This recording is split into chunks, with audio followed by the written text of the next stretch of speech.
Chapter 5:19 Destroying the Guardian Headquarters. As soon as the Dark Lord painted the walls with Peyton, the elites immediately rushed into the room to protect Tanulia.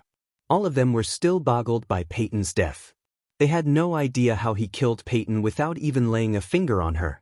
He snapped his finger, and she just exploded in the blink of an eye. The imposter Dark Lord, the undead, was laughing like a maniac looking at the Guardians' panic. "I won't kill you now, Tanulia Vauren. First, I will take away everything from you. Then I will kill your precious elites. Only when you wish for death, I grant you your wish." Although the elites surrounding her were trained to be fearless warriors, they all feared for their lives deep down. Besides, the armor the Under was wearing kept releasing fear toxin in the air. Thus, everyone who breathed in the air felt fear clutching their hearts. Michael planned everything to the last detail. Boom! Tanulia felt hot blood splashing on her yet again as an elite guardian exploded. The empty silver armor he wore hit the ground with a sickening thud. "We have to go, Alpha Guardian." "Ha!" The undead laughed as the elites tried to take Tanulia away from the room.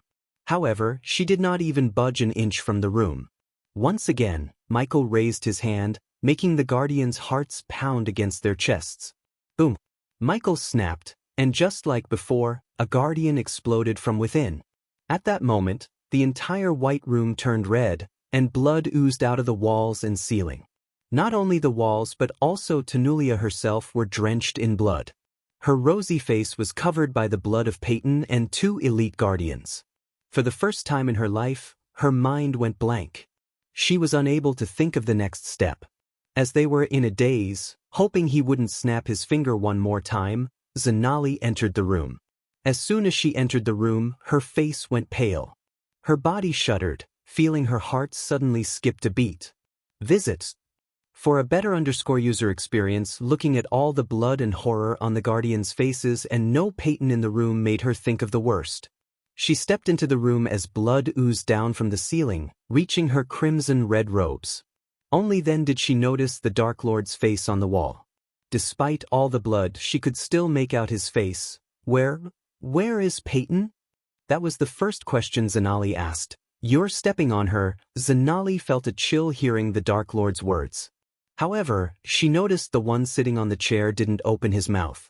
Since Zanali left the room way before the real Dark Lord's appearance and Peyton's death, she was pretty confused. "Peyton is all around you, Zanali Hearthill. Princess of Nagaland." Zanali's body went rigid as she stared at the wall blankly. The last time Zanali met the Dark Lord in the Silent Reaper, he revealed her race. Now somehow, he had learned her real identity. Except for Peyton and Tanulia, no one knew about her race or identity as the Nagaland princess, not even Noah. What happened? This Peyton? Zanali stuttered. Gradually, she felt a lump forming in her throat which made taking a difficult task. When the Guardians exploded, at least their armors survived the explosion. But, unfortunately, the same couldn't be said of Peyton. Not even a shred of Peyton's clothes survived the blast except her glasses. Zanali saw the glasses lying on the bloody floor and bent her knees to pick them up. Her hands shivered uncontrollably as her mind refused to accept Peyton was dead. "Take a long look at what's around you, Guardians. This is what's waiting for you if you stand in my way." At that time, even Zanali couldn't be courageous due to the fear toxin in the air. After hearing his words, Zanali turned around, holding Peyton's glasses tightly. All the sweet memories she had with Peyton flashed across her eyes. "We have to leave the ship, Alpha Guardian." Zanali's eyes flickered as Michael saw her pupils shrinking in size. At that moment, her eyes resembled the eyes of a Naga rather than a human. "The ship is rigged to blow. We must go now." Tanulia took her gaze away from the Dark Lord. "The captain is dead and so do several Guardians." Her rage and anger in her heart fought back the fear toxin in her bloodstream.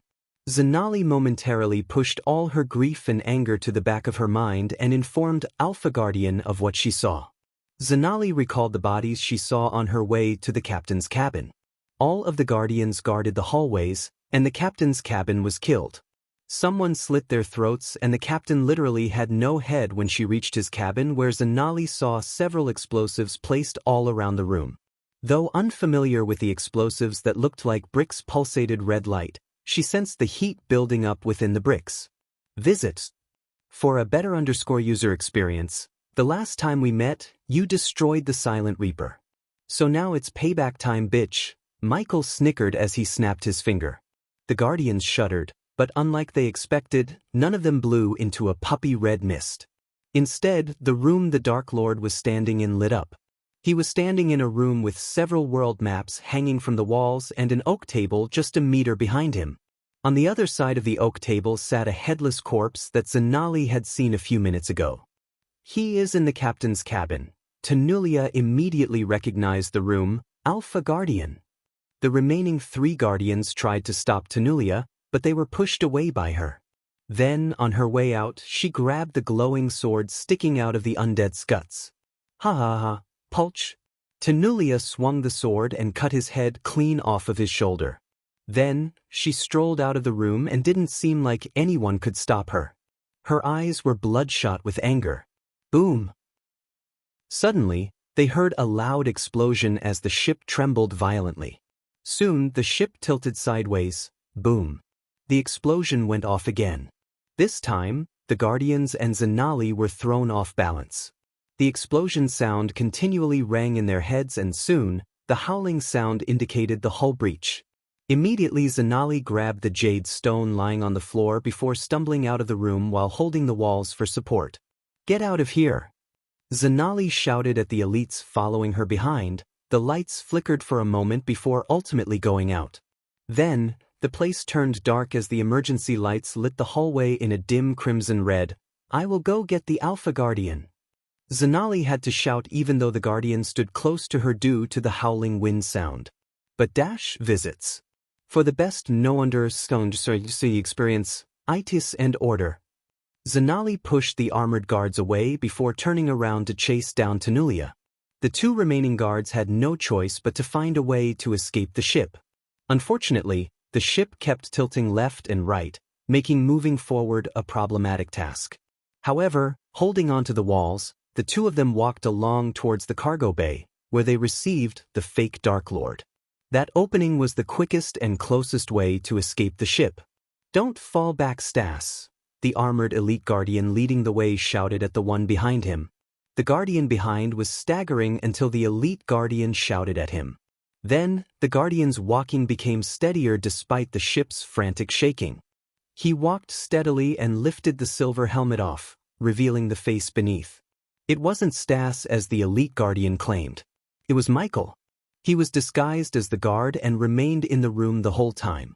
Stars! When the narrow hallway opened up to reveal the cargo bay, the elite guard shouted in relief. But, unfortunately, when he turned around, his relief became a shock. Boom! Michael snapped his finger before the guard could react. Just like earlier, the guard exploded into a bloody mist the moment he snapped his finger. While Tanulia and Zanali were on their way to the captain's cabin, Michael punched the ship, forming a large hole in the hull.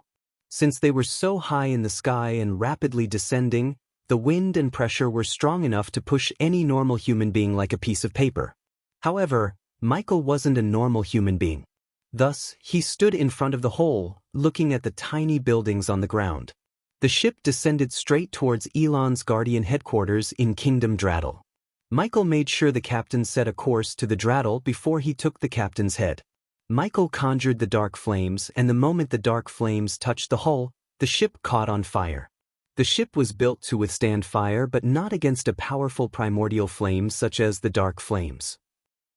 Hence, the dark flames spread through the ship like wildfire, burning everything in its path. At that moment, everyone on the ground shouted at seeing the giant flaming meteor descending towards the Guardian castle. Immediately the mages and the guardians flew out of the castle to stop the ship from colliding with the castle. It wouldn't take a genius to figure out that the result would be catastrophic if the ship crashed onto the castle. The Alpha Guardians in the castle immediately evacuated the people inside while the otters were casting spells to stop the ship. But at that moment, they all knew stopping the ship wasn't an option. Thus, they all braced for impact and tried to slow down the ship. Far away from the castle, Michael was floating above the clouds in his Lucifer form. The imminent destruction of Tanulia's warship and the headquarters put a wide grin on his face behind the mask. Visit. For a better user experience, it was a real pity that he couldn't hijack the ship because of all the runes and protective arrays. Unfortunately, the system level was too low to hack them, but the system could disable the defensive arrays for a short time. This short amount of time was enough for Michael to set it on fire and send it toward the castle. Payback, bitch. Michael turned around while the ship crashed onto the castle in the distance, creating a giant explosion. Several hours ago, Michael was floating above the clouds and looking at Tanulia on the sandy beach. She looked the size of a bullet ant from where he was. Michael wore his suit of armor and was shrouded in dark clouds. In simple words, he was in his complete Lucifer form. My lord, Azazel appeared beside Michael above the clouds. He is ready. Michael turned his head to see an undead wearing the same suit of armor as him. It cost Michael 6,000 badass points to buy the suit of armor and make the alpha undead wear it. Additionally, Michael attached a voice modulator he invented to the undead's throat. The feeds are online. Azazel pointed at the alpha undead's eyes. Go to the dark forest and monitor everything. What will you do about the warship approaching, my lord? Michael looked over his shoulder and activated his thermal vision. The moment the vision went blurry blue, he noticed a bright orange blob of a heat signature approaching their location. Cloaking technology, cool. Michael smiled, feeling his excitement bubbling inside. If the Alpha Guardian's ship could have the cloaking ability, Michael could equip his warships and vehicles with the same technology but only better.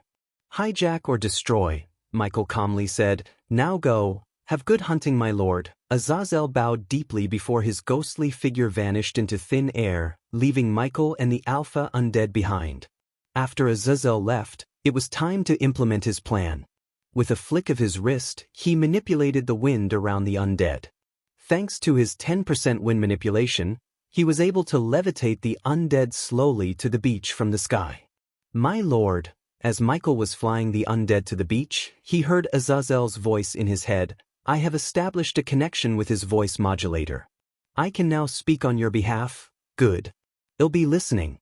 Keep them think he's the Dark Lord. Yes, my lord. Visits?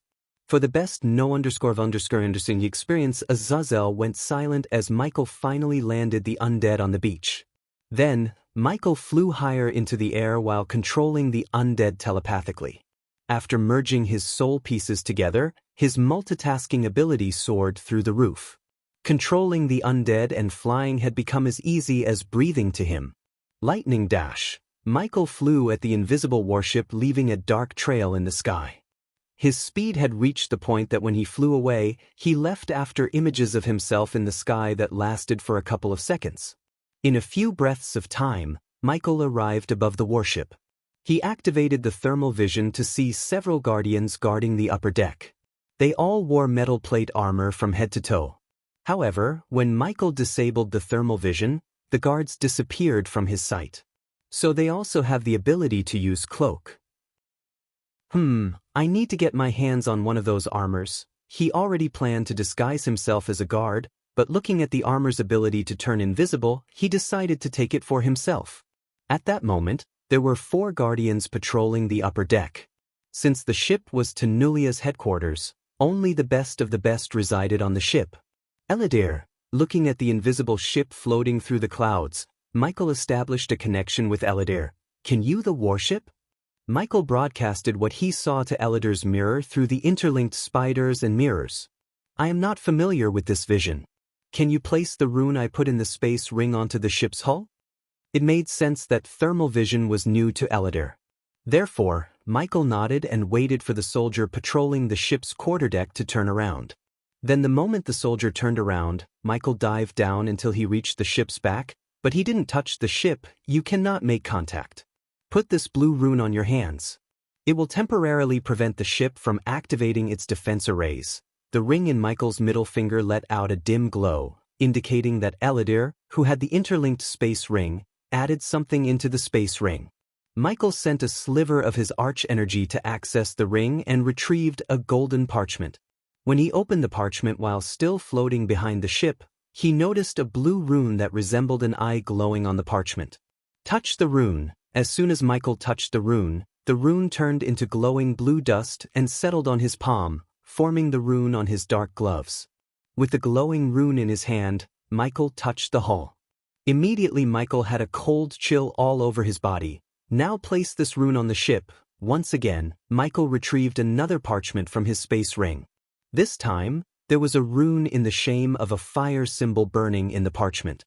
Like before, when he touched the rune, it turned into glowing crimson-red dust, floated to his right hand, and formed the rune on his palm. The latest episodes are on website. Michael heard a muffled creaking sound coming from the ship when he placed the rune on the ship's hull. They did an acceptable job, I think. But my runes are better. The Eye of Shalia will give you 5 minutes of time, which is more than enough for you to deal with the guards. Wear one of their armors, and you're good to go, Eladir instructed him. Although Eladir heard that Michael was a hitman on Earth, he had no idea how skilled Michael was. Way ahead of you, Michael already planned to wear one of their armor. Now with the glowing blue rune, which was apparently called the Eye of Shalia, Michael climbed the ship carefully. Even when he was wearing heavy armor, Michael was extremely nimble. He climbed the distance of 20 meters in a minute. Then when he reached the deck, he looked up to see the guard leaning on the edge, watching the night sky. Michael was just a few inches beneath the guard, and if the guard looked down, he might see him. But before the guard could do so, Michael performed a ledge assassination by pulling the guard down by his neck and snapping his neck in a blink of an eye. Thanks to the system, he only had to pay 100 badass points, and the armor would appear around him. Otherwise, he had to remove the armor from the soldier and wear it piece by piece, which would take time, and in that time, other guards might notice their colleague missing. Michael dropped the naked soldier down and climbed up the ledge as one of the guardians. After he had equipped the armor, he felt a vague connection with the armor. He closed his eyes for a moment as his silver armor flickered a few times before turning invisible. But, of course, it wasn't a perfect cloak. One could see the distortion in the air due to light refraction. He was confident enough to perfect the cloak with the help of Eladir, the system, and his inventor skills. The only thing Michael lacked was a blacksmith skilled enough to forge worthy armor. Michael killed one of the 4 guardians, leaving 3 guardians on the deck. One guardian was standing near the main sail post while the other 2 guarded the ship's front. Despite the cloak, the other soldiers seemed they could see through the cloak.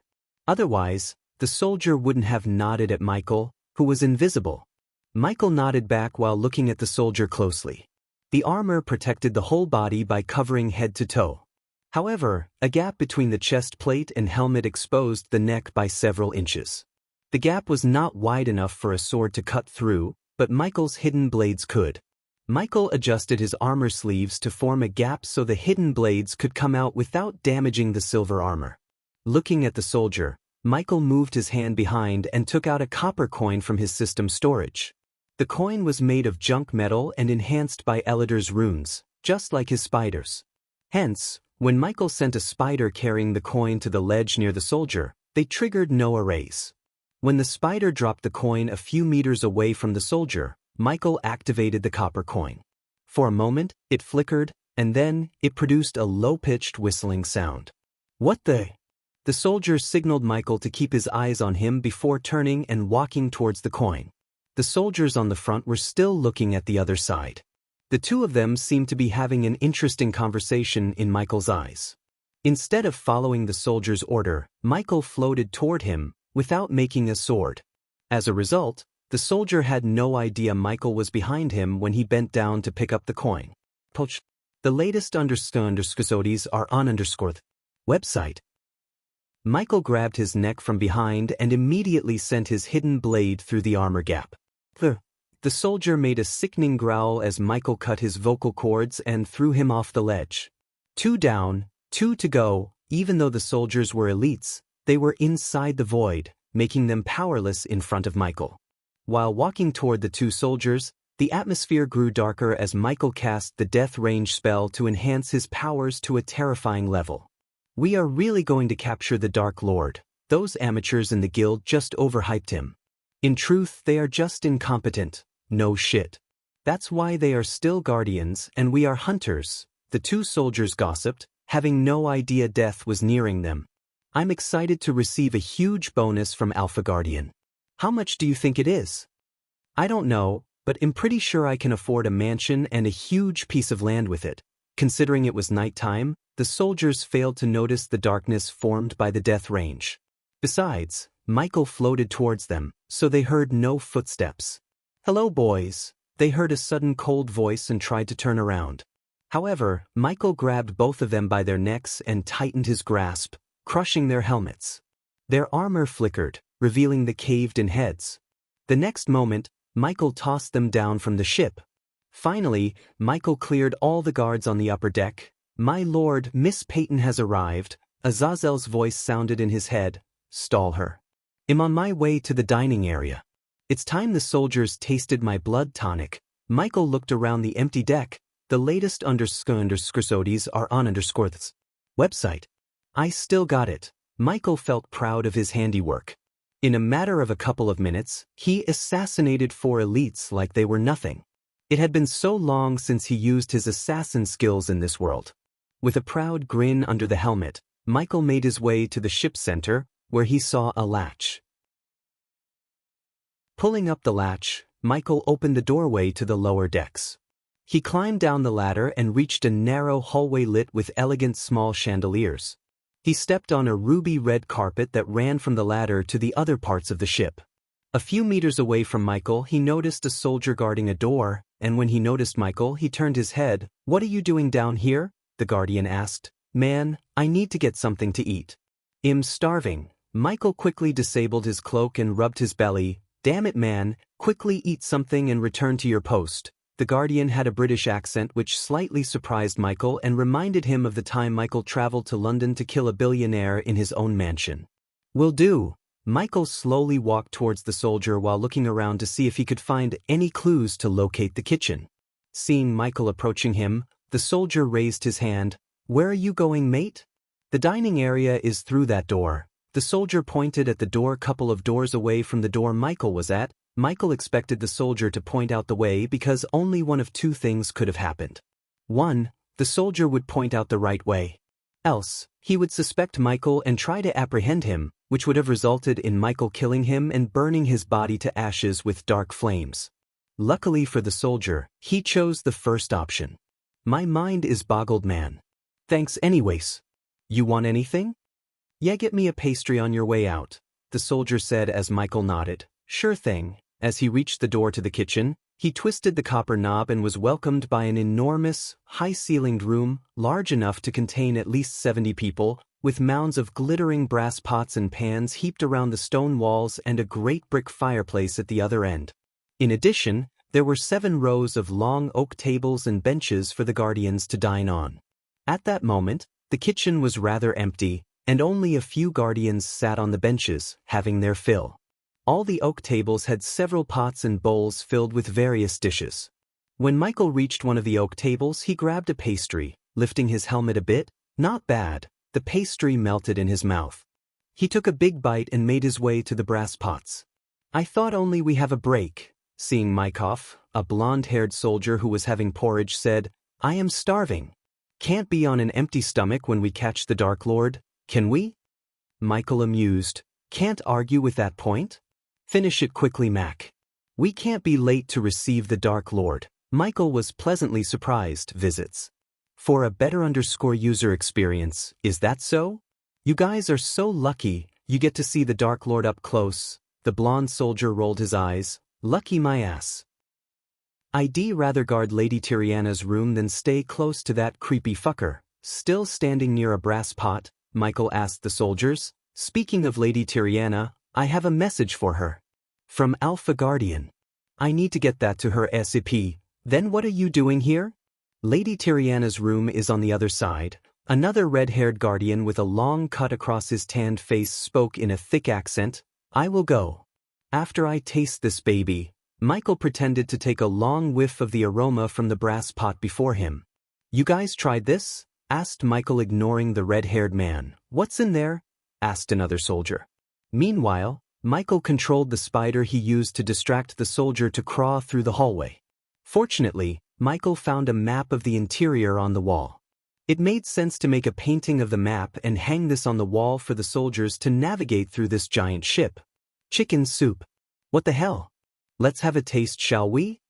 Michael grabbed 5 ceramic bowls from the table beside him and filled them with the chicken soup while showing his back to the Guardians. With fast and precise movements, Michael took out blood tonic, which was a muddy brown potion, poured it into the bowls, and turned around. The brown potion quickly became colorless and blended with the chicken soup. Here you go, guys. Michael memorized the map as he put the bowls on the table. You should go now, the red-haired man coldly said after Michael took a sip of the soup. Okay, geesh. You're aiming for Employee of the Month or something. Michael's words made the others chuckle while Michael grabbed a bunch of pastries. This is for me to have on the way. Michael walked away from the Guardians. On his way towards the door, he looked over his shoulder to see all of them take a long sip of chicken soup. When he came out of the kitchen, he quickly took out another blood tonic potion and drenched them in the potion. For a moment, the pastries looked wet, but soon, they regained their usual crispy texture after the pastries absorbed the nanites. Then, Michael navigated through the hallway according to the map, and on his way, he handed over pastries to the Guardians patrolling the hallways. Only then did Michael realize how hungry these soldiers were. It didn't even take any effort to make them eat the pastries. The latest episodes are on _ website. Is everything ready? As he was walking in the hallway, on his way to Tiriana's room, Michael saw Zanali escorted by 3 Guardians walking towards him. Yes, Guardian Captain. Everything is in place. Good. I don't want any surprises. Suddenly Zanali turned her gaze away from the Guardian beside her to Michael, who was standing in the hallway with a pastry in his hand. What are you doing? Despite the situation, Michael remained calm. For an assassin, it was paramount to stay calm since panicking wouldn't solve anything. Hungry Guardian Captain, Michael sounded like an embarrassed more solid. Seeing him scratch the back of his neck, Zanali rolled her eyes. Plop. Surprisingly, she slapped his hand with enough force to make him drop the pastry in his hand. Return to your post before I make you have no post to return to, she growled. Yes, Guardian Captain. Michael turned his tone to sound apologetic, bowing his head. He remained, bending his back until Zanali walked away to a safe distance from him. What a colossal bitch. Michael looked at her figure disappearing before resuming his journey to Tiriana's room adjacent to Captain's cabin. All Guardians, be alert. The target has reached the loading area and is on its way to the interrogation room. All of a sudden, Michael heard a rough female voice echoing through the hallways. After navigating through the maze of a hallway, Michael finally reached a lavish wooden door flanked by 2 elites. The next door was also flanked by 2 elites, so, in total, there were 2 doors and 4 elites in front of him. It was kinda problematic since the 2 doors and Guardian were standing next to each other. Luckily for Michael, no elites were inside the captain's cabin and Tiriana's room. He could see Tiriana curling into a ball on her bed while the captain read the map on a table. Thanks to his thermal vision enabled him to see through walls. Fortunately, Michael had the distracting copper coins and countless spiders in his storage. He put his hands behind his back, retrieving another spider and a coin. The spider grabbed the coin and crawled through Michael's legs, avoiding their gazes. The spider and the copper coin perfectly blended with the ruby red carpet they were standing on. You have a reason to be here? I'm making sure everything is in place. Alpha Guardian's orders. Michael was always prepared to kill them. It would only take him a couple of seconds to kill all of them, but he decided to deal with them stealthily instead of like a murdering maniac. Visits.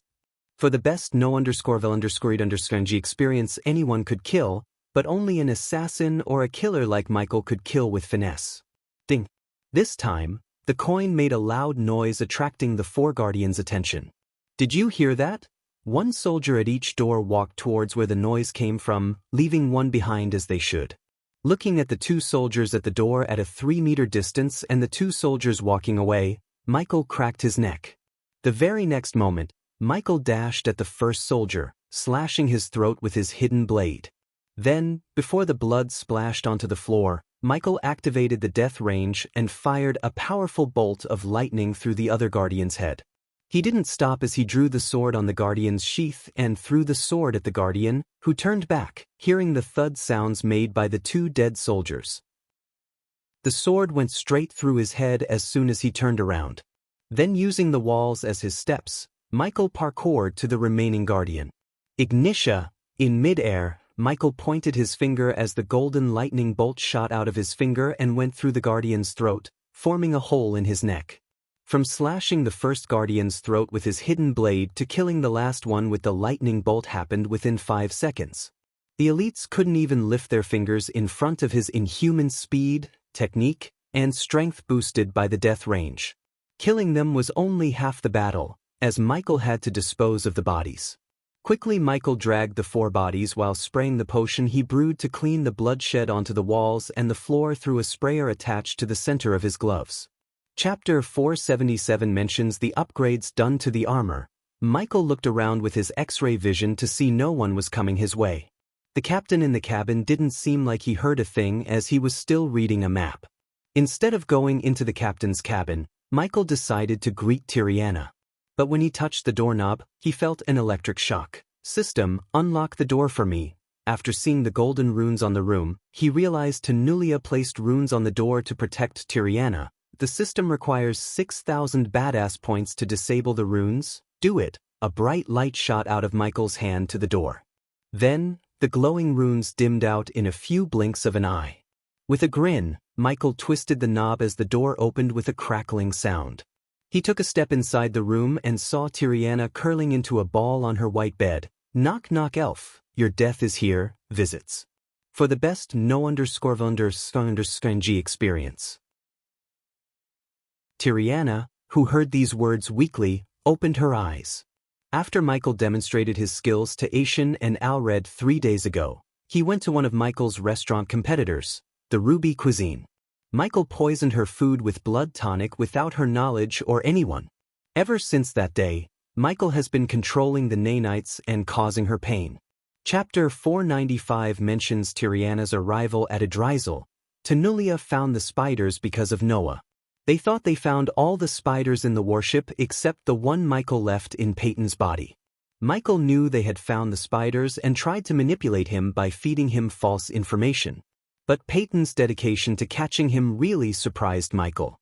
She really went all in, and if it wasn't for the spider in her body, Michael would have been in the interrogation room right now instead of in Tiriana's room. Who you are? She was so weak and barely uttered these words. Looking at Michael dragging the dead bodies, she tried to rise up from the bed but only to fail again and again. After dragging their bodies inside, Michael closed the door. You want to get up? Seeing Tiriana struggling and trying to reach for the dagger on a table beside the bed, Michael stepped toward the bed. Bang. With a single punch to the side of her face, Michael knocked out Tiriana. Now it's time to clear their bodies. Michael turned around, controlling the air in the room to lift the bodies into the sky. However, he couldn't lift the body in the air because of his weak wind manipulation rate. If he tried to use the dark flames to burn them without creating a wind cocoon around the bodies, the entire room would be on fire and soon the whole ship.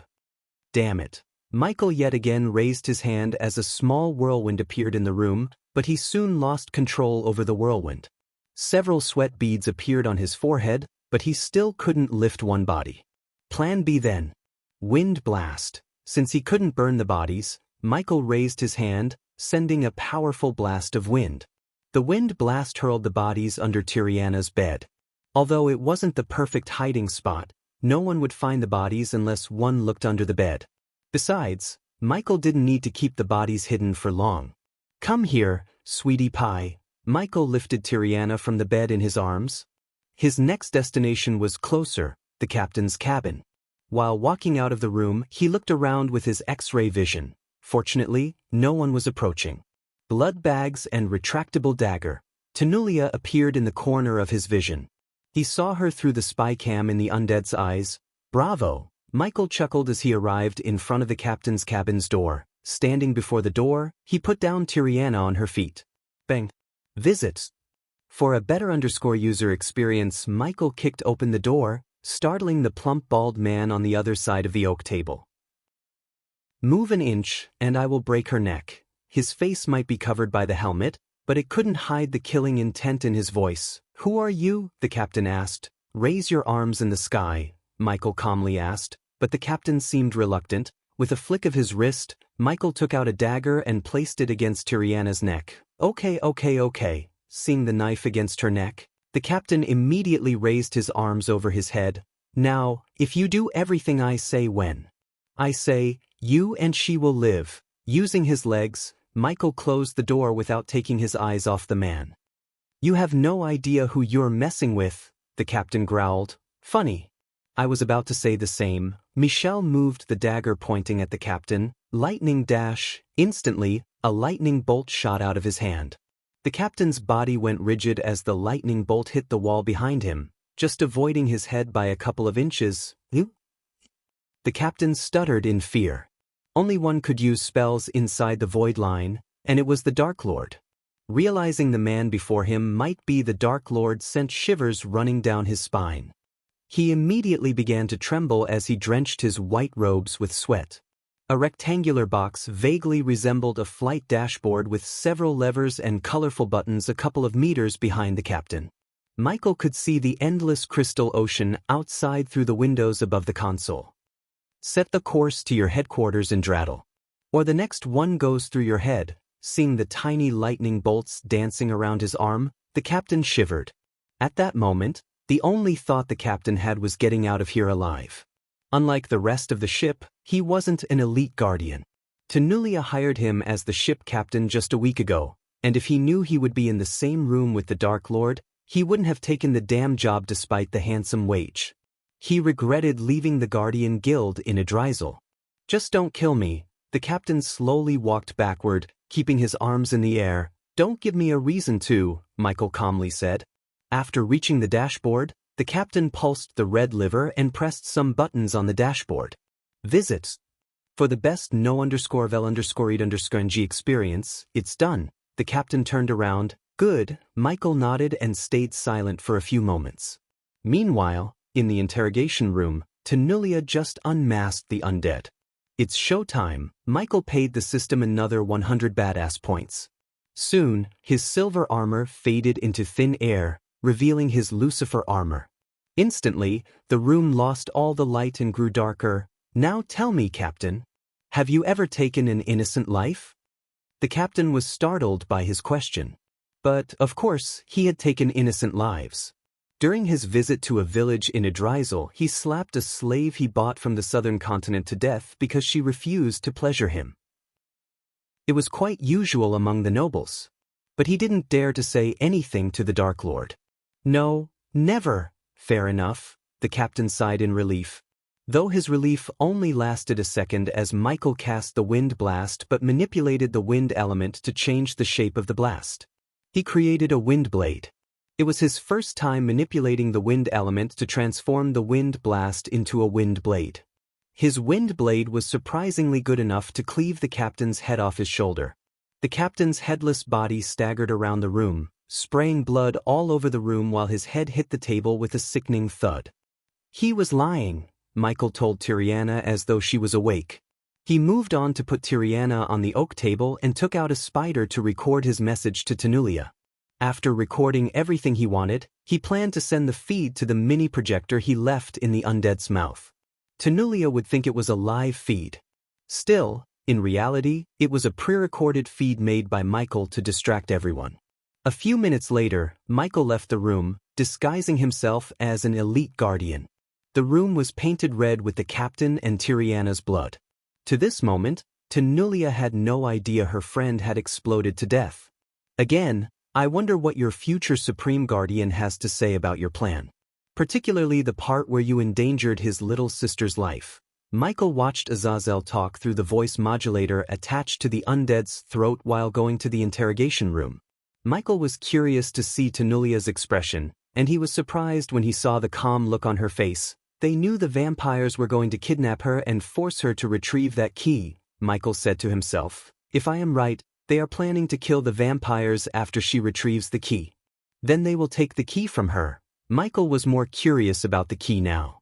The vampires were desperate to find it, and the Guardians also seemed interested in the key. What surprised Michael was that Tenulia hid the fact she was using Sabrina from Noah. Officer, Michael knew if Noah knew Tenulia put his sister in danger, he would put Tenulia through hell. But in case Michael knew Sabrina was his little sister, he would have massacred every single guardian on the ship and gone straight for Tanulia's head. Wondering what might the key unlock, Michael navigated through the corridors to the interrogation room visits. For the best no_vil_G experience, hey, when he arrived in front of the mirror, a fellow elite guardian greeted him with a nod. None of them had an idea that the real Dark Lord was watching the interrogation with them. He stood with 4 other guardians while Zanali stood closer to the mirror a couple of feet in front of them. Gaia made him promise that he wouldn't kill Zanali. Otherwise, he would have killed her by now. And who are you, Cat? To others, only Peyton, Tanulia, and the undead were in the room. However, there was another figure who remained invisible. Even the elites failed to see him, as his invisibility cloak was much more powerful and better than the elite guardians. Michael saw his 7-foot figures via thermal vision. His figure vaguely resembled the tiger hybrid Jacoby he killed when Gaia returned from the Fire Realm. If his memory served him right, he might be the Black Panther beastmen he saw while watching Tanulia's warship feed. Chapter 469 mentioned the Black Panther beastman. Michael had a feeling that he was here to protect Tanulia if this went south. Michael also noticed a medallion on her neck, radiating immense power. System scanned that medallion. As usual, the system asked for 2,000 badass points. In a couple of moments, he heard back from the system. The system has finished the scan. The medallion contains a sophisticated rune that will teleport Tanulia to an unknown location in case her life is threatened. Why am I not surprised? It made sense to Michael. She was way high in the Guardian hierarchy, and they wouldn't let her come to the southern continent without any contingencies to save her life. Killing her would take much more time and preparation. All these medallions, runes, and guardians could only protect her for a short amount of time. As soon as Michael reaches the fusion stage, he would end her life regardless of whom or what she has to protect herself. The moment she destroyed the Silent Reaper, she sealed her fate. Set a course to Draddle. Elders will meet us there. Michael saw Tanulia turning her head and looking at Zanali. Zanali nodded at Tanulia before leaving for the captain's room, where Michael left some nice surprises for her. After Zanali left, Tanulia smacked her forehead. What am I thinking? Visits. For a better user experience, remove his mask. I want to see who is behind that mask. Tanulia ordered Peyton as the elites outside the room took a step forward. One of those elites was Michael. Sometime in the future, under the pitch-black sky, a castle menacingly stood in the middle of thousands of warriors. The sky was lit by the hundreds of fireballs, lightning bolts, and meteors sent by the mages down and in the air. The castle's black walls remained firm despite being bombarded by thousands of angry mobs. They all looked like ants in front of the giant castle. As far as one could see, there was nothing but scorched land around the castle, which was previously crowded with ancient forests. Suddenly, as they were sieging the castle vibrated, resonating an ear-piercing howling sound. Boom! As the sound traveled for hundreds of miles, a ring of dark flames expanded, rapidly burning everyone in the vicinity to ashes. Cast the light barrier. The hundreds of mages in white robes shouted as loud as they could and formed a human chain around the castle. Then, they all raised their staff towards the sky as it slowly split open to release a bright white light. Just as the bright light was coming from the sky, a dark mist surrounded the castle, turning the surroundings darker than before. At the same time, thousands of warships were approaching the castle on the horizon. The staff of the mages began to radiate a dim light on the ground. Soon, the dim light weaved a shield in front of them. When the dark flames met the shield, its movement was halted. The dark flames tried to push through the force field as cracks formed in the white shield. Fighting one of the most powerful primordial flames, the immortal mages broke into a sweat. Meanwhile, in one of the warships approaching the castle, a golden-haired man was staring at the map of the dark forest. Several other men adorned with golden armor stood around the large oak table, and they all bore serious expressions on their faces. General Evan, what are your next orders? One of the golden-armored warriors asked General Evan Clark. Push forward. Permission to speak freely, General. Another golden-armored warrior asked General Clark. Permission granted. When Evan nodded, the soldier removed his golden helmet to reveal her alluring face and striking golden hair. Despite their real age, they all looked like they were in their early 30s because of their cultivation levels. Evan, why are we sending half of our troops to the castle where we know the Dark Lord isn't? We all know the Dark Lord is in the crypt. Visits. For the best no__G experience, the other soldiers didn't speak a word, but they all agreed with her. Unlike her, they couldn't ask the general so freely. Because we have someone far more important in that castle who could end this war forever. The soldiers were stunned as Evan let out a deep breath. Listen to me, men. I was instructed not to disclose the information until I got the confirmation. Now that I received it from the Queen, it's time for you to know our real objective. Everyone's gaze was on Evan for what he was about to tell them. But, instead of explaining, Evan flicked his wrist as a holographic image of an infant child appeared above the table. We have confirmation that the Dark Child is in the castle. The golden-haired lattice eyes went wide as the others looked pale behind their helmets. It's a rumor, isn't it? A soldier stuttered, trembling in fear. It's not a rumor. The Dark Child is real. Our orders are to kill the Dark Child no matter the cost. The soldiers were stunned by his words as the golden-haired woman strolled to Evan from the other side of the table. Even if it's the spawn of the Dark Lord and the Dark Queen, we don't kill a child, Evan. We are no different than the Dark Lord if we did that, she gravely said. Orders are orders, Victoria, and this order came directly from the Queen. Evan dash. It's General Evan, Captain Victoria. Evan cut her off in the middle before she could finish her sentence. Yes, General. Her eyes showed reluctance, but she decided to follow his lead. Because he was not only the general but also her husband. General, if the Dark Child is in the castle, the Dark Queen won't be too far. We have no idea about her whereabouts. But expect high resistance from the Dark Lord's army. They wouldn't let us kill the child so easily. With another flick of his wrist, the child's image disappeared, and the castle appeared before them. Evan pointed to a red dot on the far east side of the castle where the castle's fire-breathing tower was located. The tower was built to resemble a sleeping dragon and breathed fire through its mouth. This is our inn. The Nightmare Tower breath fire every 10 seconds, and when it's getting ready for the next breath, we will fly into its mouth. Place these charges. Evan's ring on his finger let out a dim glow as several dark bricks appeared on the table. Destroy the tower and fight our way to the center where we believe the child is. Evan said, the latest _AP_SODIs are on _this website. To this day, no one has stepped into the castle because of the fear toxin. So we are going in blind. Expect Alpha Undead, the Dark Assassins, and every type of Dark Lord's army to be inside. Although Evan heard no disagreement with the plan, he knew the meaning of their silence. He had been leading the troops for years, and they didn't have to use words to speak their minds. Instead, Evan could understand them. Anyone with a brain could tell that the plan was suicide, yet the orders directly came from the Queen herself. The Queen's words were absolute. They wouldn't have stood a chance against the Dark Lord without her.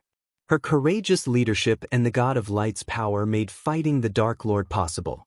When he first heard he had to kill a child, Evan immediately opposed the order, just like Victoria. However, the Queen showed him the future. The Dark Child held the key to opening the portals to the other universes. According to the Queen, the Dark Lord was planning to revive the ancient gods to life again. If the portal is opened, the Dark Lord can travel between the universes in his physical form. Once it happened, no one can stop the Dark Lord, not even the God of Light. Evan recalled the Queen's words. The Dark Lord must not revive the ancient gods. Evan, ancient gods. Evan mumbled under his breath. The Queen had never looked so serious before. But when she spoke about the ancient gods, Evan saw the fear in her eyes. General, the soldiers shouted, stopping Evan's train of thoughts. I know it sounds like a suicide mission, and most of us won't survive the battle. But no matter what, we must reach the child and end its life before it ends our world. Evan paused for a moment before continuing. While we are fighting our way through the castle, our remaining forces will focus on sieging the castle in all directions. This would keep the Dark Lord's forces busy and give us some breathing room. What about the Dark Lord General? Victoria raised a question. If he decides to show up, you know our plan will go down the drain. Just a thought of the Dark Lord appearing gave them chills. The last time the Dark Lord appeared, he killed 3,000 elites of the Great 8 clans and 100 immortals in a few seconds like they were nothing. We don't have to worry about him. The Queen will keep him busy. Once we place these charges, it will turn off the castle's defense mechanisms for 20 minutes. Even after explaining the plan, something felt off to Even, like it's just a tiny part of the Queen's plan. I don't like this plan, not even a bit.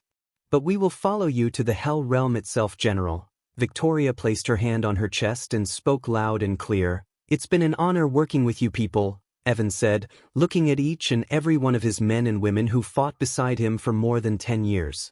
Visit. For a better user experience, General Evan, a white-robed man, entered the room. We will reach our destination in 5 minutes. Evan nodded as the man left the room, leaving them to their meeting. Leave us alone and regroup at the cargo bay in 4 minutes. The soldiers bowed and left the room, leaving Victoria and Evan alone. You don't like this plan, do you, Evan? Victoria walked toward Evan with a gentle smile on her face to calm him down. She placed her hand on his shoulder. Well, get through this, Evan. We always do. Evan lost his general domineer as he tilted his head, resting his head on her hand. Don't hate me for making you do this, Victoria, Evan said in an apologetic tone. You're just following orders, Evan. I know. My only question is, why can't we take the child hostage and force the Dark Lord to surrender? Too many variables, the Queen said. She said the child would let the Dark Lord travel between universes in his physical form, Victoria. Once it happens, she said he could revive the ancient gods. I feel like there is more to the ancient gods than we know of, Evan. Do you remember the rumors that an ancient god revived the god of light? Victoria asked as Evan sighed. He took his head off her hand and looked at the castle in the distance through the windows. It's just a rumor, Victoria. All the ancient gods have been in an eternal slumber. It's what the Queen said. Victoria's brow arched up. We cannot doubt the Queen now, Victoria, not when we are so close to ending the war. Evan took his gaze away from the castle and looked Victoria in the eyes. Oh, come on, Evan. She rolled her eyes. The odds are we are going to die today. So we can speak freely. Look, I don't trust and worship the Queen as you and the others do. She and I have a common enemy, the Dark Lord. Her leadership is what gave us a fighting chance against him. I give her that. But that doesn't mean we have to trust her blindly. There's nothing wrong with questioning her, Evan. Evan knew Victoria had always been skeptical about the Queen and the information she's been providing them. But, of course, the majority of the people believed and worshipped the Queen. But a few people like Victoria questioned the Queen's motives. I don't think the Dark Lord will literally go to hell and heaven to revive good guys, Victoria. Whatever these ancient gods are, they are bad news, said Evan, but I still remember Layla's last words, Evan. You weren't there. Layla was about to say something about the ancient god, but the Queen killed her. Victoria emphasized the word the. I can still hear her last words and her smile, Evan. Every night I closed my eyes, I could see her smiling even when she knew she was going to die. Visits. For the best no understanding experience, Victoria's eyes watered without her control as she recalled Layla's last words. The ancient god Dawn is coming for you. Inside the dark castle was dark room lit with crimson red light. There was nothing in the room except a sizable black bed, a cradle near the bed, and a large mirror facing the bed's head. Arg, a woman dressed in entirely black armor growled, struggling to reach for the child crying in the cradle. She held her stomach in one hand and used the other hand to move toward the child. The baby kept crying for its mother, and only when the woman touched the child it stopped crying. Come here. Gritting her teeth to fight the pain, he gently lifted the baby from the cradle and placed it on her chest. Who hurt my butterball? She kissed the baby. As though the baby sensed its mother's pain, it tried to reach out for her face with its tiny soft hands. My lady. Suddenly, a ghostly figure appeared in the room near the cradle. The ghostly figure resembled a middle-aged man in a butler uniform. His glowing ruby eyes were the main attraction to his face other than his raven black hair. You're awake. Didn't I tell you stop appearing suddenly? It freaked him out. Azazel. Yes, the butler was Azazel, and the woman was none other than Gaia. After hearing her complaint, Azazel embarrassedly smiled. I heard him cry, my lady, how is the funeral? Gaia's voice was heavy. The question made the smile on Azazel's face fade away instantly. They had lost a valuable member 2 days ago. The entire castle and the army mourned the loss. The assassins took it pretty hard, my lady, Azazel said as Gaia sighed. I can't blame them. She practically raised them. May her soul rest in peace. Gaia stood up with the child resting on her chest. Here, with a flick of her wrist, she took out a silver medallion which had the name Aria Atronius engraved in golden letters. Place this on her grave. A dim light emerged from Azazel's hand, engulfing the medallion. Then, the light disappeared along with the medallion in Gaia's hand. My lady, we cannot stay here for long. Our informants in the Sky Hall said they dispatched several demigods to siege the castle. I don't think we can hold them off. Gaia's face turned gloomy as the child began to cry again. No, Butterball. I'm not going to let anyone in your home. She lifted the baby gently in the air and smiled at him. Visits. For the best experience seeing her smile, the baby stopped crying. I can take them down if our defenses failed. No, you cannot, my lady. Not with the curse on your body. You need to rest until my lord finds a way to lift the curse. Azazel's voice almost sounded like he was ordering Gaia. He had seen enough deaths recently and would rather die than see something happens to the Dark Queen. He should be leading the army against that bitch instead of wasting his time trying to lift my curse. Her voice slightly stuttered. Should I inform my lord about Lady Adria's death, my lady? And Gaia immediately raised her voice as the lights began to flicker. He still hasn't gotten over Nightmare's death. If you inform him that Arya is dead, he will lose it. We have to give him strength, not weaknesses. Her eyes watered up, thinking that Nightmare was no longer with them. Yet, every time she closed her eyes, she could see her memories of Nightmare flash across her eyes. It felt like yesterday they won Nightmare in a bet against Jane Totunk. In a blink of an eye, 200 years passed by. However, when she thought Nightmare died, defending Rivertown by himself made her proud. He defended Rivertown for 3 days from Sky Hall. Even after using almost every resource they had, the Sky Hall failed to take over the Rivertown. He burned hundreds of half-immortals before falling to the dragon hunters of the Queen. After seeing Nightmare's lifeless body, Gaia went on a killing spree and did not stop until every single dragon hunter lost their head. She thought killing the dragon hunters would make her feel better. But she didn't. The loss of Nightmare was something she could easily handle. Boom. All of a sudden, the entire castle trembled violently as Gaia was thrown off balance. Luckily, she quickly grabbed the bed in one hand to steady herself. Immediately Azazel disappeared from the room to check what was happening. At that time, the baby in her hand began to cry, sensing the danger approaching it. When the tremor stopped, the mirror before the bed flickered, revealing the Dark Lord's face. Michael!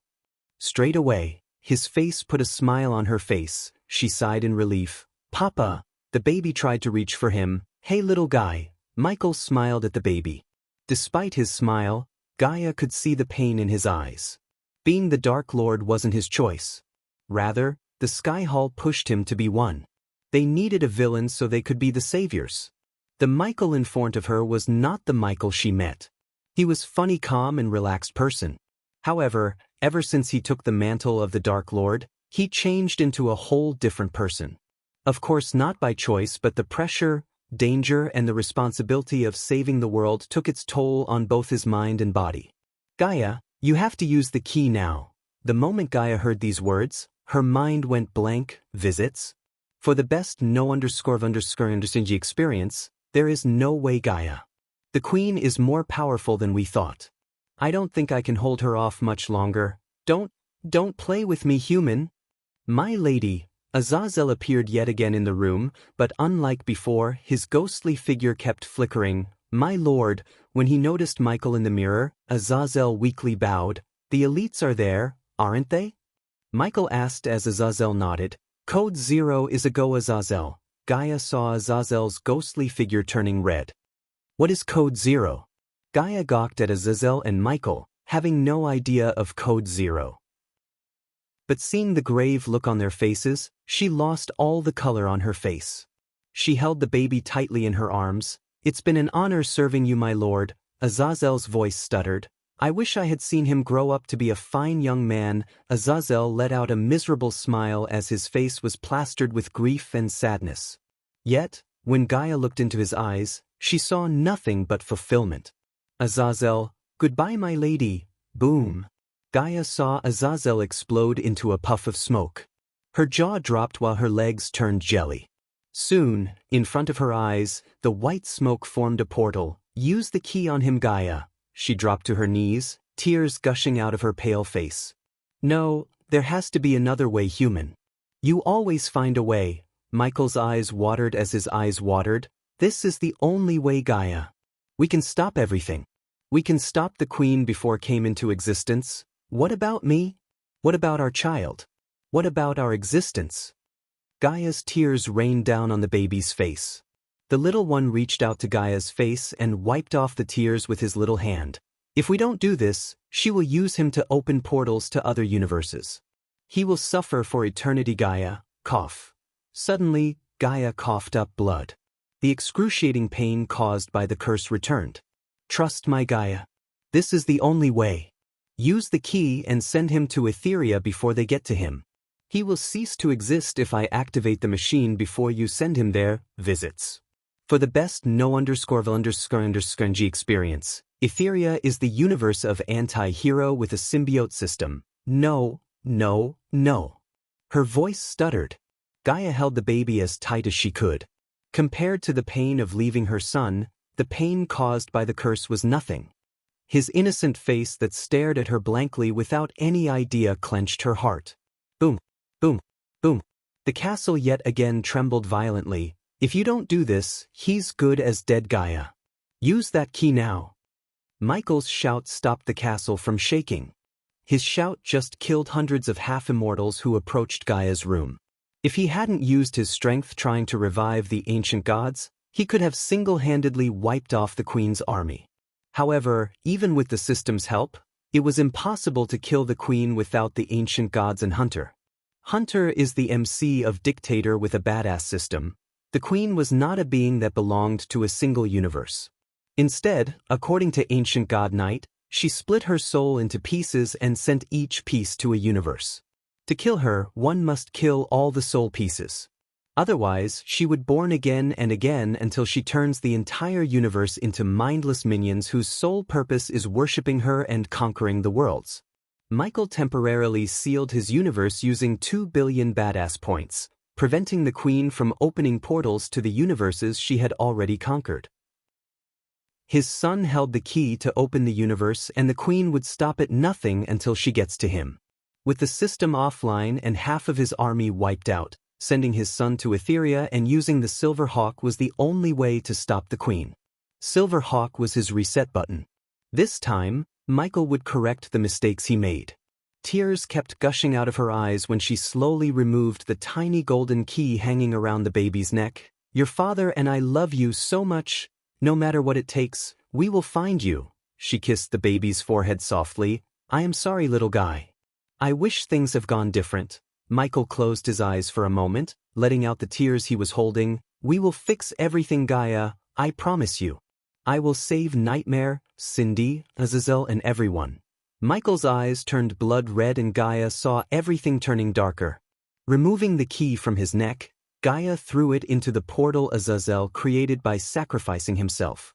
As soon as she threw the key inside, the dark portal turned golden. No matter where you are, my love will always protect you, Butterball. She walked toward the portal carrying her son in her arms. Her body trembled, and it took all her strength even to take a step forward. Standing only a couple of inches away from the portal, she softly kissed his forehead. Then, they both locked their gazes with the baby. Goodbye, Draven. Visits. For a better user experience. Chapter 525 The hunt for the key has begun. Present. The sun rose from its lazy slumber on the horizon, blessing the majestic Akilun realm with its golden light. Basked in the golden light, the silver stone walls of Mazeroth Castle reflected the sunlight like a mirror. The morning birds chirped away from the forest in search of food with the hope of a new day. But compared to the birds, the people were lazy as hell. Except for early birds such as Kayla Martin and Gilrine, the others clung to their hot blanket on their beds. In one of the professor's rooms, Gaia abruptly rose up from her bed, drenched in her own sweat. She gasped as she breathed heavily up as her chest rose up and down frantically. She ran her hands through her face, breast, and arms like she was searching for something on her. What the fuck? What in the actual fuck? What in the goddamn actual fucking fuck? She cursed relentlessly before tossing the soft blanket away. Her room was not as big as the one in the dark forest. However, it was cozy, stone-floored, and warmed by the fireplace on the wall opposite the square table and chair for her to study. The sunlight peeked through the windows covered by navy blue curtains, making the sweat beads on her face sparkle like stars in the night sky. Only the night sky was her rosy face. She looked tense as she quickly tied her long, raven black hair into a ponytail. Then she flicked her wrist as the earpiece materialized on her palm. She put the earpiece into the ear, connected to Michael, and waited for him to answer. "Hey Snaky, what's up?" She heard Michael's charmingly cheery voice. "I had a dream," she exclaimed. "Okay. Your voice tells me it's not a good dream." Gaia wanted to tell what she dreamt of. However, most of the details became hazy as she couldn't remember everything except her son's face. "I can't remember his name, what was it? My son," she began to blabber. "Take a deep breath." Michael's voice turned rather serious. "We had a son in my dreams, something happened, we lost." She talked in broken sentences, taking Michael's advice. She calmed herself by taking a few long deep breaths. Obviously, she knew what she experienced was a bad dream. Still, it felt so real. The feeling of throwing her son into a golden portal and the sight of Michael's body withering into dust was etched into her mind. "Now tell me what you dreamt," Michael asked after Gaia's breathing became normal. She stood up, walking to the windows. She then slid open the windows to let the morning light shine on her face. The beautiful sight of lush green land, the crystal blue lake, and the forest surrounding the castle soothed her soul.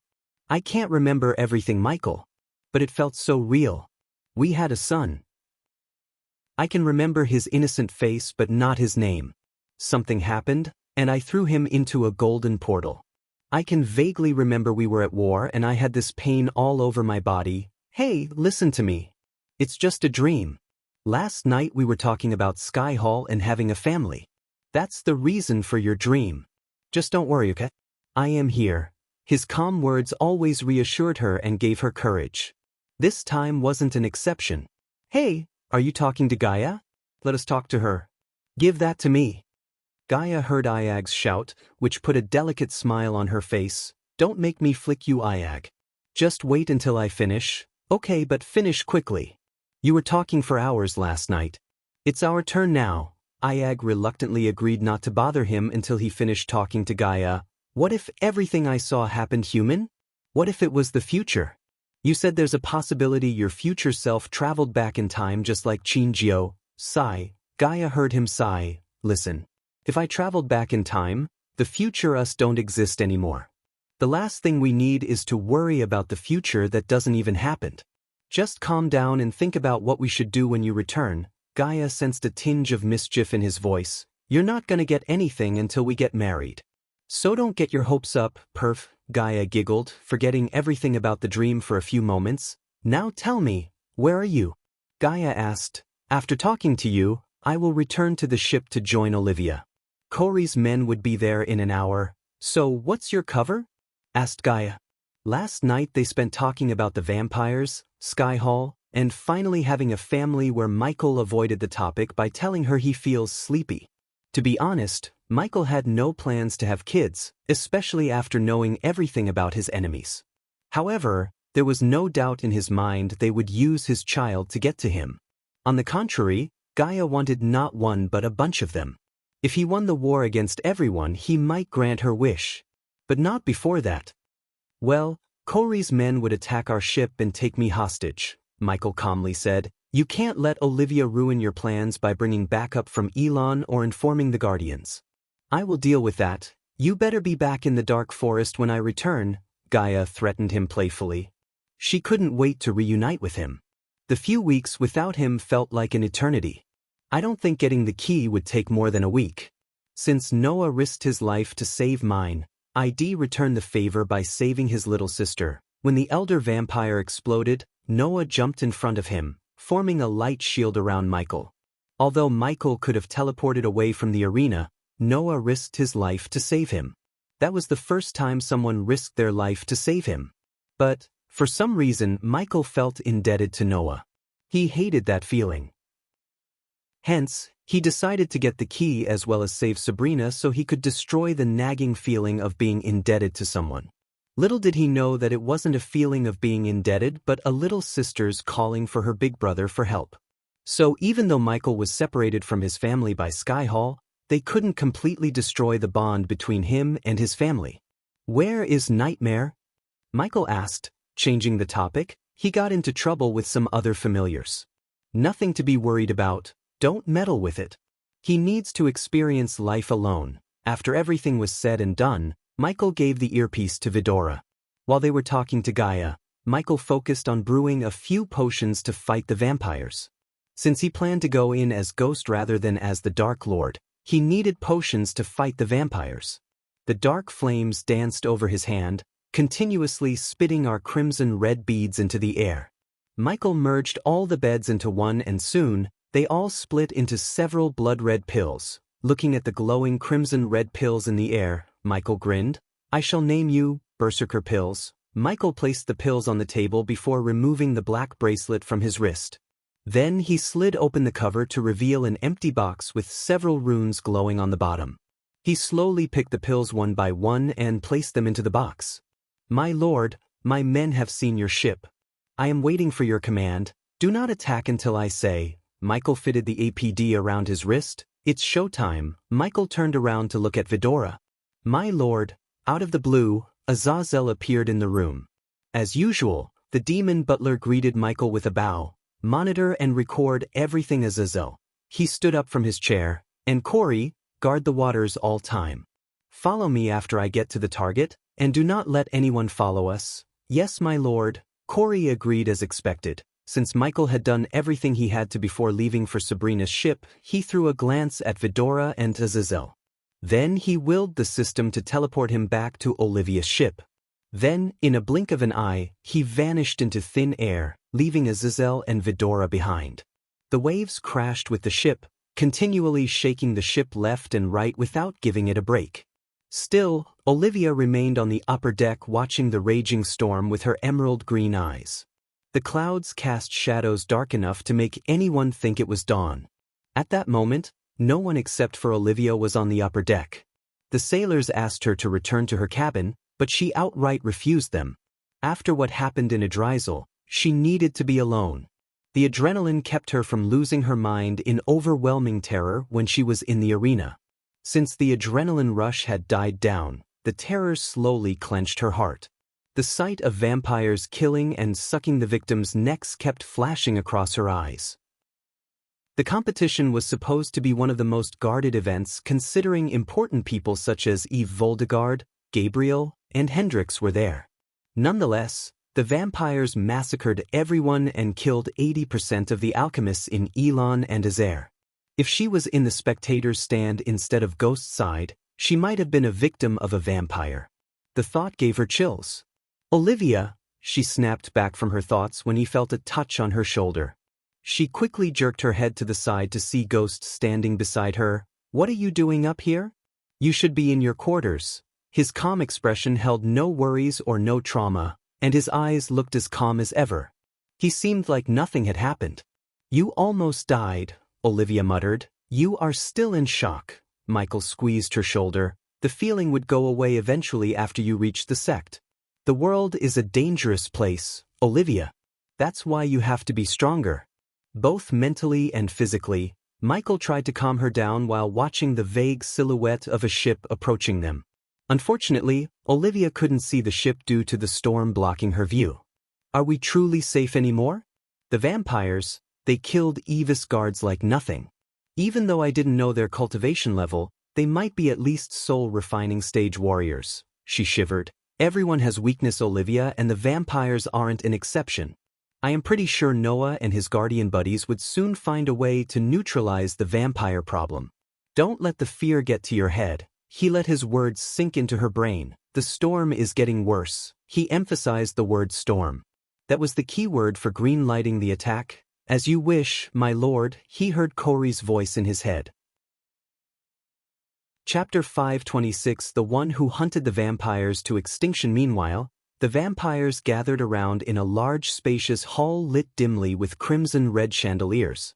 They all stared at the elder vampire standing on the raised platform. The plumy brown-haired vampire paced left and right with his hands behind his back. Just looking at the deep frown on his face, one could tell the elder vampire was concerned about something. I always had low expectations of him. But holy fuck! The elder vampire sneered as two tall women robed in dark clothes approached him. Elder Hacken. The two women knelt in front of him as Hacken stopped pacing back and forth for a while. What is it? Elder Saber has reached our. He advised you to leave the castle and join him in Kingdom Chinland. One of the women informed Hacken indifferently. Did he tell you anything about what happened in Idrizel? Elder Saber said it's a matter for the council. Hacken exhaled deeply. To be honest, he expected the council to butt in after the stunt Griswold pulled in Idrizel.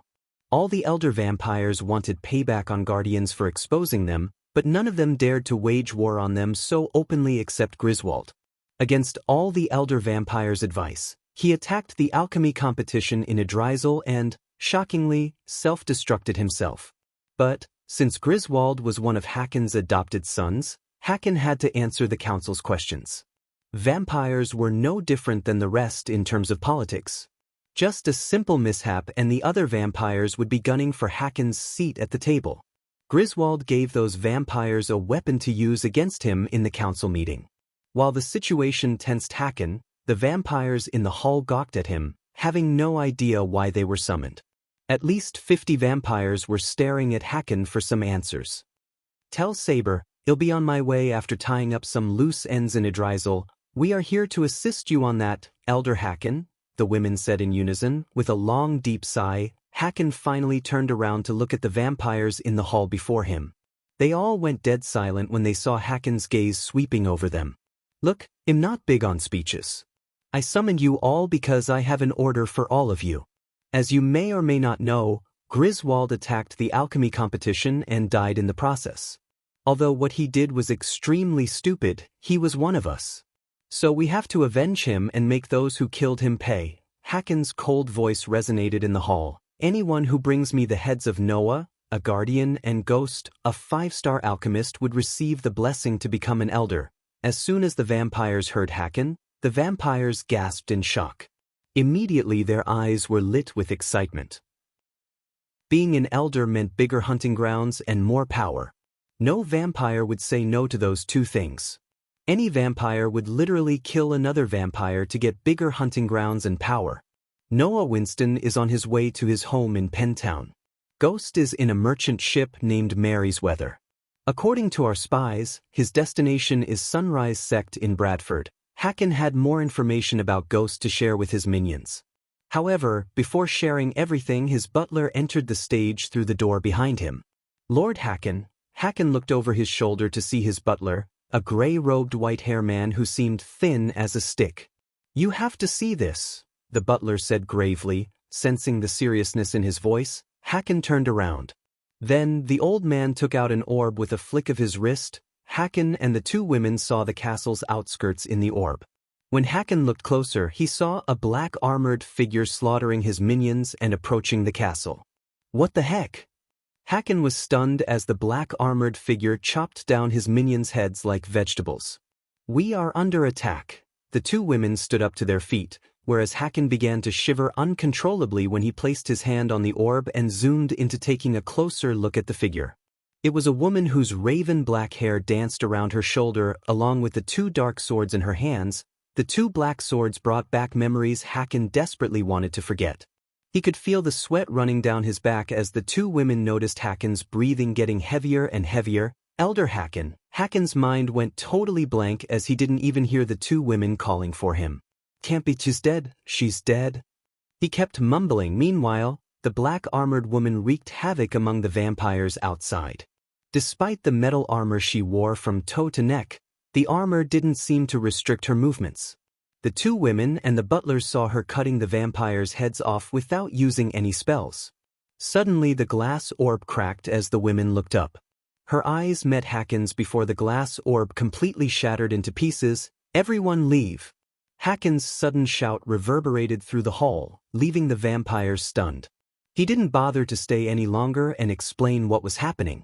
Instead, he decided to escape the castle. But just as he was about to take a step toward the door, the metal door in the hall exploded.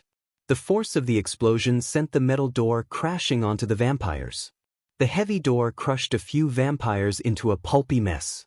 The vampires jerked around to see a mist of cloud blocking the entrance. A few seconds later, the woman entered the hall through the smoke. The vampires noticed the blood dripping down from her black sword. For a few moments, the vampires remained still like her dark eyes petrified them. Then, quickly the vampires snapped back to reality as they snarled at her, revealing their razor-sharp fangs. Human scum.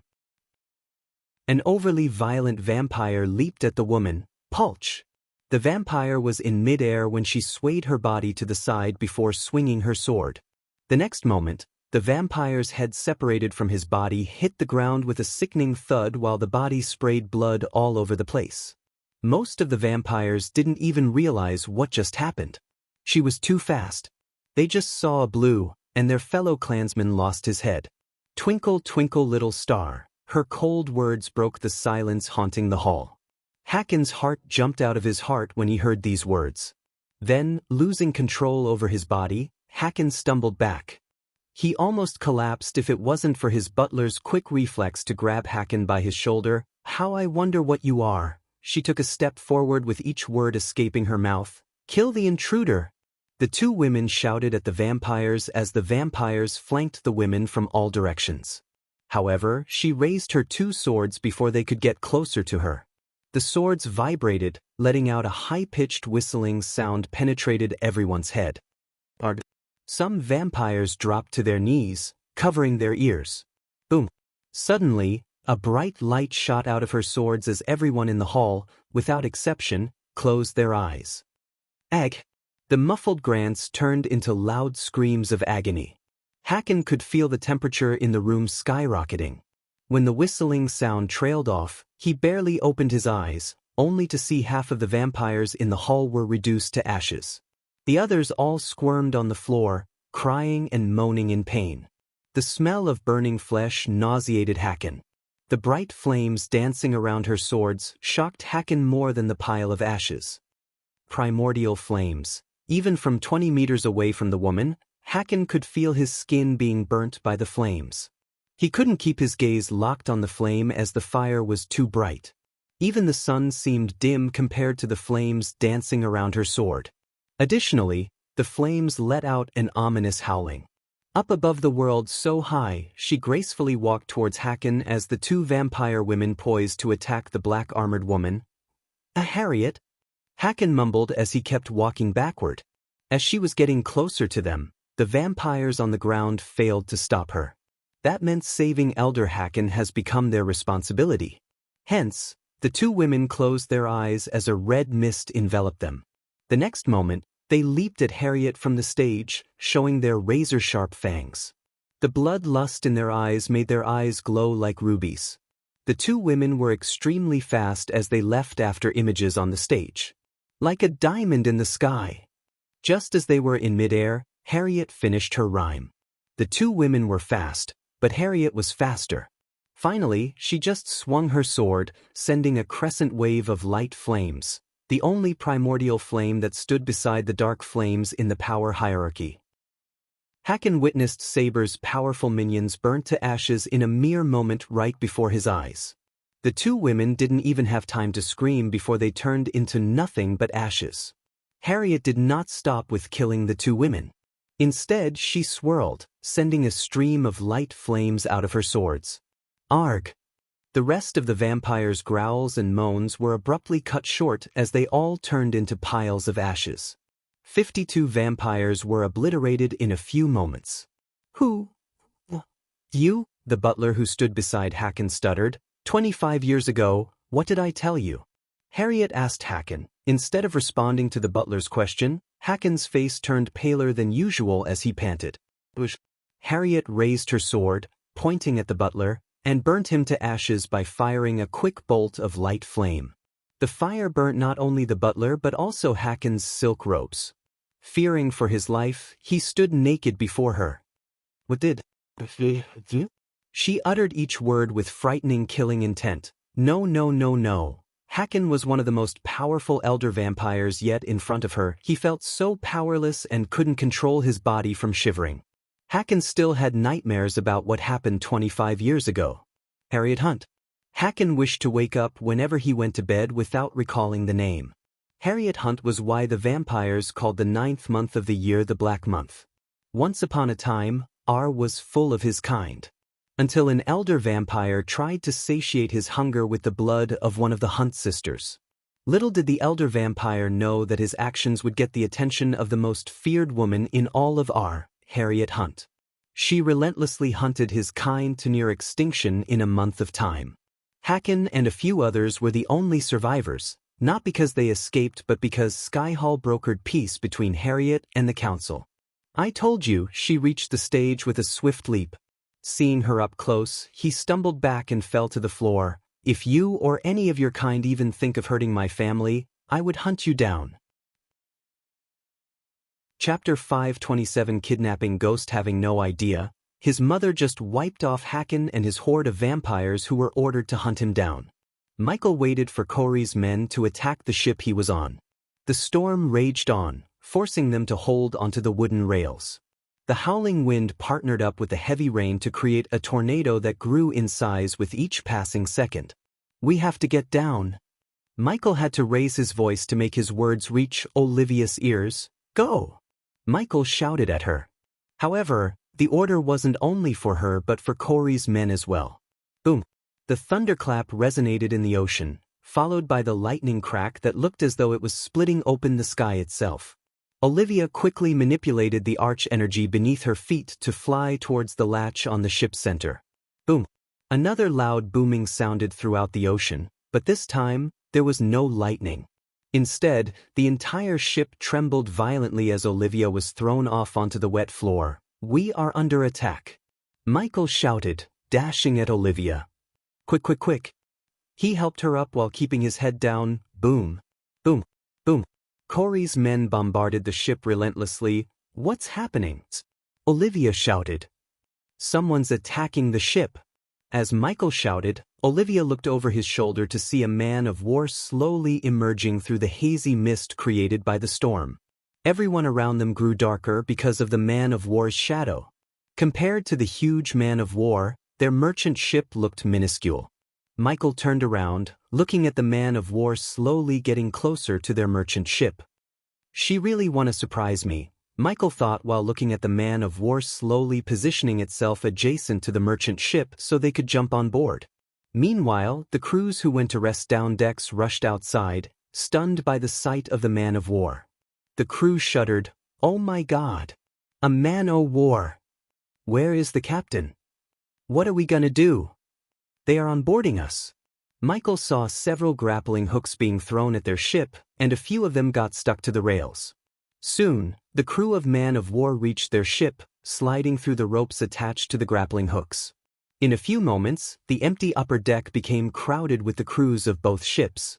The merchant ship crew reluctantly unsheathed their swords, which were rusty and broken. Since the merchant ship traveled between the cultivation continents, they barely had any attacks.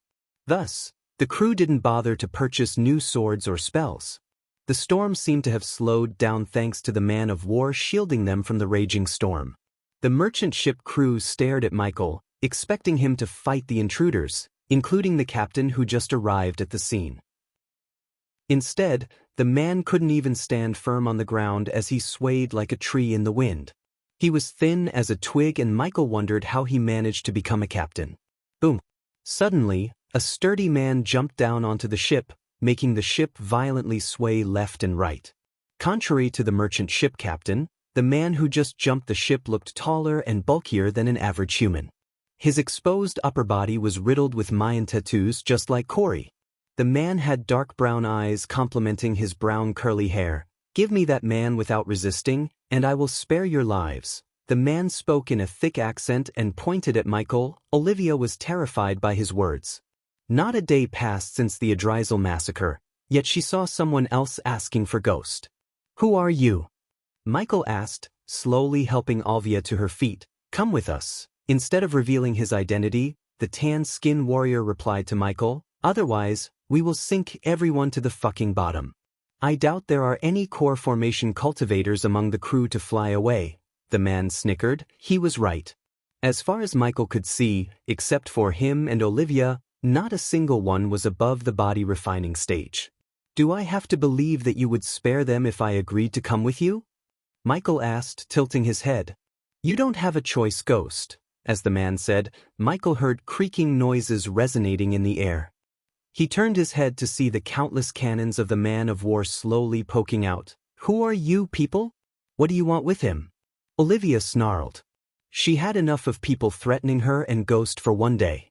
She was about to cast a spell as Michael sensed the arch-energy around him fluctuating. But he quickly squeezed her hand. "We have seen enough deaths," Michael whispered. Then he looked back at the man while the merchant ship crew stared at Michael, wordlessly begging him to go with them and save their lives. "You got me." Michael threw his arms in the sky. "Teacher." Olivia growled as she grabbed his hands. Michael turned out with a gentle smile on his face. "I survived worse. Just quit whining and reach home safe." Michael squeezed her arm as a gesture of reassuring her before stepping toward the pirates. When Michael reached his side, the man's gaze swept across the ship. "If you wish to see him alive, don't tell anyone about this." He directed his gaze at Olivia. "Trust me when I say this, people. If you breathe a word about this, we will kill you and your kin." According to Michael's plan, the pirates had no idea Ghost is the Dark Lord. As far as they were concerned, the Dark Lord ordered Corey to capture him, and Corey conveyed the order to them. Even Corey thought Ghost was one of the Dark Lord's targets. "Listen to them. Do not speak a word of it." Olivia didn't nod but stared at him with a blank mind. She only snapped back to reality when the man grabbed Ghost by his collar and leaped back to the man-of-war. By that time, their figures had disappeared from their sight. After Ghost left the deck, the crew members sighed in relief. Except for Olivia, everyone seemed rather happy. Back on the man-of-war's upper deck, Michael was surrounded by several pirates with scimitars. They all stared at him menacingly as the captain showed him towards the opened latch on the ship's center. "Chill out, bro. I am walking." Michael sped up his pace. Soon, the ship began to move, but he couldn't watch over the merchant ship or Olivia as he was pushed down the ladder leading to the dark lower decks of the ship. The strong stench of rum and moth made him twitch his nose. The pirate captain walked behind him, leading him further into the dimly lit corridors until they reached a tiny room with no windows. Instead, the room had a tiny bed, a hand-size hole on the wall to enable wind flow, and a weakly burning candle. The room was barely 4 feet wide, and if Michael bounced, he would hit his head on the ceiling. But, on the other hand, the bed sheets looked ancient, yellowish, and drenched in fluids that Michael didn't even want to guess what. "Enjoy your stay, Lord." The man chuckled evilly before shoving Michael into the room and closing the door behind him. Michael waited until the footsteps completely went quiet before establishing a connection with Corey. "Is it done?" Michael thickened his voice and asked Corey. "Yes, my lord. My men have captured Ghost without any casualties, as you ordered." "What's your next order, my lord?" "Where are you right now?" Instead of giving Corey her next orders, Michael asked about her whereabouts. "Still following the target, my lord," Corey said. As per Michael's orders, Corey delayed the ship Sabrina and the vampires on for a week by destroying the mask with chain shots. Corey and her men plundered the ship, intending to delay their journey. Afterward, Michael asked Corey to leave them alone. It took the vampires another week to repair their ship before resuming their journey. Corey had been following the vampires for 4 days by now. "They are sailing away from the southern continent, my lord. Where is Ghost now?" Michael asked, pretending not to know anything about Ghost's location. "In the Crystal Ocean, my lord. How long do you think it takes for your men to reach your target?" Corey's voice trailed off as Michael heard the sound of papers ruffling. A few seconds later, she responded, A day if the wind's with them and day and a half if it isn't. Michael rubbed his chin for a moment. Hey Race, what you're gonna do? Order your men to sail to your location, and then follow the target together. When the target anchors somewhere, throw Ghost over to the target. My lord, what if they reach their destination before my men could reach me? Then note the location and inform me right away. Remember, no matter what, do not lose them, Michael coldly said to Corey. Understood, my lord, and tell your men to stay away from Ghost. As you wish, my lord. Michael was glad to hear Corey abiding by his orders without asking a question. After dealing with Sabrina and the key, Michael decided to deal with the two pirate lords. Currently, Pirate Lord Vance rejected Michael's offer to join his army, which was a pretty stupid move if one asked Michael. The most powerful pirate Lord Blackmane was yet to be found by Corey, and after which, Michael would give him the same offer he gave Vance. Michael would be forced to destroy them if they rejected his generous offer.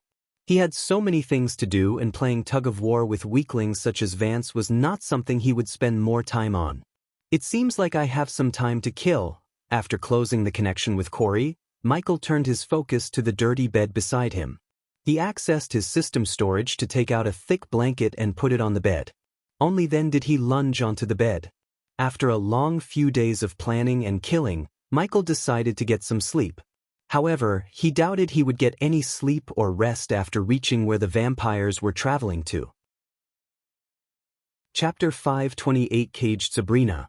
It's kinda relaxing. Michael snuggled under the warm blanket, talking to Gaia through the earpiece. He felt like a teenager who talks to his girlfriend hiding under the blanket. What's relaxing? Asked Gaia. Everything, Snake. The storm outside, this cozy room, the warm blanket, everything. Enjoy while it lasts. Who knows what would happen after you get to Sabrina? Michael heaved a long breath of sigh, staring at the moth-covered ceiling. By the way, why aren't you going as the Dark Lord? Gaia asked. I could, but if I did, Sabrina wouldn't open up to the Dark Lord. We need to know more information about the key. If the vampires are keeping her alive, it means they can't get to the key without her. Since I saved her and her mother, she has a soft spot for Ghost. I can use that to get to know more about the key. Do you have everything you need? You said you broke your swords fighting the elder vampire. I already told Corey to order her men to give me a pair of swords. I can make do with that until we go to the aqua auction. Don't be stupid. They'll put 2 swords in the space ring. Take them with you.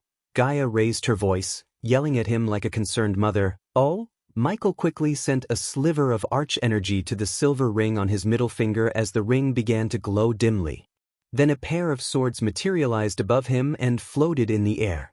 Each of the 2 identical swords had a long, thick, warped blade made of iron held by a grip wrapped in shiny, red-scaled leather. With a single, sharp edge, the sword would protect him from incoming blows while also giving him the ability to shred his enemies to pieces. The blade had a jagged, twisted crossguard, offering plenty of protection to his hands and thus his life. Although the crossguard had a decorative crow head on each side, the cost of forging the swords must have been high. A massive pommel was decorated with gilded linings. No expense was spared for the gorgeous swords in front of him. The blade itself was engraved as countless symbols have been delicately etched into the blade, which only added to the elegance of this weapon and its cost. Where did you get them? Michael was surprised by the swords. Although he liked the black swords more because he liked black, the 2 silver swords weren't inferior to his previous 2 swords by any means. Where else? From Maze Roth Armory. Do you know they have an entire hall filled with old used weapons the students could use for free? Those fuckers are really rich and resourceful. He couldn't believe they threw these 2 beautiful swords into the waste room and let the students take them for free. If these 2 swords were to be used for free, imagine the things in their protected vault.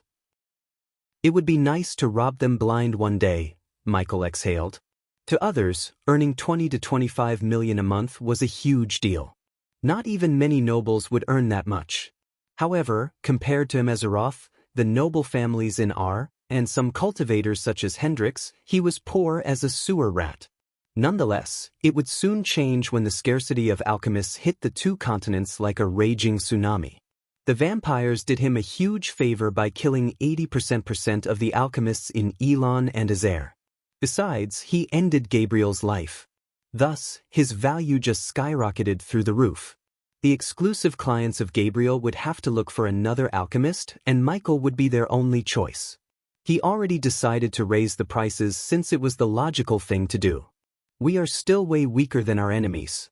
Just get to the soul refining stage quicker, Snake. Not all of them can get stronger by killing people, my dear Michael, she hissed. What if we both traveled to the treacherous ocean one more time? The last time I went there with Layla, I was so weak. If we both reached the soul refining stage and went there, we could dominate the place. Many young masters such as Noah wouldn't revisit a place that they went to while they were weak. They would struggle and depend on their luck to survive the place. But after surviving, they wouldn't return to the place. However, Michael planned to visit the treacherous ocean. Now he had more tools and was stronger than he was when he last visited. He was confident that he could dominate the treacherous ocean and harvest all the resources there to get stronger. Why not? I'll be like a post-engagement honeymoon, Gaia chuckled. Oh shit, I have to go meet Gilrine. Suddenly Gaia remembered she had to accompany Gilrine to the Black Forest. Alright, be safe. I'll get some sleep and I'll update you after I reach the destination. Don't die on me, okay? Just get home safe with the key human. Amua, I love you. Gaia kissed him. I love you too, Gaia, Michael softly said before cutting the connection between them. After everything was said and done, Michael closed his eyes, trying to get some sleep. While Michael was sleeping peacefully, Sabrina curled into a ball on the floor, trying to fight the cold. Unfortunately, she was stammering in the cold and tried to cover her hands and legs with her long silver robes. The vampires kept her in a cage below decks. As far as she could see, there was nothing but pitch blackness. The water leaked through the holes and gaps above her and drenched her dress. Rowena, Noah, where are you? Sabrina sobbed. She may be strong, but she was still young and innocent.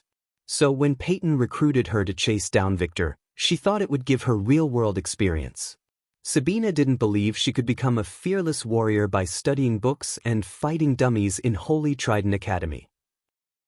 Instead, she wanted to fight real enemies and get a real battle experience like her brother Noah. However, everything changed when a monster of a man attacked their safe house in the southern continent.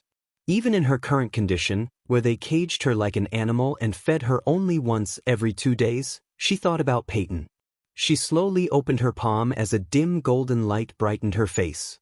Her puffy eyes, due to sobbing so much and paleness, became visible in the light. Until recently, Sabrina was oblivious to the golden rune on her right palm. However, the rune began to glow when she came across an ancient parchment in a dungeon that appeared in Kingdom Mohan. The parchment contained words written in an ancient language. Unfortunately, she couldn't make out any words except the name Aurora, which was written in their language. Sabrina wanted to take the parchment to her elders in Holy Trident, but the parchment turned into a flash of light and entered her brain. Ever since then, Sabrina could recall the way to something called the key. She only shared the information with her teacher at Holy Trident Academy. Little did she know that her teacher was an elder vampire disguised as a teacher in Holy Trident. Because of him, Sabrina was captured by the vampires and forced to show them the way to the key. Otherwise, they threatened Sabrina by telling her they would massacre her family overnight. Now she had no choice but to guide them through the maze to get to the key. Even if it cost her her life, she wouldn't let anything happen to her family. But deep down, she wished either Rowena or Noah would come and save her from the monsters above her. I want my big brother. She sobbed like a little girl in fear and despair. She shuddered when she heard the door creak open as she saw the light peeking through the door to her cage. Get a bitch. The island is nearby. A figure dressed in black robes rattled the cage with the wooden stick he used to beat Sabrina for fun. Even in the pitch-black darkness, she could see his ruby-red eyes menacingly looking at her. He licked his lips as Sabrina shuddered. She had seen him bite a youngster's neck and drink all his blood until the youngster was mummified. She could still feel the pain in her back due to the beating he had given her a few days ago. Up, she stuttered as she tried to pick herself up. But the shackles around her wrist made standing up a difficult task. Meanwhile, the vampire took the keychain hanging on his waist and unlocked Sabrina's cage. As soon as he opened the cage door, he kicked Sabrina in the gut with enough force to make her throw up blood. Ah, the smell of blood. The vampire licked his lips again. Cough, cough. Sabrina kept coughing up blood. Her vision went blue because of the pain in her stomach. The next moment, he grabbed her hair and dragged her out of the cage. Thud. The vampire leaped through the opening and threw Sabrina onto the wooden rails when they reached under the open latch. Sabrina's eyes hurt as she saw the daylight after a long time. As her vision cleared, she noticed several black-robed figures surrounding her. Remove her shackles.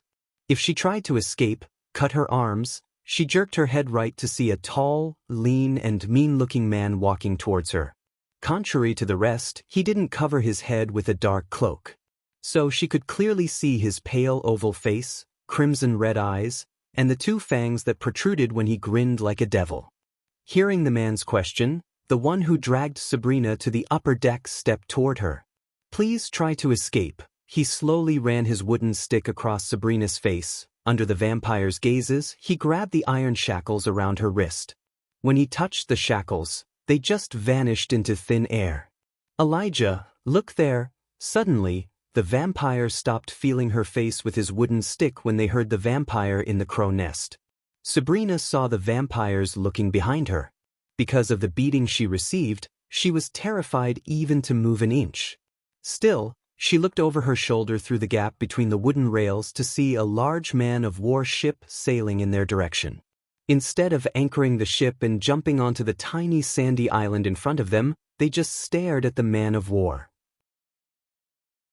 Chapter 529 Big Brother Michael to the rescue. Get to the island. The tall greater vampire ordered his minions as they quickly leaped from the ship to the island with a swift jump.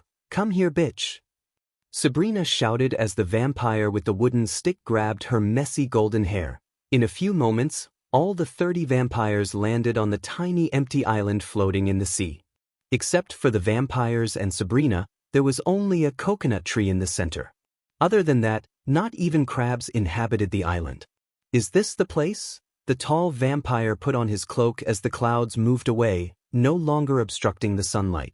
If they tried anything funny, board them and kill them, the tall greater vampire named Elijah said, looking at the approaching man-of-war. He then slowly moved his gaze to Sabrina, who was still under the hold of Zeke. Get her to work, Elijah ordered Zeke, who slowly licked Sabrina's neck with a devilish grin.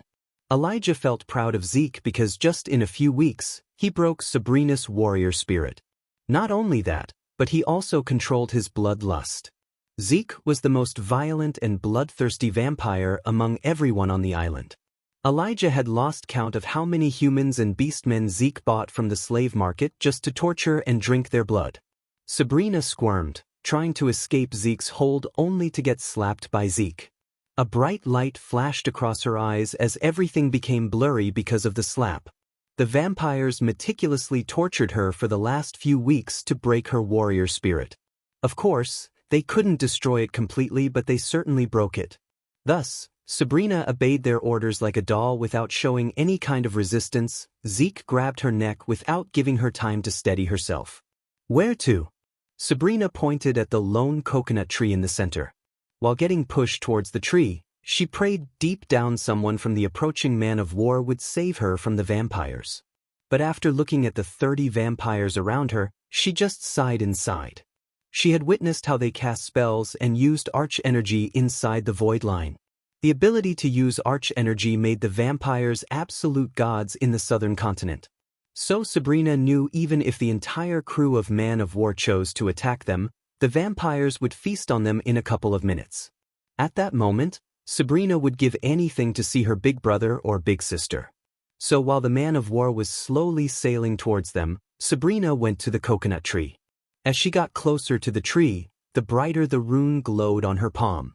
Surprisingly, when she approached the coconut tree, the island trembled slightly. Then, a rune resembling the letter D slowly appeared on the tree. It glowed in golden color and pulsated powerful energy. The energy was nothing like they had ever felt. Each time it pulsated, a shock wave swept across the island. After every pulse of energy, they heard a whistling sound resonating on the island. Meanwhile, the man-of-war reached close enough to cast its shadow on the island. The vampires were poised to leap onto the man-of-war, but instead, they saw a hook being fired onto the island from one of the upper deck cannons. Elijah moved to the front expecting a battle. He waited for the humans to attack them, licking his lips. Contrary to his expectations, he saw a dark-robed human sliding through the rope towards them.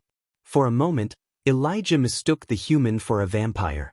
Just like them, he dressed in full black, his long black coat fluttering in the wind. He had a beard that was neither too busy nor too stubble, and the most eye-catching feature about him was the two swords crisscrossed on his back, forming an X behind his back. As he was sliding towards them, he looked over his shoulder and showed his middle finger to the man-of-war. As a result of his offensive gesture, someone from the upper deck cut the rope. They all expected the young man to fall into the water, but instead, they saw him leap into the air, roll, and land comfortably on the sandy shore like a cat. He cracked his neck, dusted the sand on his black robes, and looked at the vampires lining in front of him. When his gaze swept across them, Elijah saw a tinge of surprise in his eyes, especially when he saw Sabrina, Ghost. Sabrina shouted in joy when she saw a familiar face. Without her control, her legs dashed at him only to get pulled back by Zeke by her hair. The moment Michael saw Zeke slap Sabrina, something primal awoke in him. Something deep down told Michael to cut Zeke into pieces and throw him into the sea. Kill him. While Zeke was dragging Sabrina to the tree by pulling her hair, Elijah ordered the others to kill Michael. Michael, on the other hand, couldn't take his eyes off Sabrina. His hatred for the Guardian Guild reached another level. They knew Sabrina was with the vampires, yet they didn't even raise a finger. For them, the key was more important than Sabrina's life. Just by looking at her bruises and the messy state of Sabrina, Michael could guess what she went through. Even in front of him, the vampire handled her like she was a rag doll. "Don't you idiots know who she is?" Michael asked Elijah instead of surrendering to his bloodlust.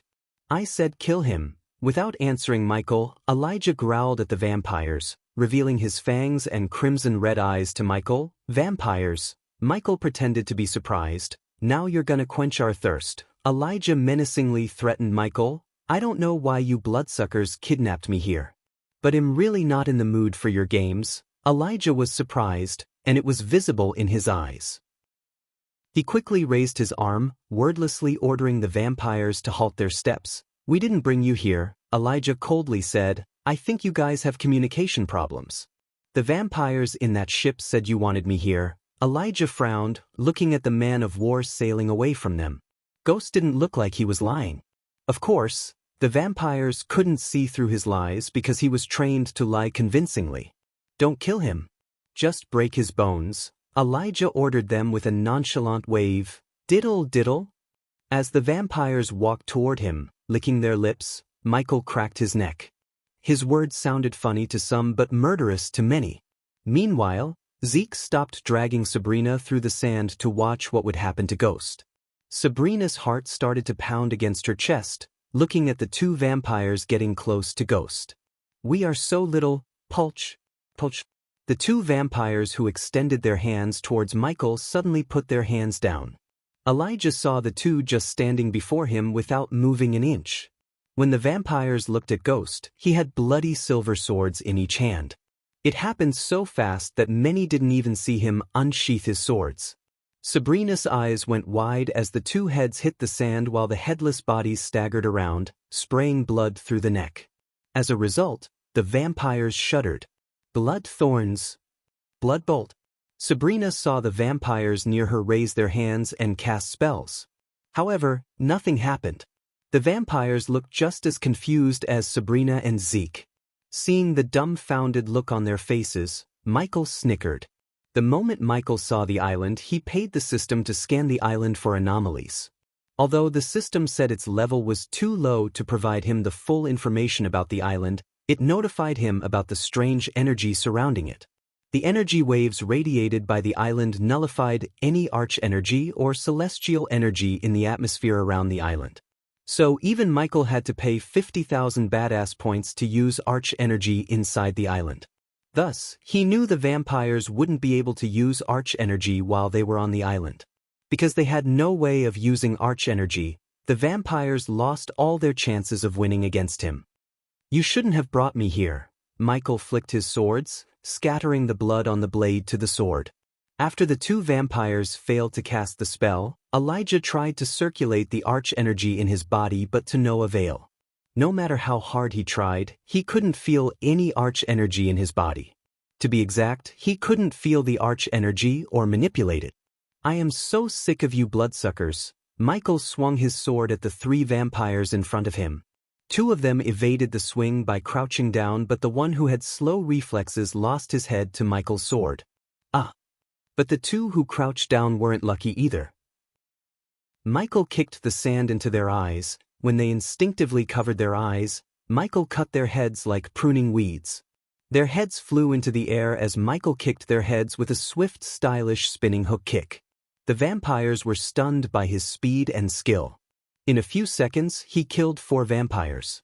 Shockingly, the vampires were highly trained by Lenora, one of the elder vampires who had a seat on the council. "I'll rip you to pieces." Instead of ordering his minions to kill Ghost, Elijah dashed at Michael to kill him by himself. Whoosh! Ghost threw his sword at Elijah, but Elijah caught the sword easily. However, before Elijah could make a snarky comment, he saw Ghost flick his wrist as a vial dropped into his arm from his sleeves. Clang! Elijah was too late to stop Ghost as he threw the vial at the dead bodies on the ground with enough force to break the vial into pieces. As soon as the vial was broken, Elijah noticed a green mist emerge from the ground. Arg! Shit, it burns! Arg! Soon the vampires began to scream and shout, including Zeke, who dropped to the ground, screaming in agony. Surprisingly, Sabrina felt nothing. She even saw Elijah scratching his eyes and growling on the ground. Instead of killing the vampires near him, Sabrina saw Ghost walking towards Zeke. Noah might be his archenemy, but Sabrina was nothing but nice to him. She always treated him warm and friendly, even after Michael beat the crap out of Andrews. By slapping Sabrina in front of him, Zeke punched his ticket to hell. Chapter 5:30 The Berserker Pill. While Zeke was growling and moaning in misery, Michael gently lifted Sabrina from the ground. Here, Michael put his hands into his inner coat pocket and took out a sparkling blue healing potion. Instead of taking the healing potion, Sabrina hugged him so tight and plunged her head into his chest. Michael was surprised, but he didn't push her away. Instead, she began to cry her eyes out to the point Michael felt his shirt becoming wet with her tears. "It's all right, Sabrina. It's okay." Michael couldn't help brushing her head gently. "Why are you here with the vampires?" Michael asked, pretending to know nothing about Sabrina's status. She didn't answer him immediately as she hugged him tight and cried. He could really feel the tightness of her hug. It felt as if she was trying to squeeze him to death. Only after several minutes later did she let him go. Then, Michael grabbed her hand and placed the healing potion in her hand. "Drink it. You will feel better." She nodded obediently before drinking the healing potion. Meanwhile, Michael looked down to see Zeke growling and rolling on the sand. The gentle smile on Michael's face immediately vanished into thin air. Instead, a cold, murderous look emerged on his face. The tables were turned against Zeke in a blink of an eye. Michael grabbed him by his collar, pulling him up. "You get off by slapping girls?" Michael smashed Zeke against the coconut tree. Several coconuts fell from the tree because of the force. Plop. The sound emanated from Michael's hand clashing with Zeke's face echoed through the salty air. Plop. Michael slapped Zeke again, and this time, with more force behind his slap. "Ich!" Zeke screamed. "Kill him," Sabrina coldly said, picking up Zeke's wooden stick that looked like a mini baseball bat from the ground.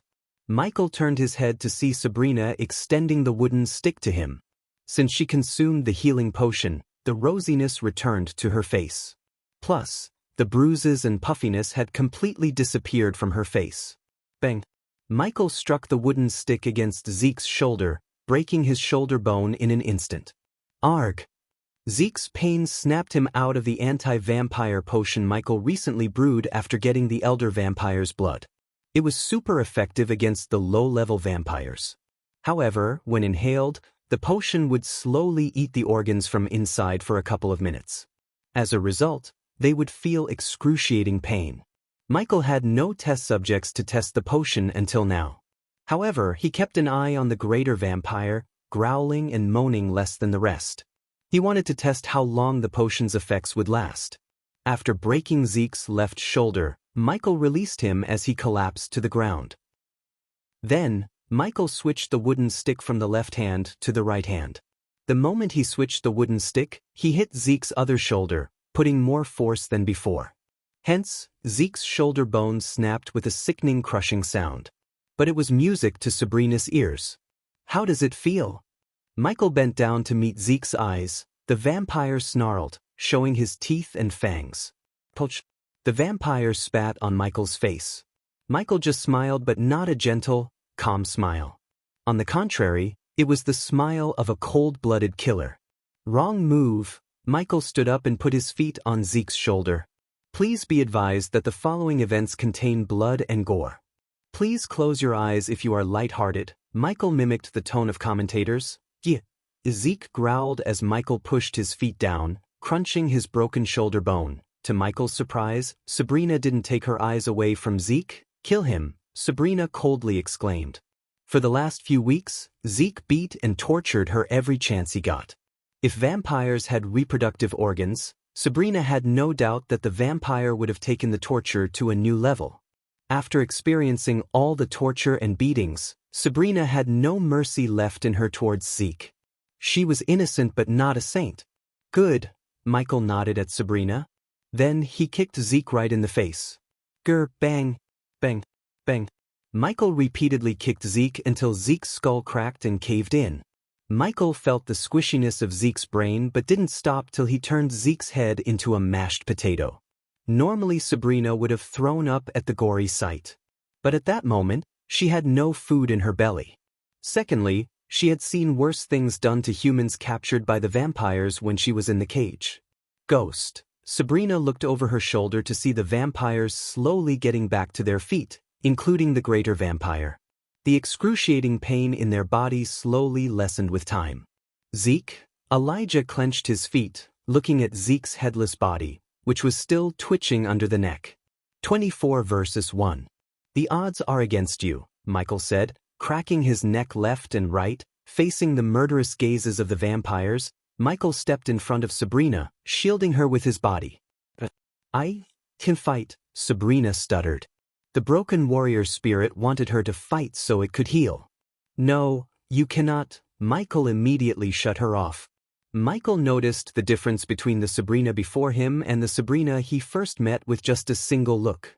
There was no way in hell she could face the vampires without some serious therapy. He then threw the bloody wooden stick to the ground and grabbed his sword, sticking it into the sand. "I'm going to enjoy killing you and sucking you dry," Elijah snarled. "You know what?" Michael sheathed his swords. "Since you fuckers pissed me so much, no quick death for any of you." Michael cracked his knuckles. Then, he flicked his wrist as a red pill bumped onto his left arm and directly went into his mouth. The berserker pill instantly melted in his mouth and was consumed by his body.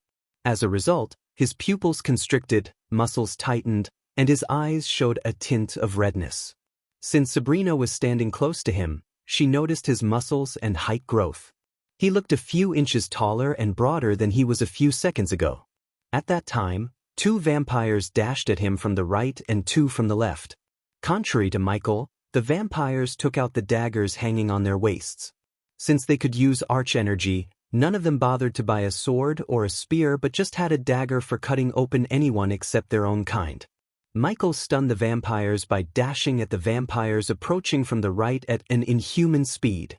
He grabbed the hand of the vampire, which held the dagger, bent the hand, and stabbed the vampire's chest with his own dagger.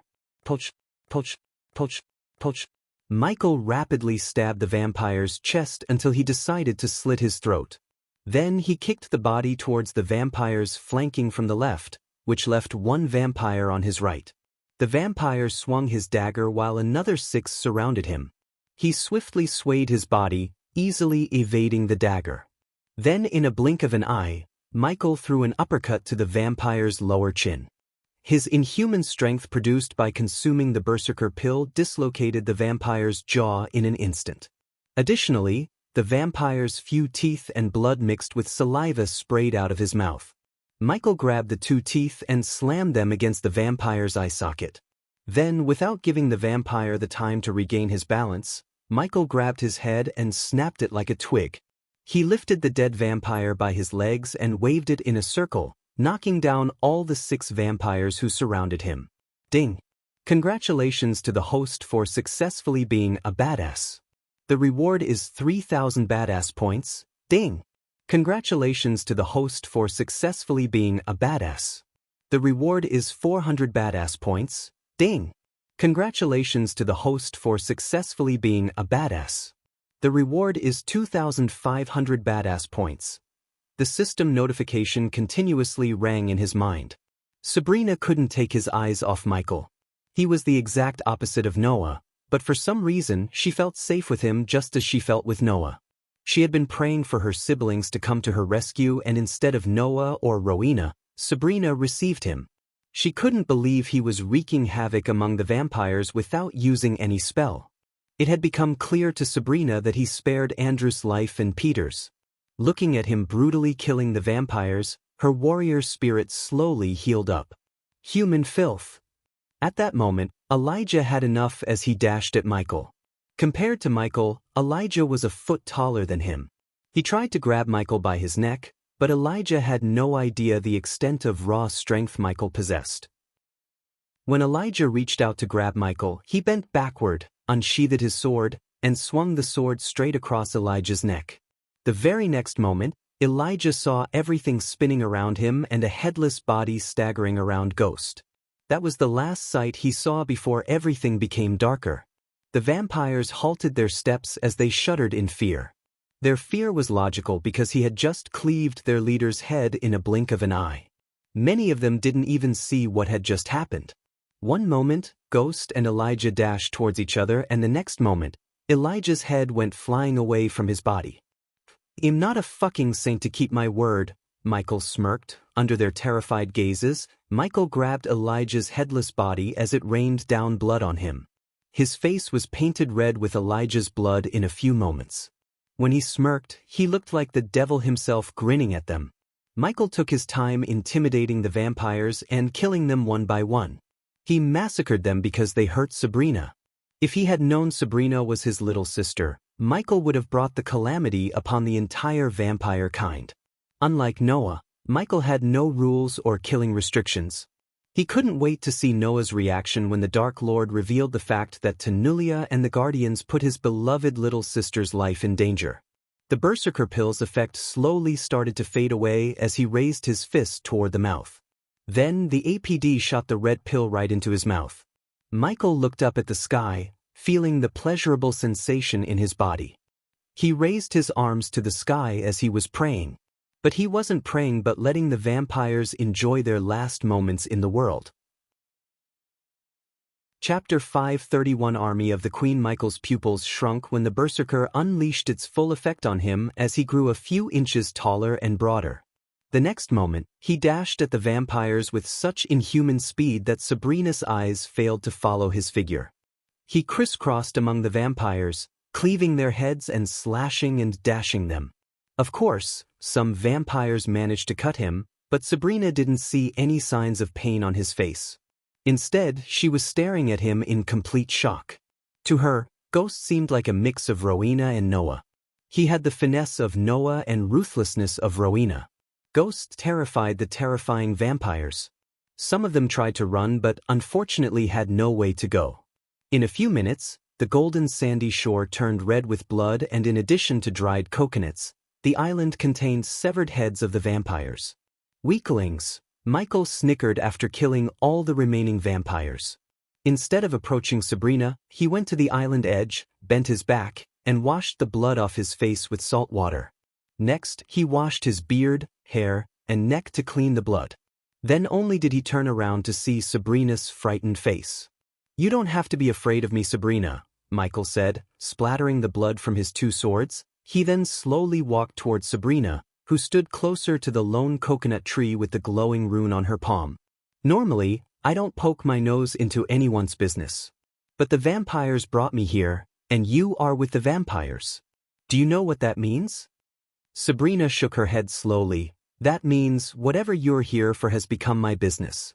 We can't fly away from here, and we certainly can't man that ship by ourselves. Michael looked at the merchant ship floating near the island. Of course, he could fly away from the island if he wanted. However, it would defeat his whole purpose of coming here. Still, Michael had to put up a facade like he was brought to the island by the vampires. So, it's safe to assume you were brought here by the vampires because of that, right? Sabrina saw Ghost's gaze falling on her glowing hand. Sabrina slowly bobbed her head up and down. He then turned his head to the side to see the glowing rune on the tree. Unfortunately, although the system scanned the rune, it failed to find what kind of energy the rune was pulsating. But as far as Michael felt, the energy was 100 times more powerful than the celestial energy. Try placing your hand on the rune one more time. I have a feeling our only way out of here is to go through whatever this is. Sabrina hesitated for a few moments, contemplating whether she should involve Ghost in her mess or not. But after looking around the endless ocean, she had a feeling that no one would come to save them any time. Besides, Sabrina wanted to see what the vampires wanted from her. Wait, but when she was just a few inches away from touching the rune on the coconut tree, Michael grabbed her hand. If we are going to do this, there are some rules. If you follow these, you will get home safe and sound. You got me? Michael looked into her eyes and didn't move his gaze even an inch away. Under his cold gaze, she had no choice but to nod. Good. First, you will do what I say and when I say it. No questions. For some reason, the rune on the tree gave off a feeling similar to his runic teleportation runes. If it was like the teleportation rune, then he knew that the rune on Sabrina's hand must be the one that activates the teleportation rune. Just by looking at Sabrina's shivering legs, he could tell that she was terrified to the core by the vampires. Michael had seen the same signs in soldiers tortured in camps in some places back on Earth. So it was obvious to Michael that they tortured Sabria to break her spirit. I can leverage her weakened state to get more information, Michael said to himself. Since her mind and body were in a vulnerable state, he planned to exploit it to get as much information as possible from Sabrina related to the key. Second, no lone wolf bullshit. You're not in the shape to fight alone. So let me do the fighting.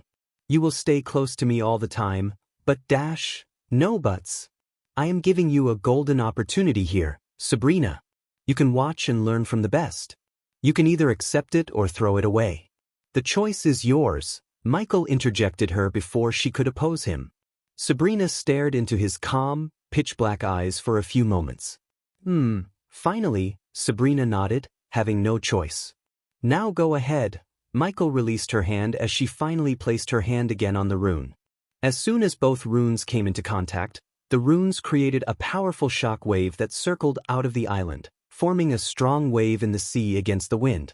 It almost knocked down Michael but blasted the dead bodies into the sea.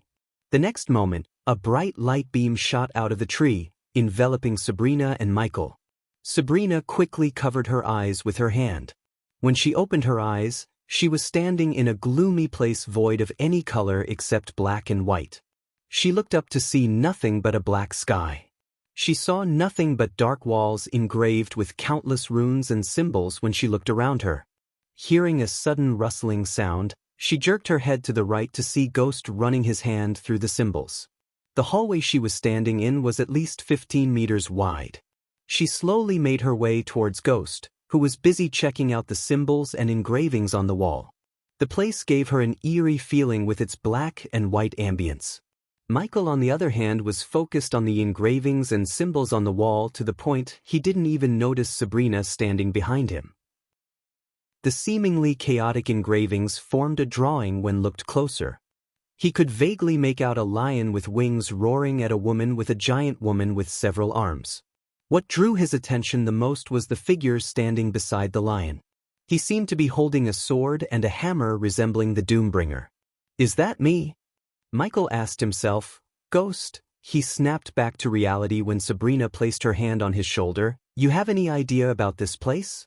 Michael asked Sabrina. He felt like he was dropped into a black and white movie. Even the gems in her dress lost their glow and looked gray. The floor was paved with rough stones which were also used in the walls. The sky was pitch black, void of any stars or moons. Michael wondered where the light was coming from, but to no avail. Surprisingly, Sabrina responded to his question with a nod. Shadow Realm. The plane between the worlds, Sabrina said, looking around. She read about the Shadow Realm while scouring through the ancient scripts in the Holy Academy library. Among all the realms, the Shadow Realm was the most mysterious, and many believed it was just a myth. However, after looking around the place, she had no doubts. What might possibly tempt the vampires in this place? Michael slowly walked along the walls as Sabrina followed him behind. Can you remember anything the vampires said that could help us? Calm yourself and think. Michael urged her to spill more information about the key. Not only the vampires but also the Guardians were interested in the key. Which could only mean one thing. The key would open the gateway to something much more powerful. Sabrina, however, remained silent without opening her mouth. Michael looked over his shoulder to see her opening and closing her mouth as though she was contemplating whether she should tell him or not. Instead of pushing her too hard, Michael decided to give her some time. Check this out. Michael suddenly halted his steps and pointed at the engravings to Sabrina. She stepped closer to Michael, looking at the symbols he was pointing at. While she was looking at the random place Michael showed her, Michael took out several spiders and drones and let them fly out in all directions to get the place's layout. Am I looking at something? Sabrina asked after a while. No matter how close she looked, she couldn't make out anything but just random shapes and symbols. It's a maze, Michael mumbled under his breath when the drones and spiders formed a map of the place. They were literally standing in the middle of a maze. The drones were still flying as the layout of the place confused Michael as a maze should. I need to come up with a plan, Michael thought. But, of course, Sabrina was the best source to know more about the place. Was Sabrina. What else do you know about this Shadow Realm? Any time difference between us and our world? According to the scripts I read, time stays still in the Shadow Realm. Finally, Michael felt a little bit relieved. In case the time stood still, as she said, he could attend the Aqua Clan auction without missing it. Besides, he didn't have to worry about missing the rest of his studies in Mazeroth. His train of thoughts was abruptly interrupted by a whistling wind. They both felt a gust of wind passing through them. Michael immediately unsheathed his swords while scanning the surroundings. His environmental scanning map didn't reveal any hostiles near him until he vaguely saw a few silhouettes materializing out of thin air surrounding them. System scan them. Michael quickly ordered the system as the creatures walked out from the shadows, revealing their full form. As soon as Michael's gaze swept across them, he creased his brows. They were some kind of humanoid creatures with no skin covering their bodies. The creatures hissed at Michael. To him, they resembled the skinless anatomy dummies in science labs. Sabrina, who had less tolerance for horrifying creatures, immediately felt her stomach growling as her face turned green. Army of the Queen. Surprisingly, Michael heard the system's voice flickering as though something was disarraying the system. Army of the Queen? Michael was surprised. He expected more information from the system other than some cryptic words. Fortunately, Michael was able to feel his arch and celestial energy. Do you have any defense spells? Michael asked Sabrina in a husky voice while watching the skinless humanoid creatures cautiously. Sabrina nodded as he expected. Cast it on yourself and stay close to me. Michael shielded Sabrina with his body by moving closer to her. The fact she felt safe when she was with him surprised Sabrina deep down. She had only experienced this feeling when she was with her family. Hence, she contemplated how she could experience the same feeling with Ghost. Meanwhile, the creatures seemed to be hesitating to attack Michael. They were taking a step forward and back again and again. Trident cross. Sabrina waved her hand as a ghostly golden trident materialized over her head. Then from the trident's end, a translucent shield shot out to cover Sabrina. Michael counted 12 creatures around him. He wanted to know how powerful they were before unleashing his full power. Ignitia. Michael raised his sword as the lightning bolt traveled through the sword and went straight through the creature standing 15 meters away from him. As soon as the lightning bolt entered its head, the creature's head exploded into red mist, which startled the others. Ding! Congratulations to the host for killing a low-level queen worshipper. The reward is 10,000 experience points and 1,000 badass points. The system sounded fine except when it said the word queen. It felt like there was something else after the queen, but he couldn't hear the word.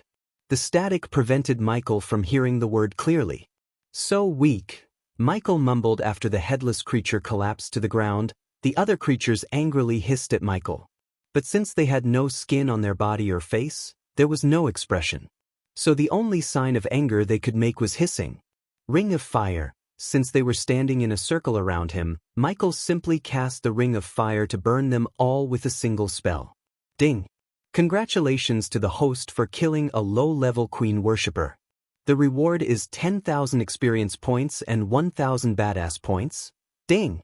Congratulations to the host for killing a low-level queen worshipper.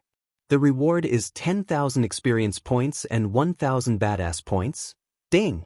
Congratulations to the host for killing a low-level queen worshipper. The reward is 10,000 experience points and 1,000 badass points. Visits. For the best experience. Congratulations to the host for killing a low-level queen worshipper.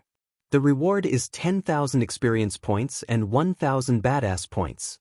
The creatures squirmed and growled on the ground, getting barbecued by the flame. However, since Michael avoided using the dark flames, they didn't completely turn into a pile of ashes. We should move.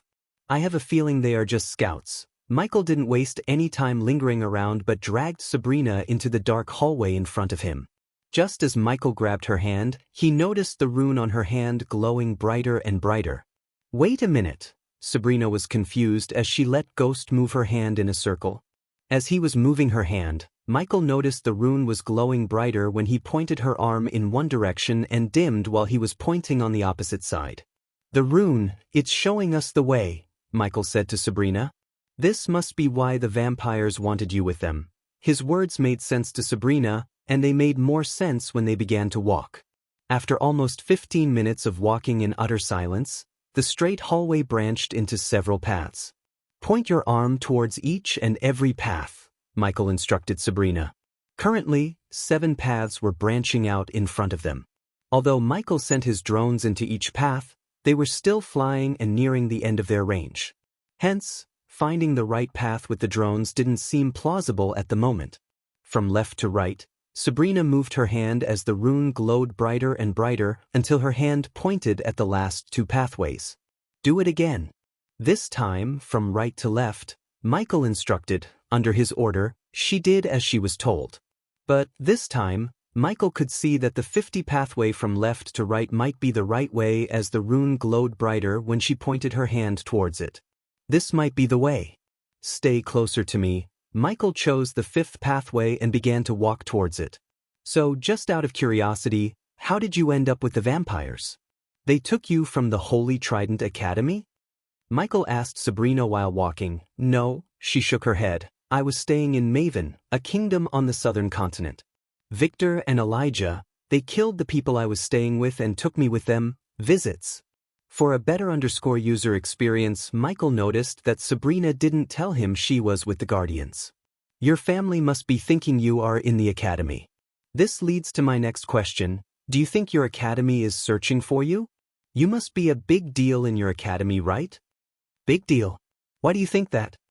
For the first time in a long time, Sabrina's lips curled upwards.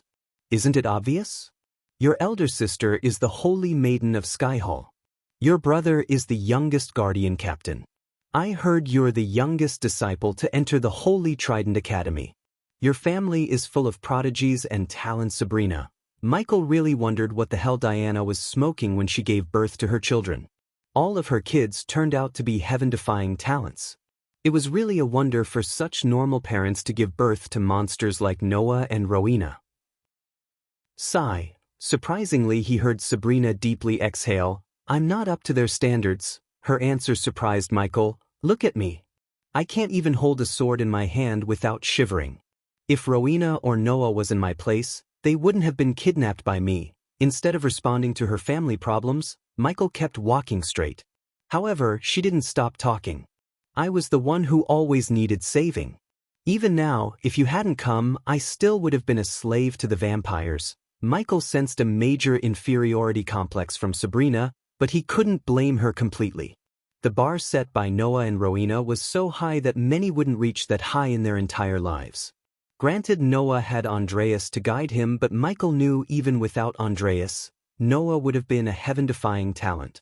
As far as Michael was concerned, if Noah didn't have Andreas, Noah would have reached greater heights. That old man was using Noah to finish what he couldn't. For once in my life, I wanted people to introduce me as Sabrina Winston, instead of Noah's sister or Rowena's little sister. I want to get out of their shadows and make a name for myself. Michael just made a sound, leading the way.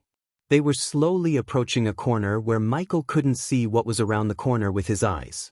But Michael had drones hovering directly above a group of skinless creatures.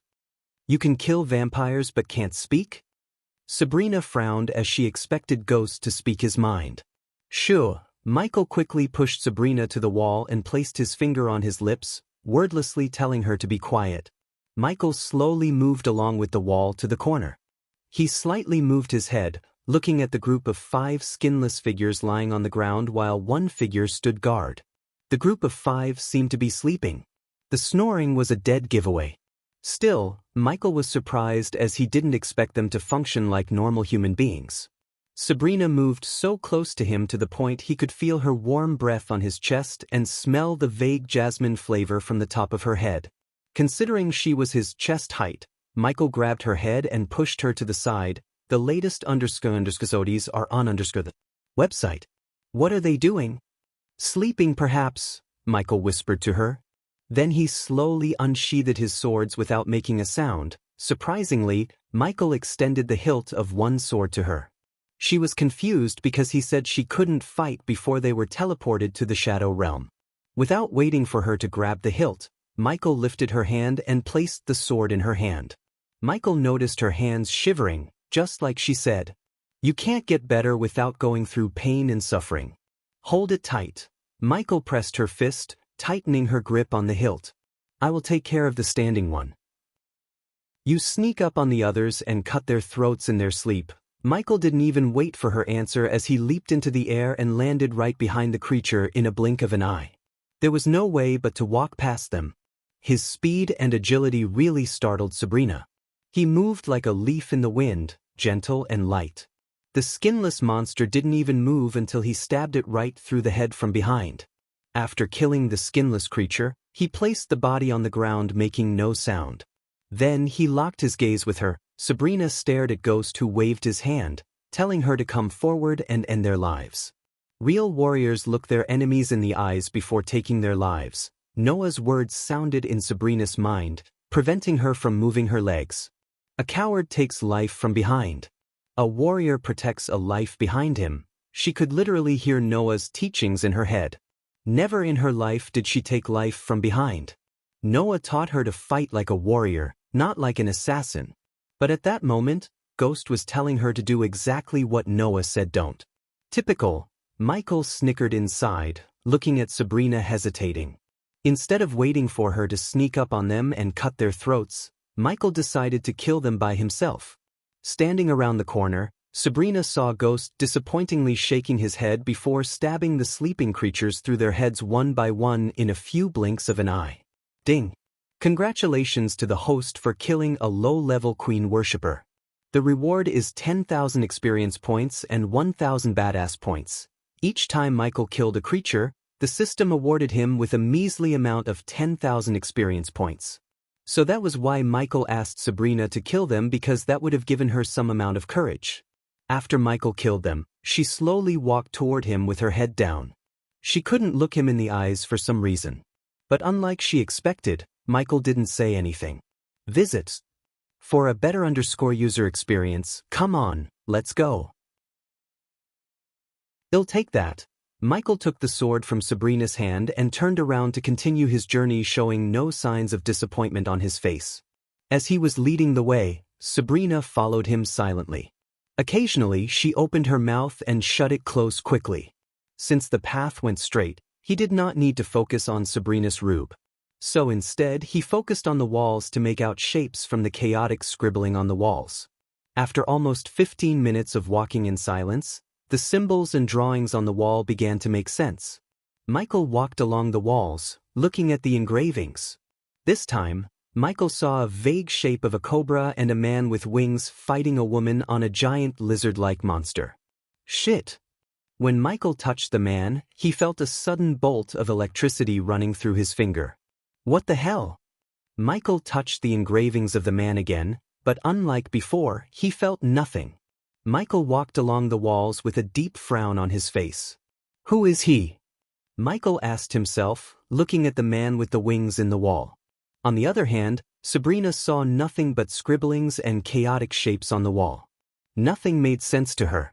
She walked behind him until he suddenly halted his steps. She wanted to ask why he stopped, but he raised his finger, wordlessly telling her to not speak. He looked closer at a portion of engravings where the man with the wings was fighting a giant 5-headed hydra. The man looked tiny compared to the hydra. But piqued Michael's curiosity was the vague shape of a human watching the fight from the shadows. The mysterious figure almost resembled his full Lucifer form. Is that me? Michael looked at the figure closely, but suddenly he felt a gust of wind brushing past him. Ding! In a blink of an eye, Michael moved his head to the side as an arrow went into the wall, cutting a few strands of his hair. Sling! Michael unsheathed his swords, pushing Sabrina against the wall so she wouldn't be attacked from behind. Ding. Visit. For a better user experience ding. This time, Michael deflected the arrows with the 2 swords. Why don't you show yourself? Let me guess, you're too ugly, Michael sneered. Sabrina looked around, trying to find where the arrows were coming from. But after she heard Ghost's words, she saw a figure slowly appearing near the wall on the other side. The figure who appeared out of thin air looked exactly the same as the skinless monsters Ghost killed before. Except, the creature in front of them held a bow in its hand. Sabrina squealed and closed her eyes instinctively. But when she opened her eyes, an arrowhead made of iron was just a few inches away from her. If Ghost hadn't caught the arrow would have gone straight through her head.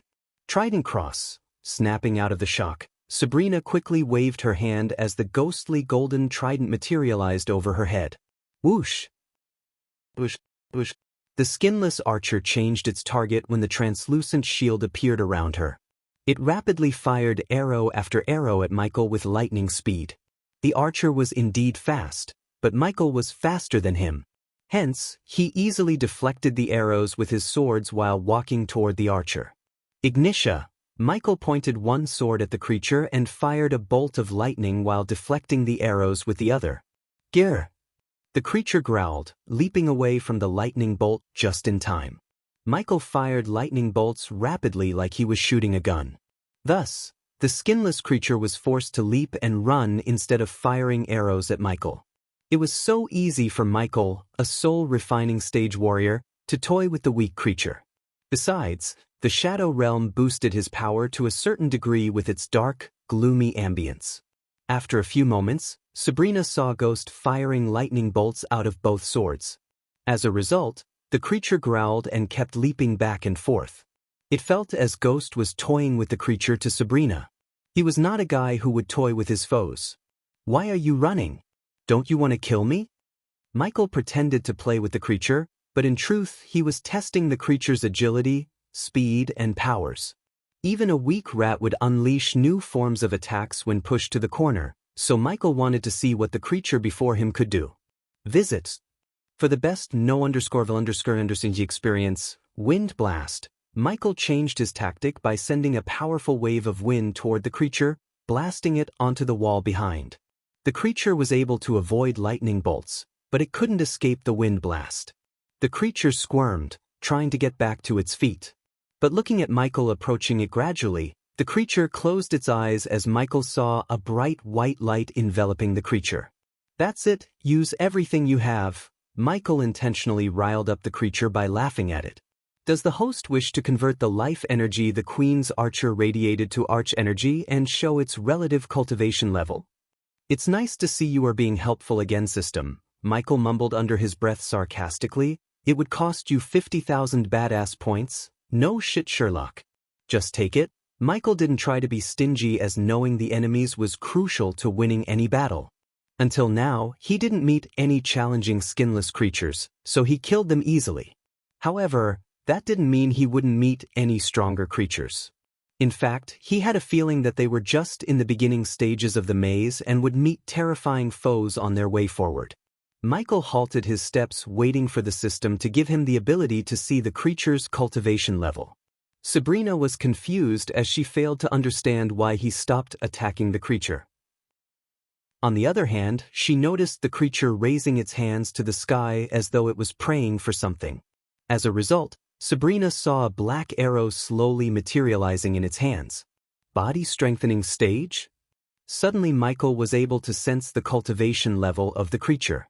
But, to be honest, he was kinda surprised at how weak it was. Its cultivation stage gradually rose from the body strengthening stage level 2 to 5 and stopped at level 6 when the black arrow finished taking its shape. Grr! The creature knocked the arrow on the string, aiming at Michael, who remained still. Lightning dash. Before the creature could release the arrow, Michael dashed at the creature. The next moment, Sabrina saw the creature's head flying into the air and landing right in his hand as its headless body staggered around the place, spewing dark blood. Ding! Congratulations to the host for killing a low-level queen worshipper. The reward is 10,000 experience points and 1,000 badass points. Without wasting the blood, Michael quickly took out a few vials from the system storage and collected the blood. Afterward, he bent down to cut a piece of flesh from the creature's chest, which nauseated Sabrina. But Michael whistles and cut a chunk of its flesh, showing no signs of disgust on his face. Ring of Fire. After cutting the flesh and taking its head, Michael raised his hand, sending a wave of fire onto the headless body. It took the fire a few minutes to disintegrate the body into a pile of ash and bones. After killing the creature, Michael returned to the wall section where he was staring before the creature attacked him. However, he was disappointed to see the arrow sticking right through the place where he saw a figure resembling him. Visit. For a better user experience, damn it. Michael punched the wall, shocking Sabrina. What was that? She asked, breaking her long silence. Nothing. Come on, let's go. Meanwhile, somewhere else in Sabar was sitting behind an oak table with moonlight pouring on him through the window behind him. He closed the thick book he was reading and took a long sip of red liquid from the glass in his hand. One would expect the liquid to be wine, but in truth, it was human blood. What else could an elder vampire like him drink on a beautiful night like this? His eyes were too tired to the point he wanted to cancel his night hunt and go to sleep. However, when he was about to stand up, he heard someone knocking on his door. Come in, Saber calmly said as a young girl wearing a black top and a white miniskirt entered the room carrying a wooden box. Lord Saber, someone has sent you this. Saber creased his brows as he smelled a familiar scent from within the wooden box. Leave it here. The maid girl placed the box on the table, bowed towards him, and left the room, leaving Saber alone in his rather empty room. Saber waited until the footsteps were completely unhearable. Then, looking at the wooden box, Saber exhaled. Then, he slowly lifted up the wooden box to see the bloody severed head of Haken staring at him. Haken, even at that moment when a fellow elder vampire's dead eyes were coldly staring at him, Saber didn't lose his calmness. Instead, he closed Haken's eyes and picked up the letter beside the head. It was obvious to Saber that whoever killed Haken left the letter for him to read.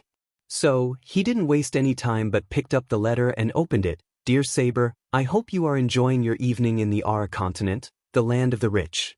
If you wish to continue your life by leeching onto wealthy nobles, you may do so. However, the moment you step outside I will end your pathetic life, just like I did to your friend Haken. Yours truly, the one who's holding your life. Out of the blue, the windows behind him shattered as an arrow went straight through his shoulder. Saber jerked around to see no one in the sky. He dashed outside, but there was no one in the area as far as he could see and sense. Who are you? Floating in midair, Haken asked himself. The latest episodes are on _ website. Am I being hunted? After navigating the maze for an exhaustingly long time, Michael saw Sabrina's pace slowing down. She breathed heavily while occasionally massaging her ankles. They could have flown, but Michael wanted to preserve his energy to fight if the skinless creatures ambushed them suddenly. "Let's rest here." Michael looked around before halting his steps. Sabrina heaved a sigh of relief as she was waiting for him to stop. She quickly sat on the ground as Michael took out a stack of firewood from his system storage. The shadow realm was void of colors but not void of coldness. So Michael placed the firewood between them and lit the firewood by sending a tiny bolt of lightning from his finger. Michael sat before the fire, placing his two swords on the ground beside him. Sabrina hadn't spoken a word to her since she failed to kill the skinless creatures. Sabrina gawked at him in the corner of her eyes to see ghosts staring at the blank black sky above them. Finally, she mustered up the courage to speak to him. "I am sorry." Hearing her words, Michael lowered his head to look at her flustered face. "Sorry? For what?" Michael asked. "For not killing them." Michael took a long deep breath. "I don't blame you, Sabrina. You have your own moral codes. There's nothing wrong with that. Just a friendly piece of advice. Don't let your moral codes kill you," Michael told her with his usual calm tone and gentle smile. "They are not mine." Her voice trailed off. "My brother taught me the virtues a warrior must have. I grew up learning these from him. How could I suddenly break them?" She explained herself. Michael just nodded without saying anything else. "I know you have something to say, Ghost. So please speak your mind." Her eyes water as Michael sighed. "You were with the vampires. Did you see them abide by the same moral codes you have?" She shook her head. "The latest underscores are on website. Welcome to the real world, Sabrina. The foes you will face have only one code: survive.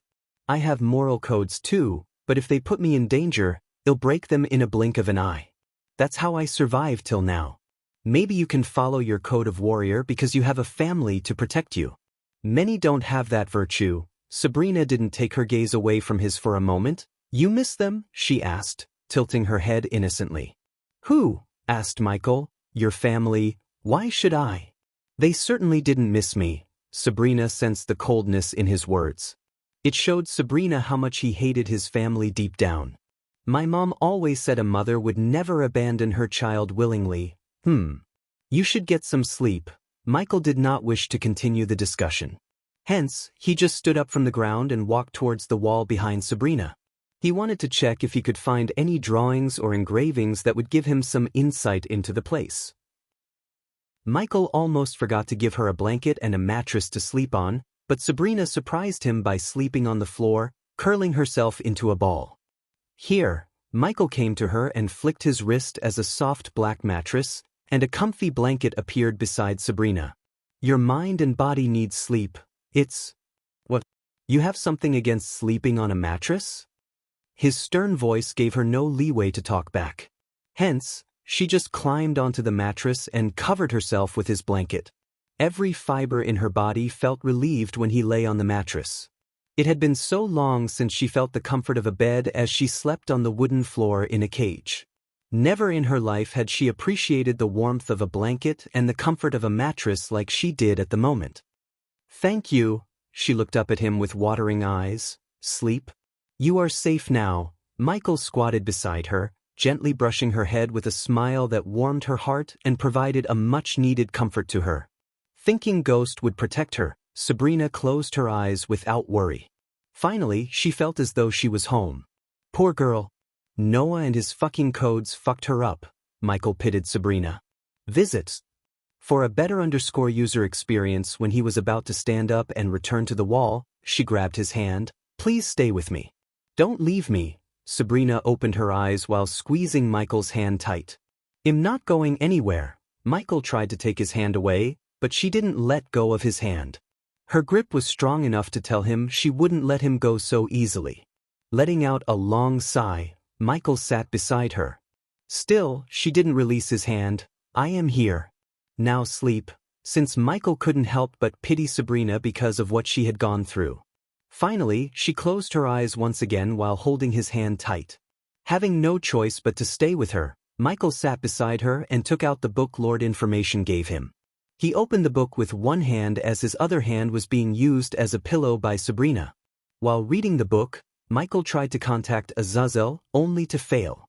Michael lost track of time reading the book. He was drowned in reading until Sabria snuggled closer and closer to him. "Shit," Michael cussed as she climbed onto his leg and placed her head on his lap. Michael felt so uncomfortable since only Gaia had ever slept on his lap. It felt weird for a few moments, but when he saw Sabrina sleeping peacefully, he just smiled and let her sleep on his lap. He even brushed her hair with his other hand. Almost an hour passed as Michael closed the book and looked at Sabrina. He felt something weird. He couldn't put his finger on it, but something felt so odd, like he had some kind of connection with the girl. "Should I take a blood sample?" Michael asked himself. He even extended the needle in his APD to get some of her blood. But unfortunately, he halted his movement as he sensed several skinless creatures surrounding him. Michael saw at least 12 skinless creatures around him. Some carried bows while the rest had tridents. Sure, Michael put his finger on his lips. The skinless creatures around him were at the core formation stage level 3. These mindless creatures were nothing but an annoyance to Michael. He gently lifted Sabrina's head and placed it on the book, replacing his lap with the book. He extended his hand towards the swords a few meters away as the swords flew into his hands. "She is sleeping, so keep it down," Michael whispered to the skinless creatures. Something told Michael that they understood their language. Dash, but one of the skinless creatures that held a trident tried to growl. However, its growl was cut close by Michael. In a blink of an eye, he needed its life by sending a lightning bolt through its throat. While the skinless creatures were startled by the quickness of his kill, Michael looked down at Sabrina to see her still sleeping without moving an inch. After making sure she was still sleeping, Michael looked up at the sky and raised his sword. A glint of shock emerged in their eyes. Michael saw a heat signature in the sky. Although it was invisible, he knew there was someone watching him. He had the feeling of someone watching him since he was teleported to the Shadow Realm, but only now could he see a heat signature. Visit. For a better user experience, as soon as he raised his sword, the heat signature vanished into thin air. "Kill him." Surprisingly, Michael heard an echo after the heat signature disappeared. It was a demonic voice 100 times more frightening than his Lucifer voice. "Queen." For the first time, Michael heard a word coming out of the creature's mouth. Sabrina squirmed after they made a sound, but Michael quickly sent a soft wave of wind, brushing her head. "Queen, huh?" Michael looked around the skinless creatures. He took a step forward as all the archers rained down arrows on him. Then, without even blinking an eye, Michael cast the wind blast. The spell created a powerful blast of wind around him, tossing the arrows away from him. But before Sabrina could wake up, he took out a sleeping pill and threw it near Sabrina's nose. The pill immediately turned into a vapor and entered her nostrils. As a result, she started to snore and fall into the deepest pits of sleep. "Now we can start the party," Michael snickered. But instead of dashing toward them and fighting like earlier, Michael accessed his system storage to retrieve a dark potion. Meanwhile, the archers prepared to fire another volley of arrows, and the trident-carrying creatures poised to attack Michael as soon as he took another step toward them. The creatures expected Michael to fight as he did on his way here. However, Michael surprised the creatures by throwing the potion in his hand into the fire burning before him. The vial shattered with a muffled sound. Soon, a cloud of white smoke emerged from the fire, immediately mixing with the air around them.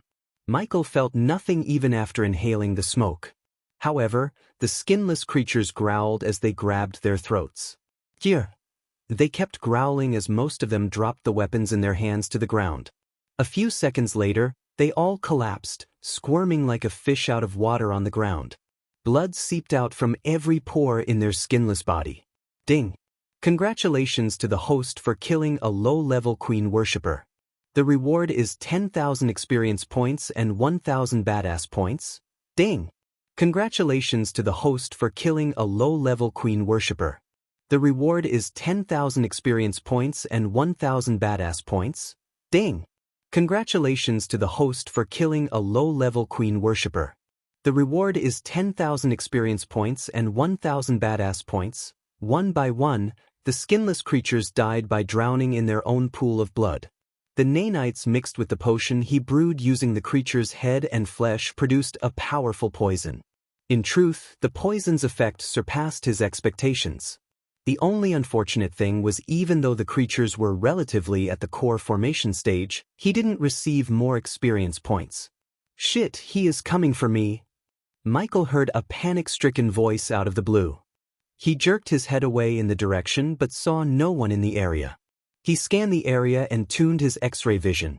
But still, Michael saw no life signs around him except Sabrina, who was sleeping peacefully. Arrest him. Michael heard another voice of a woman with a British accent. He is hunting me. Michael heard the first voice he heard again. Draven. Visit. For a better user experience. Michael was so confused by the voices. No matter how much he looked around, he couldn't find the source of these voices until he noticed a small glimmer in the wall behind Sabrina. He slowly and cautiously made his way to the wall. The part of the wall he noticed a glimmer had a crack, and finally he found out that the voices coming through the crack. He leaned closer to the wall, placing his ear against the crack to listen to the voice.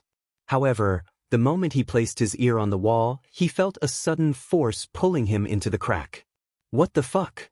Michael tried to pull himself free from the force, but he failed. He couldn't even move an inch. System, Michael called for the system's help, except the system did not respond to him. The next moment, everything around him became pitch black. Michael heard an otherworldly humming as he saw the light in front of him a few hundred meters away. He wondered where he was and tried to contact the system, but it didn't respond. He felt like he was soaring through the air like a rocket. The feeling was familiar to Michael. He felt the same when he was transmigrated to this world from Earth. Hence, Michael could vaguely guess he was being transmigrated somewhere else. But he wondered why and how. He didn't panic as he got closer and closer to the light at the end of the dark place. When he reached the light, everything around him changed. The black and white ambience of the shadow realm vanished as the colors returned to the world before him. Put me in the super prison. Michael heard the shouting voice again. At that moment, Michael noticed he was floating inside what seemed to be a command center that had a semi-modern and fantasy vibe. The numerous men and women sat in front of a glass that resembled modern monitors, but the people themselves wore medieval robes. The walls and floor were built with some kind of gray wood which, coupled with the blue light radiated by the mirrors, gave the place a vibe of a law enforcement command center. Didn't you hear me? He is coming for me. Michael heard the voice, and he jerked his head in the direction to see a shocking sight. A man with 6 hands shouting at a man on the elevated platform at the hall's back. He had 2 human hands and 4 hands protruding out of his back. Compared to his human hands, the hands coming out of his back were longer and seemed rubbery. In addition to his surprising 6 arms, the man wore dark goggles covering half of his face. On the contrary to the man with 6 hands, the man he was shouting at looked normal, calm, and composed. Instead, the dark-skinned man radiated a domineering aura. Michael turned his gaze at the mirrors for a moment to see various pictures of people and images of places running on. Suddenly, the mirrors went blank as they flickered with red light. What's happening? The dark-skinned man on the platform asked in a thick accent. Soon, 5 figures dressed in various superhero costumes entered the hall through the door behind the dark-skinned man. The men and women in the hall waved their hands. They kept touching the various symbols appearing on the mirrors until the mirrors stopped flickering with red light. Visits. For a better user experience, I don't know General. Suddenly the Etherian energy readings went off the charts. A young man said as the man with 6 arms shivered, "It's him. You have to save me." When the man with 6 arms stuttered, the 5 figures who had just entered the room poised to attack the man. Among the 5, 2 youngsters didn't wear any masks. One was a dark-skinned young man with a muscular physique and tall. He wore a jade t-shirt and a pair of spiky gloves. Meanwhile, the other was a strikingly beautiful blonde girl who tied her hair into a short ponytail. She moved her mouth as though she was chewing a piece of gum inside. The remaining 3 all wore latex costumes, and all looked different and unique from one another. The man leading the group wore a suit resembling the suit of a Spider-Man, except his crimson-red suit was sleeveless. The girl behind him wore a yellow suit with black stripes resembling a Bengal tiger. Except for the ponytail striking out of her mask, the suit covered every part of her body. The last group member wore a half mask covering the face above his mouth. His suit had a mix of red and blue with a symbol of an eagle engraved onto his chest. Something told Michael that they were all young and some kind of superheroes. "System, where the fuck is happening right now?" asked Michael. He tried to touch the wall beside him, but as he expected, his hands went inside the wall. The host has been pulled into another universe from the shadow realm. The host is currently in an astral form. Your physical body is still in the shadow realm. Fuck. Another universe? How did that happen? This was one of the few scenarios in which even Michael became confused. He looked around one more time at the panic-stricken people in the hall. "System, what's the time difference between this universe and mine?" Michael calmed himself as he knew panicking wouldn't help solve anything. The host has nothing to worry about. In the shadow realm, not even a second has passed. So the time difference between your universe and Etheria is negligible? So this universe is called Etheria. Michael slowly floated towards the young man who talked about energy readings. Michael tried to slap the young man, but his hand went straight through the man's head, making Michael smile. "How do I get out of this place?" "Your soul cannot stay apart from your body for long. The shadow realm will return your soul to your body soon."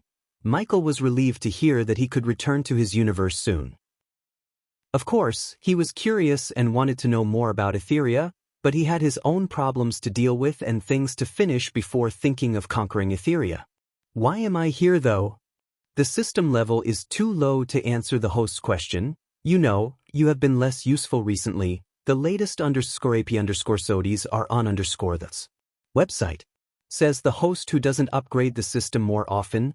The system snickered. "What the hell is he doing here, Chandler?" the red-suited hero asked the dark-skinned man. Unlike the latex-suited youngsters, the man wore a long black coat with crimson red lining and had wavy neck-length hair. "Stand down," the man raised his hand. "He's here to surrender." "Surrender?" The tall, muscular guy opened his eyes wide. "No, I am not buying it, Chandler." "He's trying to pull something?" The girl chewing the bubble gum looked skeptical, as well as the muscular guy. Since Michael had nothing else to do, he wanted to see what was happening. He floated towards the group. "Run a full scan of the ship." "I don't want to get caught with my pants down." Instead of responding to the angry youngster, the man ordered his crew. "For God's sake, put me in jail or call the Supreme Ones." Michael noticed the man with 6 arms shivering uncontrollably and sweating like a pig. "Calm down, Fergus. You're safe here." Michael turned back to see a young woman in black Kevlar armor walking towards them.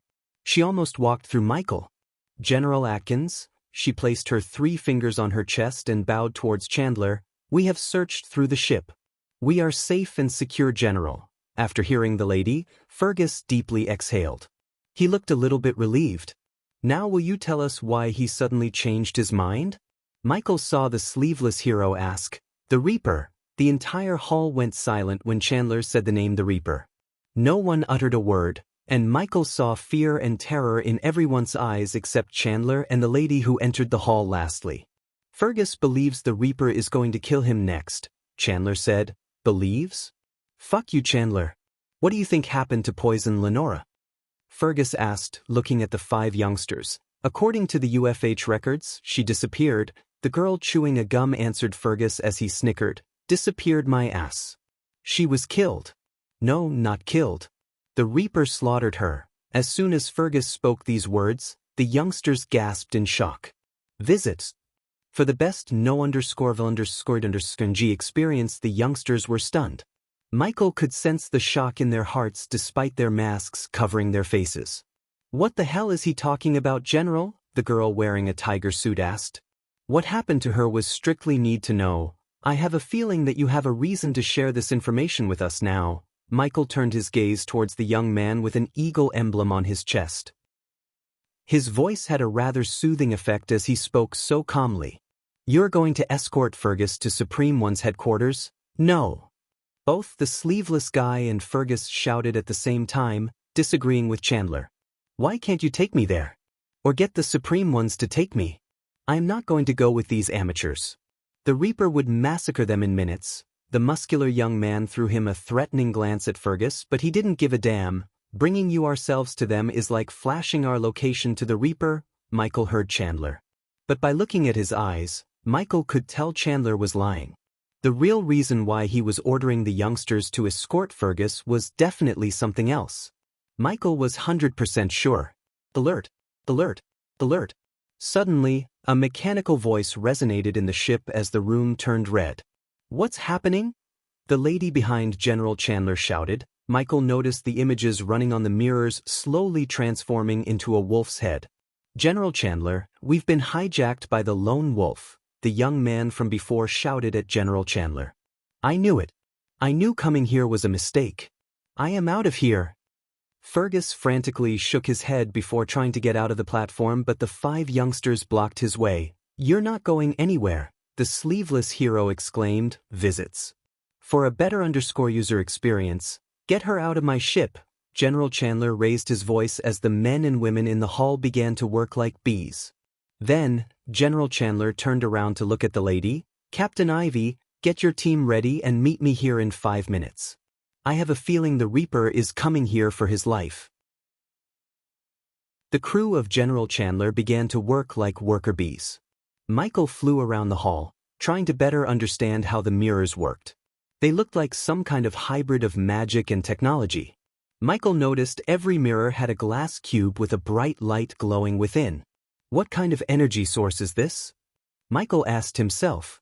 He also saw wires running into and out of the glass cube to a copper box with several components and a complex web of wires inside. General Chandler, Michael stopped hovering around when he heard a loud mechanical voice echoing through the hall. Hand over Fergus to us. Michael saw the crew looking flustered, trying to free their systems from the hacker. He didn't know this world was familiar with the term hacking, but they were undoubtedly hacked by someone. Everything happening in front of him piqued his curiosity to the next level. It was kinda relaxing to sit back and watch the chaos someone else had been creating. Instead, he was excited to see what would happen next while pondering why the Shadow Realm teleported him to Etheria. That's not going to happen, General Chandler calmly said. They all waited for the hacker to respond, but they simply didn't. Suddenly, the ship jerked as something just hit the ship from above. The ship's defense systems have been deactivated. Michael heard the mechanical voice of the ship resonate in the hall. He could feel his excitement rising within his heart. Captain Ivy, go, General Chandler ordered Ivy as she rushed out of the hall. Everyone, after sending Ivy away, General Chandler called out his crew, go to the hangar bay. The crew members immediately stood up from their seats. They left for the door on the other side in an orderly manner without raising any objection to his word. General Chandler, what's happening here? The tall, muscular guy asked, bewildered. Visits. For the best no_underscore_underscore experience, you idiot. Don't you get it? Just here. Fergus snapped, let me go. Fergus had no courage to stay with the UFH's recruits anymore. When he decided to surrender, he thought UFH would send him to the super prison or the Supreme Ones. However, he never expected General Chandler would ask a bunch of amateurs to guard him. Fergus had better chances to survive alone than with the newbies. Thus, he made up his mind to get the hell out of the place before the Reaper could reach him. Michael flew back to the elevated platform where he saw Captain Ivy returning to General along with a group of white-armored soldiers carrying crossbows and spears. Harry, General Chandler turned his gaze to the youngster wearing sleeveless latex armor. Escort Fergus to Bay 15. Captain Ivy dash, boom. The ship shook again, and they all heard a loud explosion coming from somewhere in the ship. Go! General Chandler raised his voice as the group quickly turned around to leave the command center. However, they didn't even take a few steps toward the door when the door closed automatically. We are trapped, Fergus panted. His breathing turned heavier and heavier as he looked pale. Michael noticed Fergus kneading his hands nervously. The soldiers behind Captain Ivy climbed down the stairs on each side of the platform to surround the hall. The room was lit with red light, giving an eerie feeling to Michael. Boom! Yet again, they heard another sound reverberating in the hall. Though this time, it wasn't the sound of an explosion but sounded like someone banging the ceiling above them. "Prepare for battle," General Chandler gravely said. Michael could see the dark frowns on his face. He seemed confident and calm, but his voice had a tinge of concern. The more Michael saw their reactions, the more curious he became. He wanted to see who the Reaper was and how they fought in Etheria. Bang! The ship trembled yet again, and the mirrors flickered until they turned black. The room turned gloomier and darker after the mirrors went off. The latest episodes are on website. Afterward, the banging sound finally stopped. The eerie silence haunted the room, making every passing second a daunting experience. "Let's see what makes this Reaper a big deal." The muscular guy cracked his knuckles. "Harry, do you think your team is ready?" General Chandler asked Harry without turning back. He still looked at the empty command center before him. "I think we are going to find out." Harry sounded a little bit nervous. "We are all dead." Fergus just collapsed to the ground. There was no fight left in him. However, Lenora was several times more powerful than him, and she was a gifted one. She not only possessed the power of charm, which puts people under her influence, but also the power to make plant life do as she wishes. She could kill anyone with a single kiss by sending the deadly toxins in her body into her prey. She was one of the most feared supervillains in all Etheria, yet Fergus saw the Reaper slaughtering her like cattle. She stood no chance against him, none at all. Bang! The ship trembled violently as a huge chunk of the wooden ceiling came down, crushing several mirrors under and creating a cloud of dust in the center of the room. Captain Ivy and her men immediately surrounded the cloud of mist as Michael vaguely saw a silhouette standing in the mist. Ivy and her men slowly approached the center when they saw the shadow of wings appearing in the wall behind the mist. The man with the wings. Michael recalled the engravings on the wall he saw. The wings and the silhouette of the figure looked precisely the same as the engraving. Now Michael wondered who the other person in the drawing was, the one who was watching the man with the wings battling a lady with hundreds of arms. "The Reaper," Fergus mumbled, and when Michael looked down, he noticed a wet spot enlarging on his brown pants. Fergus had literally pissed himself just by looking at the Reaper. It was apparent to Michael that whoever the Reaper was, he put the fear of gods in his enemies' hearts. Boom! Ivy and her men were just a few meters away from the Reaper when he flapped his feathery wings. The next moment, a powerful shock wave created by the flap of his wings sent Ivy and her men crashing onto the wall behind them. Although Michael was not in his physical form to feel the shock wave, he could guess the force by looking at the trembling platform. The youngsters and General Chandler had to hold onto the rails to avoid stumbling down. Michael looked around to see Ivy and her men lying on the ground without any movements. Some even bled because of how badly they hit the wall before falling onto the ground. "Dang!" The girl chewing a gum stick blew out a bubble and exclaimed. The shock wave cleared the cloud of dust, revealing the Reaper to everyone in the hall. As soon as Michael's gaze swept the Reaper, he was hit with a familiar feeling. The Reaper wore a long black coat and a suit of armor that seemed like it was made of Kevlar and some metal plates underneath. Visits. For a better user experience, his raven black hair, how he dressed, and the cold murderous look in his eyes reminded Michael of himself. Besides, Michael had a feeling that he had seen him in life before. To be honest, Michael thought the Reaper would be old or at least a middle-aged man after seeing how they acted. However, the Reaper was a young man. At most, he would be 25 or 26, definitely not more than that. "Give me Fergus and no one has to get hurt here." The Reaper's voice sounded like a death bell, clear, loud, and dosed in full of killing intent. "Except you." The tall muscular guy leaped from the platform and landed a few meters away from the Reaper. "Carl!" Harry shouted, trying to stop him, but it was too late. Carl walked towards the Reaper, cracking his knuckles. "Get ready to taste my knuckle sandwich," Carl snickered. When Carl got a hand-reaching distance to the Reaper, he closed his fist and threw a punch. Regardless of his size, Carl surprised Michael with his speed. However, the Reaper surprised him more by easily evading the punch with a sway of his body. Poch. The next moment, Carl caught up blood. "Carl!" his team shouted as they saw a black sword sticking out of Carl's back. Harry and the others were stunned beyond words. Their minds went blank as they had never seen Carl bleed until now. Carl was the team's defender whose power was super strength and impenetrable skin. His powers made Carl a feared superhero among the young generation of heroes. Carl's legs became weak and as a result he fell on the Reaper. The teammates were still shocked while the Reaper twisted the sword sticking through Carl's back. Trinium blade. The Reaper patted Carl's back and sent his sword deeper into Carl's gut. As a sword expert himself, Michael could tell that a stab would not take Carl's life but immobilize him. The Reaper could have easily bent his back and swung his sword across Carl's head. But the Reaper chose not, which showed Michael that the Reaper spared Carl's life when he could have taken his life without breaking a sweat. Finally, the teammates snapped out of their shock and leaped at the Reaper with uncontrollable anger and fury. Michael looked at each youngster closely to see what their superpower was. The one wearing a tiger suit leaped into the air with such finesse and ease, showing her acrobatic skills. Then, Michael noticed Harry dashing at the Reaper with superhuman speed, followed by the youngster with the eagle emblem on his chest. The young man's fist lit up as lightning bolts crackled around his wrist. The last one in the group was the young girl chewing a stick of gum. Instead of following her teammates, she remained on the platform. Michael wondered what her superpower was, and his question was soon answered when a golden bow materialized in her hands. "You had sent them to their death," Fergus mumbled with all of his 6 hands on his head. He seemed to have already accepted his death because he didn't even try to escape. The latest episodes are on website.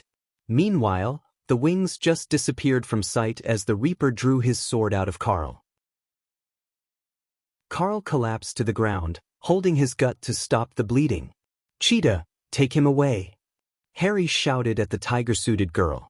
She was diving toward the Reaper, but when she heard Harry's order, she changed her trajectory and landed beside Carl. The girl beside Chandler sent a golden arrow made of sparkling energy to the Reaper to prevent him from attacking.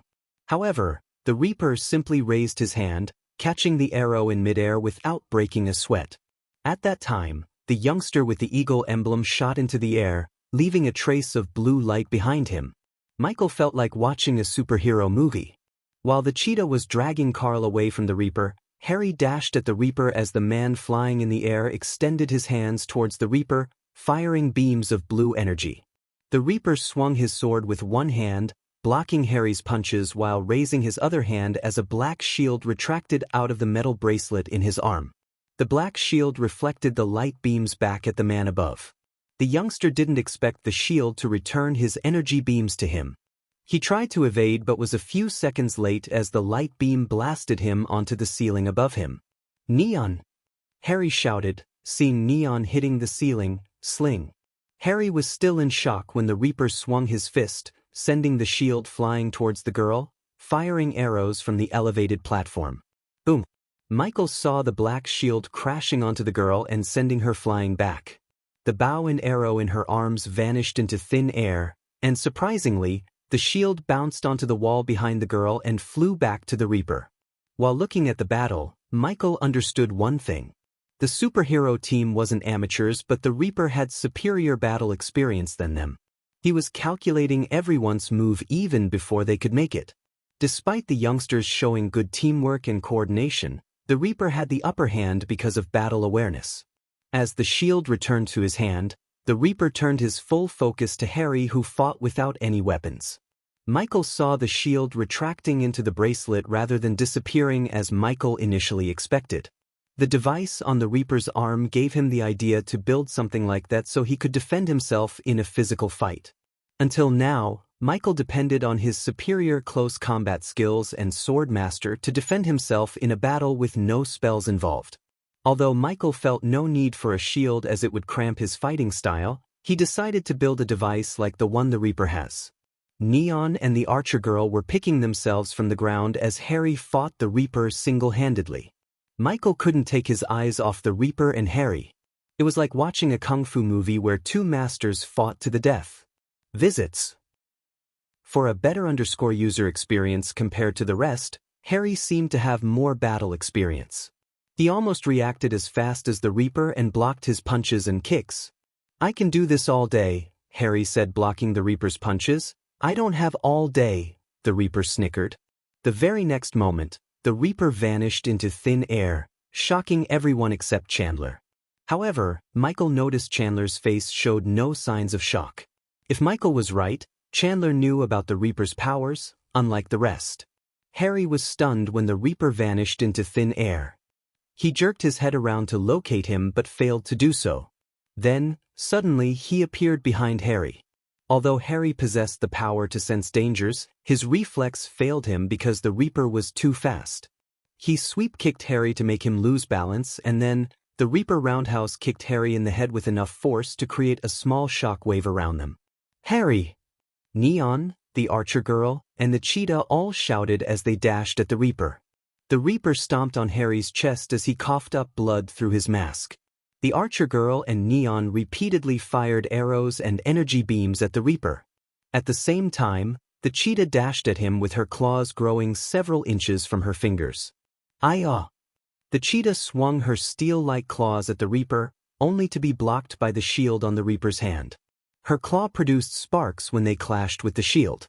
Unfortunately for the cheetah, she was not on the same level, or her claws were sharp enough to cut his armor. Hence, he simply let her scratch his chest, and when she did, he easily grabbed her hands. At that exact moment, the Archer girl fired an arrow. Little did she know that the Reaper would use the cheetah as his shield. The arrow pierced the cheetah's back. "Cheetah!" the girl shouted and panicked at what she had done. Meanwhile, the Reaper showed his ruthless side of him by pushing the arrow sticking out of the cheetah's back further into her. He did not stop with that. Instead, he unsheathed his black sword from his behind lightning quick and stabbed the cheetah in the gut. Just like before, Michael noticed he didn't go for the kill but stabbed her just to immobilize her. Neon didn't fire energy beams because Cheetah stood so close to the Reaper. After Michael pushed aside the cheetah, Neon flew towards her instead of attacking the Reaper. Visits. For a better user experience, he flew towards the cheetah as fast as possible and tried to fly away from the Reaper with the cheetah in his arms. The Reaper, however, had a different idea. The Reaper grabbed Neon by his legs when Neon flew closer to him and pulled Neon towards him. The Reaper was too strong as Neon couldn't fly away.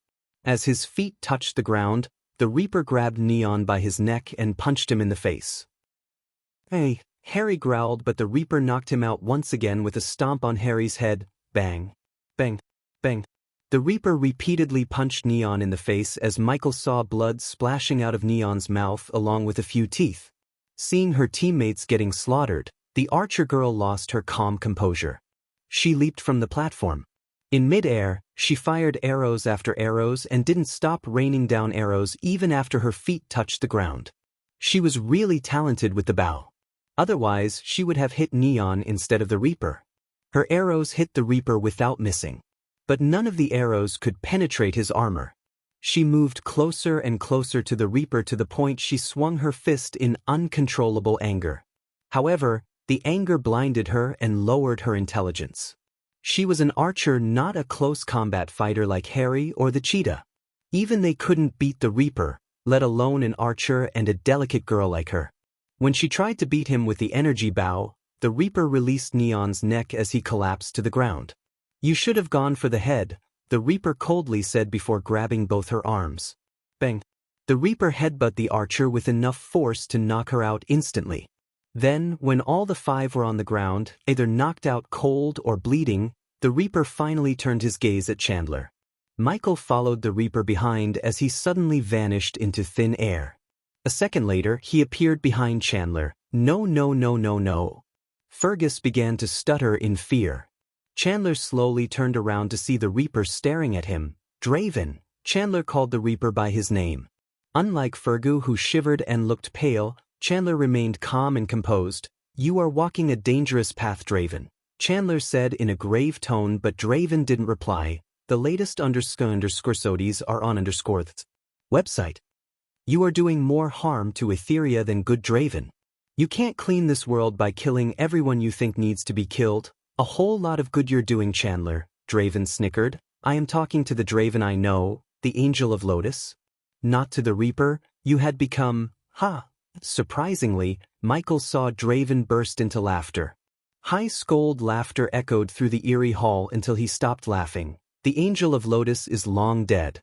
They slaughtered my family, in front of my eyes, and when I need the UFH most, you took away my powers. Draven grabbed Chandler by his neck and lifted him off his feet. Your people catch villains at the cost of innocent lives and they call them heroes. I kill a villain to save those innocent lives and you call me evil. It's not fair. Your ways are wrong, Draven. There is no difference between what you do and what the people you kill do. Chandler struggled to speak those words. If anyone follows me, I won't be merciful next time. Draven punched Chandler in the face without holding back his strength. As soon as his fist met Chandler's face, Chandler's nose cracked with a sickening crunching sound. Draven threw Chandler off the platform and looked down at Fergus. Don't kill me. Fergus crawled back in fear. Crack. Michael saw Draven step on Fergus' feet, applying pressure until Fergus screamed in agony. Then, Michael could hear the bones in Fergus' feet crushing under Draven's boots. How does it feel? Draven asked coldly as Fergus kept screaming as loud as he could. Michael saw tears gushing out of Fergus' bloodshot eyes and blood seeping out of his feet. Do you remember her face, Fergus? Do you remember how she begged you to let her go? Michael heard Draven stutter, and for the first time ever, Michael noticed Draven's face show a sign of despair. When Michael looked Draven in his eyes, he could see the immense grief Draven had been holding in his heart. Please, let me go. Fergus screamed in agony, but Draven showed no mercy. After crushing Fergus' feet, Draven lifted him off by his collar. Crack. Visits. For a better user experience, the moment Fergus stood up, Draven broke Fergus' right hand. Ark, you and I are gonna spend so much time quality together. After everything was said and done, Draven grabbed Fergus by his hand and closed his eyes for a second. At that time, Michael noticed a golden light around Draven. Does the host wish to follow Draven? The system asked Michael, and to be honest, Michael was slightly surprised by the system's sudden question. Instead of answering quickly, Michael looked around the place for a few moments. Why not? Michael firmly believed he was in Etheria for a reason. Something told him Draven held the answer to his question. Besides, Michael couldn't help feeling a strong connection with Draven. It was a sense of familiarity that he had never experienced before. When Draven opened his eyes, Michael saw a golden scroll in his hand. Teleportation scroll, Michael mumbled, recognizing the parchment. The system requires 5,000 points to lock onto Draven. Do it. Michael ordered the system. As soon as the system consumed his 5,000 badass points, he was pulled towards Draven. As he looked around the command center one last time, Michael sighed before his vision became blurry. You're back. Michael's vision cleared as he saw a charming brunette wearing glasses welcoming Draven. She was sitting behind a set of mirrors, tapping on them left and right. Michael looked around to get a sense of where he was. The large hall he was floating in the air looked neat, clean, and tidy. A door leading to somewhere else was located at the end of the hall. That door seemed to be the only way in and out of the hall except through the windows. He could see the mountains and lush green forests through the windows. Yet, surprisingly, they were slowly moving at a steady pace, and the buildings on the ground looked tiny. An airship. Michael was in airships before, so he immediately recognized that he was currently in an airship turned into Draven's flying fortress. Other than the tiny workstation in the center of the hall, Michael noticed the swords, bows, arrows, and various weapons hanging on the wall. How many people have you killed? The girl sighed. No one died. At least not yet. Draven looked at Fergus, who was shivering from head to toe. Draven dragged the six-armed man to the wall near where the weapons were hanging. Michael curiously followed Draven behind and saw Draven hanging Fergus on the wall by attaching shackles around each wrist and leg. Fergus was nailed to the wall in a few moments like a gecko. The bloody shackles around Fergus and the blades with dried blood on the tables told Michael the obvious. The girl looked a little flustered and uncomfortable looking at Fergus on the wall. However, It seemed to Michael that the girl knew what was about to happen. His soul is drenched in evil. Michael was taken aback by the demonic voice he heard. He jerked his head right to see a ghostly figure of an alien creature appearing over Draven's shoulder. The ghostly figure looked like Venom and Cobra had a baby. It was black, ghostly, and had white eyes with red pupils and a terrifying line of fang-like teeth. The creature licked his lips, looking at Fergus. What is this? Fergus wriggled violently against the shackles after seeing the alien creature. But no matter how hard he wriggled, he couldn't escape from the shackles that tied his wrists and legs. You will have your fill, Margoth. Draven took a bloody arrow from the table beside him. Visits. For the best no___ experience. After he tells us everything we need to know, Draven slowly ran the arrowhead along Fergus' face. Wait, suddenly the creature Draven called Margoth turned around. Michael was stunned as the creature was looking directly at him. System, what the heck is this creature, and can it see me? The system's level is too low to find the creature's origin. However, the system can reassure the host that the creature cannot see the host. Michael heaved a sigh of relief even though he was disappointed that he couldn't find the creature's origin. What? Draven asked. I sensed something familiar in the room. Something powerful. As soon as the girl heard Margoth, she stopped working and turned around. What is it? Are you sensing it right now? Draven, take out the healing potion, Margoth asked Draven. He looked a bit skeptical but did as Margoth asked him to. Then, Draven put his hand inside his long coat pocket to take out a glistening blue vial of healing potion. Is that my healing potion? Michael was stunned. There was no doubt in his mind. The healing potion in Draven's hands was the same healing potion he brewed. What surprised him more was that the healing potion was 90% pure. How can my healing potion come to another universe? Michael's mind went blank. He had no idea that Draven possessed a system of his own, the legendary system. To those who don't know, Draven is the MC of anti-hero with a legendary system. I sensed the same energy radiation coming from the healing potion just a moment ago. Are you still sensing it? Draven asked, looking around the hall. No. But I swear I sensed it, Margoth said gravely. Might be because of him. He worked on the Black Project after all. Maybe he came across something with the same energy radiation. The girl adjusted her glasses and said. Hearing her words, both Margoth and Draven pondered the possibilities in their minds. Makes sense, Margoth finally said as Michael sighed. What is this Black Project? Michael asked himself as his gaze swept across the room. Then he locked his eyes on the wall portion where he saw several drawings, posters, and paper clippings nailed to the wall. Michael floated to the wall and was surprised by the sight before him. Some of the drawings of people had red cross marks on them and the rest, including Fergus' drawing, didn't have the red cross. The paper clippings were mostly about murders, battles between a hero and a villain, feats of UFH, and collateral damages of a battle between gifted ones. Every incident and portrait were connected by a red thread. The entire portion of the wall reminded Michael of his kill board back on Earth. If he wanted to assassinate multiple targets, he would form a board exactly like the one before him. The more he spent time with Draven, the more he realized how similar they both are. Visits. For the best no___ experience, AR. The ear-piercing scream of Fergus abruptly halted Michael's train of thoughts. He quickly turned around to see Draven slowly penetrating Fergus' palm with the arrow in his hand. The Black Project. Tell us about it, Draven coldly asked as Michael saw the girl turning her focus back to the mirrors. It was evident that she didn't like to watch Draven torture Fergus. I don't know. Draven twisted the arrow, inflicting as much pain as he could to Fergus. Listen, maggot, we are gonna kill you and no one is coming to save you. So tell us what we want to know and I'll tell him to give you a quick death. Margoth snarled while Fergus wriggled frantically in pain. You saw what I did to Lenora, right? Hold back what you know and it'll make you think what I did to Lenora was child's play. Draven left the arrow in his palm and took a rusty knife from the table.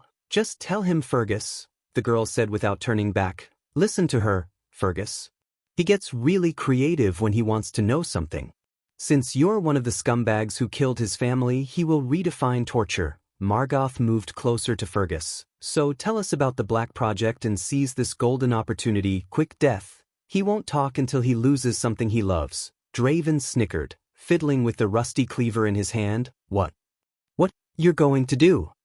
Fergus stuttered as Draven ran the rusty meat cleaver along one of his 4 rubbery arms. Poch. The girl closed her eyes tight as Michael saw Draven cut Fergus' wrist with the rusty meat cleaver. His severed wrist hit the ground with a sickening thud. Aoi. Fergus frantically wriggled during his hand sprayed blood all over Draven. But the latter didn't mind the blood at all. I have 8 more pieces of you to cut. So make yourself home. Draven wiped off the blood covering his eyes and coldly said, Please, please. I'll tell you. Fergus cried. The Black Project. Arg, created. Arg, Fergus cried and shrieked in pain. Give him a painkiller, Margoth nodded. Michael once again focused on Draven's hand until he saw a milky white vial materializing in his hand. This time, however, the potion in Draven's hand wasn't brewed by Michael.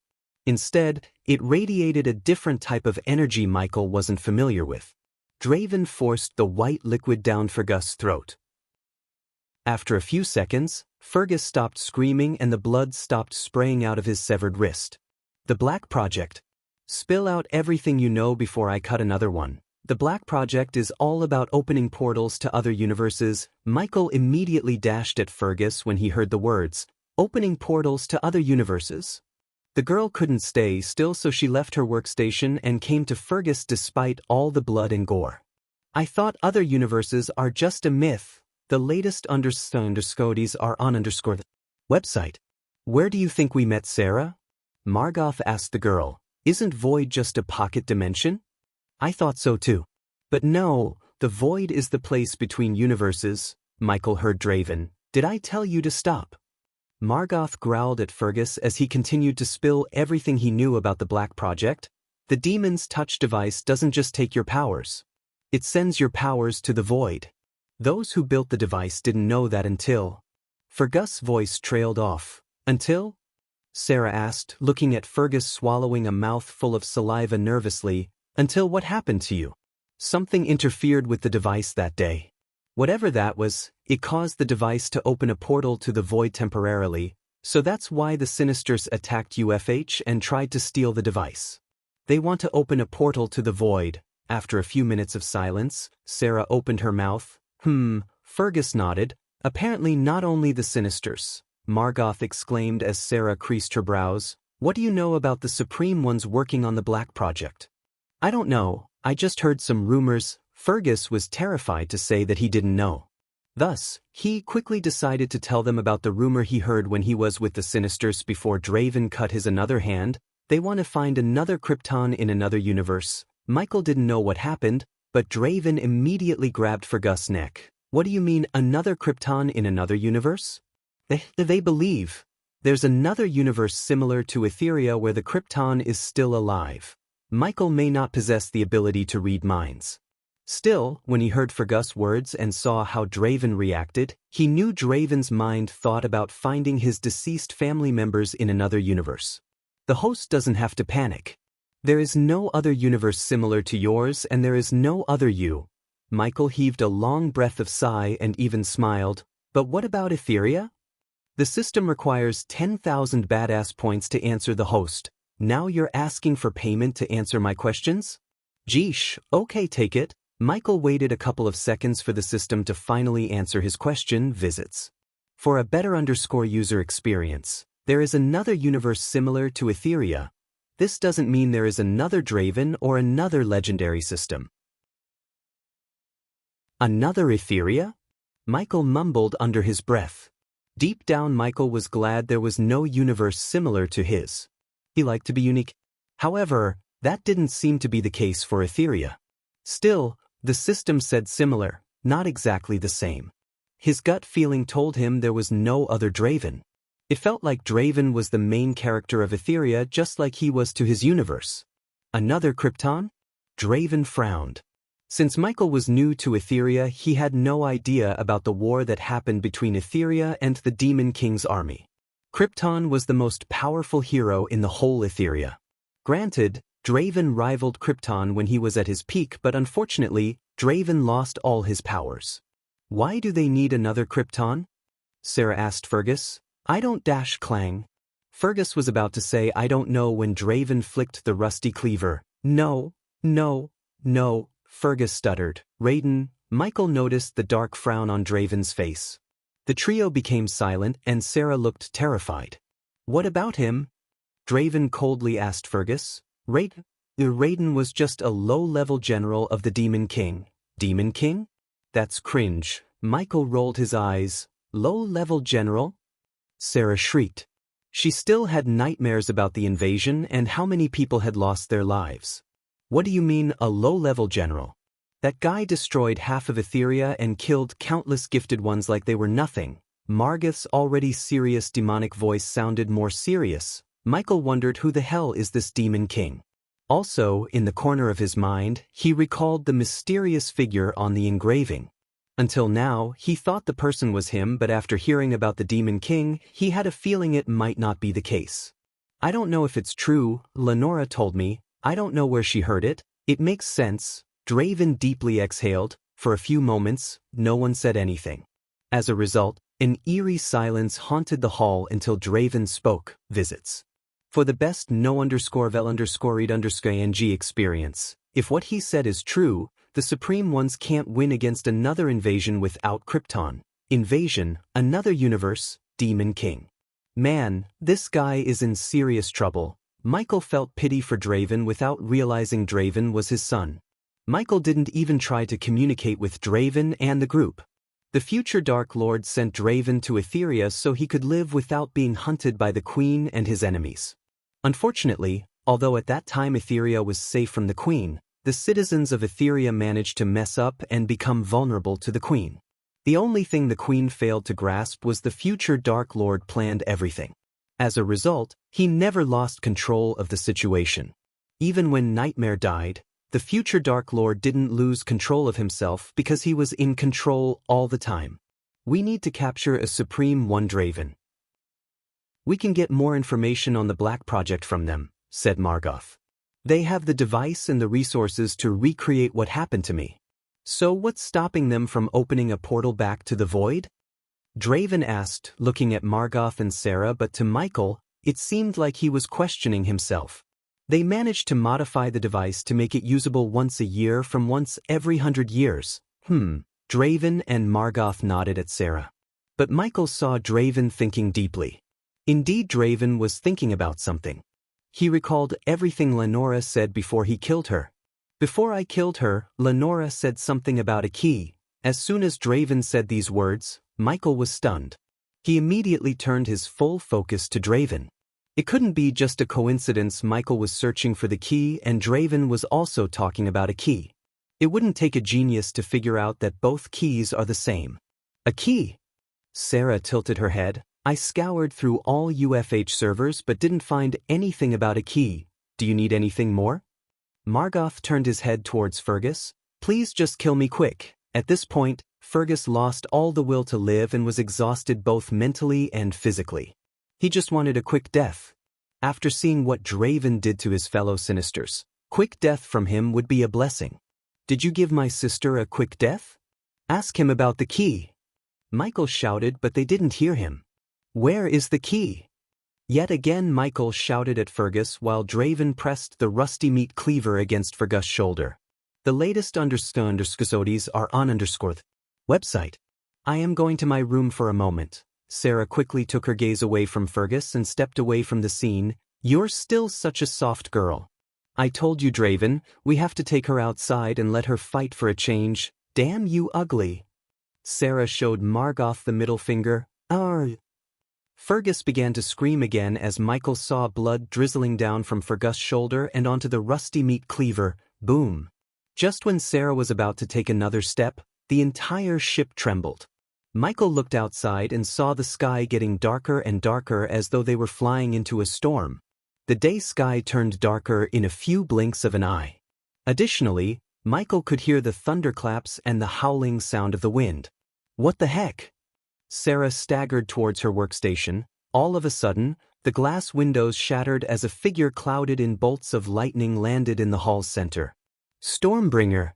Fergus screamed as the cloud of lightning slowly disappeared, revealing the Stormbringer. The Stormbringer wore sleeveless silver metal armor with archaic engravings and a dark blue cape that fluttered in the wind. Her striking blonde hair danced around her shoulder with the wind while the golden helmet covered her delicate face. Her muscular arms and the heavy sword on her back radiated a warrior vibe. Although she wasn't the prettiest woman Michael had seen, she was the toughest-looking one. Sarah's face lost all color as she looked pale. On the other hand, Fergus, who was about to greet death, became so excited. He yet again began to wriggle against the chains in joy. "Do you know who I am?" Stormbringer's hard as steel voice echoed through the hall. "Would you believe me if I said no?" Despite facing one of the strongest members of the Supremes, Draven didn't lose his calmness. It was expected of Draven. After all, Michael was his father. "Release him and surrender yourself," Stormbringer said. "I heard that so many times today." "I assume you know what happened to those who said that." Stormbringer gritted her teeth as the sky outside turned darker and Michael saw more and more flashes of lightning followed by loud thunderclaps. "Today you will answer for your crimes, Reaper." She slowly unsheathed her heavy sword. The sword was thrice the size of a normal sword. It was almost 5 feet tall and a foot wide. She could easily rush a child with that sword. She held the sword using both arms as bolts of lightning coiled around the sword. "You are dead, fucker." "Ah." Fergus began to laugh like a maniac. After seeing Stormbringer, Fergus regained his hope to live again. The Sinisters had connections within the super prisons. So it was only a matter of time before he breaks out of there again and continues his life of crime. Visits. For the best no_vil_underscored_understanding experience, this was why the supervillains and the Sinisters were terrified of Draven more than UFH or the Supreme ones. If the latter caught them, they would just throw them in prison. It wasn't the case for Draven. If they got caught by Draven, there was no prison, only hell awaited them. Funny, Draven's snicker abrupt put a stop to Fergus' maniacal laughter. "Don't." The Stormbringer growled when Draven was about to move his hand, but after seeing him just lift his hand without reaching for his weapon, the Stormbringer didn't dash at him. Click. Draven just snapped, growling. It wasn't even a second passed after his snap when Fergus began to growl. Michael saw Fergus desperately gasping for air. If Michael's guess was right, the white liquid they gave Fergus wasn't just a painkiller but poison. Draven planned everything just like Michael. "Arg!" The Stormbringer let out a battle cry before dashing at Draven with the heavy sword in her hand. She wanted to save Fergus. They were about to clash when Michael felt an invisible force pulling him back. She tried to fight back, but the force was too powerful. The sight of Draven and the Stormbringer grew smaller and smaller until everything around him became pitch black. He traveled in darkness for a while and then he saw a light at the end. Little by little, he got close to the light and saw his body. It took Michael a few more seconds to settle in his body and become whole again. Michael gasped for air, feeling an excruciating headache for a few moments. His face turned green as Michael felt an urge to throw up, and he did. For a few moments, he coughed up blood. As a result, his face became pale. Quickly the APD injected him with a healing potion to make him feel good. Michael looked into the crack, seeing nothing but darkness. He then slowly turned around to see Sabrina peacefully sleeping on the mattress and still holding the book under her head. So the key opens up portals to other universes. Michael finally solved the long mystery of what the key opens. Now he needed to find the key and get to it before the Guardians. The last thing Michael wanted was the Guardians to get stronger by conquering other universes. Where is the key? Michael asked himself. Although Michael gained nothing tangible through his visit to Etheria, he gained an idea to build a shield device similar to Draven's. The Dark Lord did not need a shield since he could unleash his full power to destroy his enemies. However, Ghost needed a shield. Since Sabrina was still sleeping and he felt exhausted, Michael took a parchment and a quill from the system storage before sitting beside Sabrina. He recalled Draven's shield for a moment and began to sketch a device similar to his on the parchment. With his inventor skill and Eladir, He was confident he could make a device that would make Draven's shield look like a cheap toy. Visit for a better user experience. After finishing the sketch for the new retractable shield in a gauntlet, Michael fell asleep on the ground. He was exhausted to the soul level and couldn't stay awake. A long while later, Sabrina slowly opened her eyes. She felt rejuvenated after a long nap. As the sleepiness faded away from her eyes, she searched for Ghost and found him sleeping on the ground a few meters away from her. Looking at Ghost on the ground, Sabrina stood up. For a few moments, she looked around the place to make sure no one was around them. Then, she brought the blanket to Michael and covered him with the blanket. She made sure the blanket covers him from neck to toe. While Michael was peacefully sleeping, Sabrina kindled the fire and sat beside the fire. The gloomy hallway was haunted with silence. The only sound Sabrina heard was firewood crackling under flames. In the gloomy silence, she recalled everything she went through over the last couple of weeks. The vampires took turns beating and torturing her, especially Zeke. He took pleasure in inflicting her pain. They cut her back and arms, just to make her bleed. Then, the vampires collected her blood and drank it like wine. At first, she tried to fight, but without arch energy, she had no chance of defeating them. She just wanted to prove herself. That was why she took part in the Guardian operation. Her gut feeling told her not to go with Peyton. However, Noah always instructed her to take risks. She could still hear the Guardian screams. Elijah slaughtered the Guardians, showing no mercy. It only took him a couple of minutes to slaughter them. However, he did not only slaughter them, he drank them until they were mummified. The last thing she remembered was another greater vampire dragging Peyton by her hair. Even now, Sabrina prayed for Peyton. She did not wish Peyton to suffer the same fate she did. Yet, Sabrina was oblivious to the fact Peyton and Tanulia planned everything. Otherwise, they wouldn't have let Sabrina suffer at the hands of vampires. As far as Tanulia and the other Guardian were concerned, the key was more important than a few weeks of torture to Sabrina. Was it worth it? Sabrina asked herself without moving her gaze away from the fire. All of a sudden, a gust of wind put out the fire. She quickly snapped back to reality and jerked her head around to see several skinless creatures appearing out of thin air. When she saw the creatures, her heart skipped a beat and her body began to tremble. She crawled backward in fear. She searched for a weapon but found nothing. The vampires took her space ring, which contained all her books, weapons, and dress. Hence, she had nothing to defend herself. The overwhelming fear blinded her mind. That was why she didn't think to shout at Ghost. Seeing her without any weapons, the skinless opened their mouths, revealing a line of yellow teeth. Since they had no skin, she couldn't identify or figure out their reaction. But if she had to guess, she would say they are grinning. While a group of skinless creatures was targeting Sabrina, another group sneaked toward Ghost. They wanted to cut his throat in his sleep. "Go dash," she tried to shout, but she was too late. A skinless creature shut her mouth from behind. She squirmed and wriggled to escape, yet she was too weak. Her eyes opened as wide as they could. She wriggled her head until another skinless creature held her legs tight. Visit for a better user experience. She screamed, but not even a muffled cry escaped her mouth through the skinless creature's hand. "Welcome to the real world, Sabrina." Ghost's words resonated in her mind again. Her warrior code taught her not to kill from behind or sneak up on her enemies.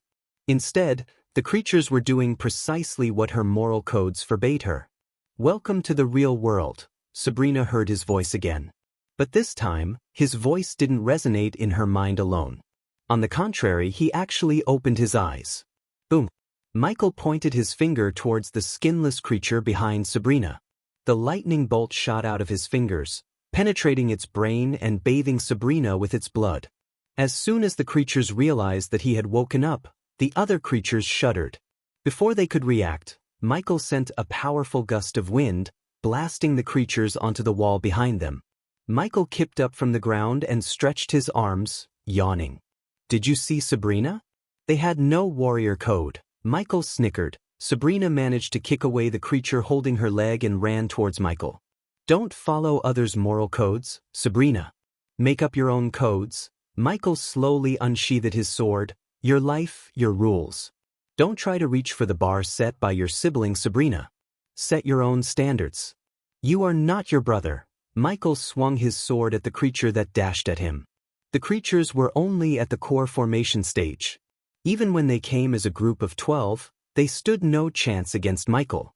Sabrina saw the creature's head flying away from its shoulder. Meanwhile, another creature shrieked like a banshee and dashed at him. You are not your sister, Pulch. With another swing, Michael cleaved another head. You are Sabrina Winston. Michael turned around and patted her on the shoulder. Survival of the fittest. That's the only rule in this world. The latest __sodies are on _ website. Pulch.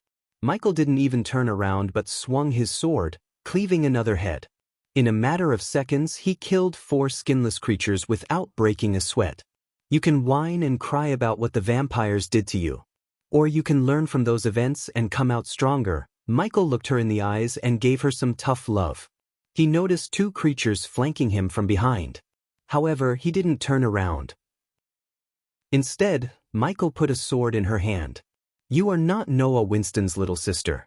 Noah is your big brother. His words and smile immediately boosted her courage. She grabbed the hilt tight, and the moment the 2 creatures got closer to Ghost, she moved as smooth as water and swung her sword. The severed head didn't even hit the floor when Sabrina swayed to the side and swung the sword to cleave another head. Her eyes flickered in bright light when the 2 heads hit the ground. Michael turned around to see a new, more badass Sabrina Winston.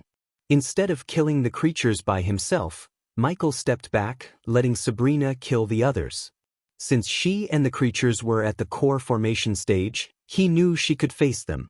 Unlike before, the remaining creatures didn't dash at Sabrina blindly. Rather, the archers dashed away from Sabrina and Michael, putting some distance between them. The rest slowly surrounded the duo cautiously without making any sudden movements. Michael put his hands behind his back and let Sabrina handle the creatures. Ding! When an archer fired an arrow at Michael, Sabrina swung her sword, cutting the arrow in half. Always remember to kill your enemies as quick as you can, Michael instructed her from behind. Sabrina could feel the fear in her heart slowly fading away. After hearing his words, Sabrina dashed at the archers. Crescent Blade. She cast a spell, waving her sword. Immediately, Michael saw a large crescent-shaped light blade shooting out of the sword towards the archers. The archers tried to leap away, but the crescent blade was simply too fast. The blade cut the skinless creatures in halves. When their bodies hit the ground, Sabrina leaped into the air using the wall as a booster. She turned her body acrobatically before diving down like a meteor. Boom! The latest __sodies are on _ website. Her landing created a shockwave that knocked out the creatures surrounding Michael. Pulch, pulch, pulch. Sabrina didn't wait for the creatures to get back to their feet. Instead, she stabbed them through the head, showing no mercy. Show them you are not the one to be messed with. Show them your ruthless side, Michael taught her from behind. A few minutes ago, when Sabrina covered him with the blanket, he was about to wake up. Hence, he saw her gesture and felt a warmth in his heart. That was the only reason Michael changed his mind about helping her. Noah taught her how she should live, but Michael was teaching her how to survive. Meanwhile, Sabrina was down to 4 enemies. When she reached a skinless creature that tried to get to his feet, Sabrina stomped on its head. She stomped again and again repeatedly until she crushed its head into a pulpy mess. Seeing the brutal death of their kin, the skinless creatures crawled backward. Inflict maximum fear onto your foes. Your priority in every battle should be to win without even fighting. With her face covered in blood, she looked like a pissed-off goddess of war. Until that moment, she was a delicate flower who took pride in her talent. But when she stomped a creature to death and drenched in blood, she looked like Michael's sister. Granted, Noah loved his little sister dearly and protected her to the best of his abilities. Still, he failed to teach her the reality of the world outside. On the contrary, Michael would have taught her the world before teaching her anything. To survive in the world of killers like him, she needed to be ruthless and brutal. The code of warriors Noah taught her put her in a cage. The life lessons Michael was teaching her would ensure that never happens again. Arg hadai die die. Learn to control your anger, Michael said when she began to shout and stomp the already dead creature. Never let your anger cloud your mind. Your mind is your greatest weapon. Michael nodded in approval when she took a deep breath to calm her mind. The last remaining creature shuddered and stepped backward, showing Michael they possess fear and feelings. Finish it off. We have a long journey ahead. Michael sent a tiny bolt of lightning to the mattress and blanket. They were drenched in blood, so Michael chose to burn them and get new ones from the system storage. Michael walked forward as Sabrina threw the sword, aiming at the creature's head. In a blink of an eye, the sword went straight through its head. Visits. For the best no___ experience. Do you feel better now? Michael asked, catching the sword by its hilt in midair. I do really. Michael looked around the headless creatures, giving Sabrina a nod of approval. Then, finally, Sabrina began to come out of the trauma instead of whining and living in the past. Keep the sword with you until our journey ends. When Sabrina held out the sword, Michael closed her fist around the sword hilt. He wanted Sabrina to have a sword not only to protect herself but to mend the warrior spirit broken by the vampires. You'll need it? Thank you, Ghost. She surprised him with a tight hug. Can you do me a favor, Sabrina? Asked Michael when gently brushing her head. Anything. Don't tell anyone you met me here. Sabrina let him go and took a step back. She then looked in him the yes with a bewildered face. Why? Just don't tell anyone. Me and the Guardians are not on friendly terms. The last thing I want is meddling with their business. For a few moments, Sabrina pondered before sighing heavily. I understand. I think you and our family have some connection, Ghost. You have been saving a Winston always. Sabrina let out a miserable chuckle. Well, you Winstons have the tendency to get into trouble. Michael smiled and walked the path before him with Sabrina. Can I ask you something? After a few minutes of walking down the gloomy path, Sabrina asked Ghost. Go ahead. How do you feel after taking a life? I mean not these creatures but actual human beings. Glad. Michael's answer completely caught her off guard. She was stunned. Glad? But? She asked, tilting her head. Visits. For the best no___ng experience, I don't go around killing people unnecessarily. If I kill someone, that means I have no choice. I'll feel glad because after taking the life, I have one less enemy who wanted to take my life. Don't you feel any remorse? Sabrina asked him another question. How many people have you killed, Sabrina? Michael asked her, instead of answering her question. A few. But they deserved it. Then why do you want to know how I feel? I told you, Sabrina, live for yourself. End of the day, if you're happy, that's all it matters. She sped her steps, came in front of him, and walked backward looking at Michael. My brother said every time you take a life, you lose a bit of yourself. Yeah, some people say that. I'm not one of them. Either I kill and lose a bit of myself or not kill and lose the whole of me. I didn't work my ass off to this point to get myself killed. Michael massaged the back of his neck while talking to her. What's your ambition? What do you want to be in your life? She looked curious to know Michael's answer. For some reason, Sabrina felt good talking to Ghost. When she talked to Rowena or Noah, she always felt some kind of pressure from them. They both expected Sabrina to be what they wanted. However, Ghost encouraged her to be herself rather than trying to satisfy someone else. Of course, Sabrina had no idea Ghost was her big brother at this moment in time. Otherwise, she would have felt 100 times more pressure because Ghost was at the stage where Noah seemed pale in comparison to him. If Michael knew Sabrina was his little sister, he wouldn't have messed her mind with stupid warrior codes. Instead, Michael would have taught her how the real world works. What everyone wants, immortality. I am gonna sit back and enjoy everything this world has to offer. Congratulations on your engagement, by the way. Michael was kinda surprised by her words. How did you know? As far as Michael could remember, only Claire and the elders knew about his engagement to Gaia. He wanted to share the news with everyone at Hades. But before he could do that, they were attacked by the ninjas. The ring. Sabrina pointed at the engagement ring on his finger. It didn't look like a space ring. So you were either wearing it for fashion or you're engaged to someone, most probably to Ilya. Took a guess, huh? Yep. Sabrina nodded. It was astonishing to see how quickly she changed. A few hours ago, She was a broken, cowardly girl, and now she had turned into a cheery, joyful girl. Visits. For a better user experience, all she needed was a bit of tough love and a few skinless creatures. I heard a rumor you're not going to marry anyone else. Any truth to that? You heard right, really? Sabrina raised her brows because she was amazed. You don't have anyone else in your life other than Elia. I know I am asking about your personal life, but I am really surprised. This is the first time I heard a prodigy like you have only one girl in his life. What's wrong with that? Michael couldn't help chuckling after looking at her reaction. Nothing. It's just too surprising. Take my brother for example. He has a few girls in his life. A few. Michael raised his brows. Yeah, a few, Sabrina giggled, recalling the number of girls in Noah's harem. Although Michael met only 3 girls in Noah's harem, he knew there were several more. To his knowledge, there was Alicia, Zanali, and Edith. In addition, Olivia would have joined his harem if Michael didn't pull her out of the pit. In my view, the more girls you have in your harem, the less you know about each of them. I don't say harem is wrong. It's just I can't love anyone other than Elia. She is really a lucky girl. It's me who's really lucky to have her, Michael gently smiled, thinking about Gaia. He couldn't even imagine a life without her. He was deeply in love with her.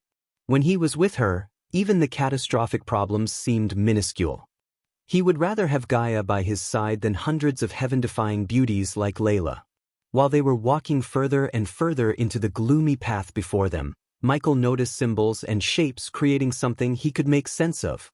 Sabrina saw Michael suddenly turn his gaze towards the wall and walk towards it. You see something? Sabrina asked. She looked closer at the wall but saw nothing but indistinguishable shapes and symbols. Michael, on the other hand, saw the woman with thousands of arms in the wall yet again. But this time, she was under someone's feet. The man with a long cape fluttering in the wind brushed her neck with his boot while raising his arm to the sky. Michael followed his hand and saw what looked like a meteor down on her. Looking at the drawing, Michael creased his brows. He thought the Thousand Arms woman might be the queen. He wondered who might be the man crushing the almighty queen under his feet like she was a bug. Besides the man, he also noticed a dog. He looked closer as the dog resembled a German shepherd but with wings. Both the dog and the man seemed to be laughing. Michael slowly walked along the wall to see more and more engravings, and all of them had the man and the dog. I still can't see anything, Sabrina said. The latest underscores are on the website. Look over there. Maybe you might see something that I can't. Michael sent away Sabrina and focused on the engravings on the wall before him. On one particular portion of the wall, Michael saw engravings of thousands of soldiers running toward the man and the dog. In the next portion following the soldiers, Michael saw all the soldiers on the ground, obviously dead. He saw the dog ripping off the soldier's armor. Who is he?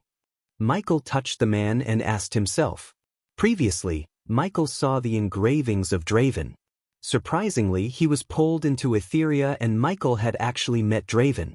Now Michael saw the man in a long coat and a thieving pet dog.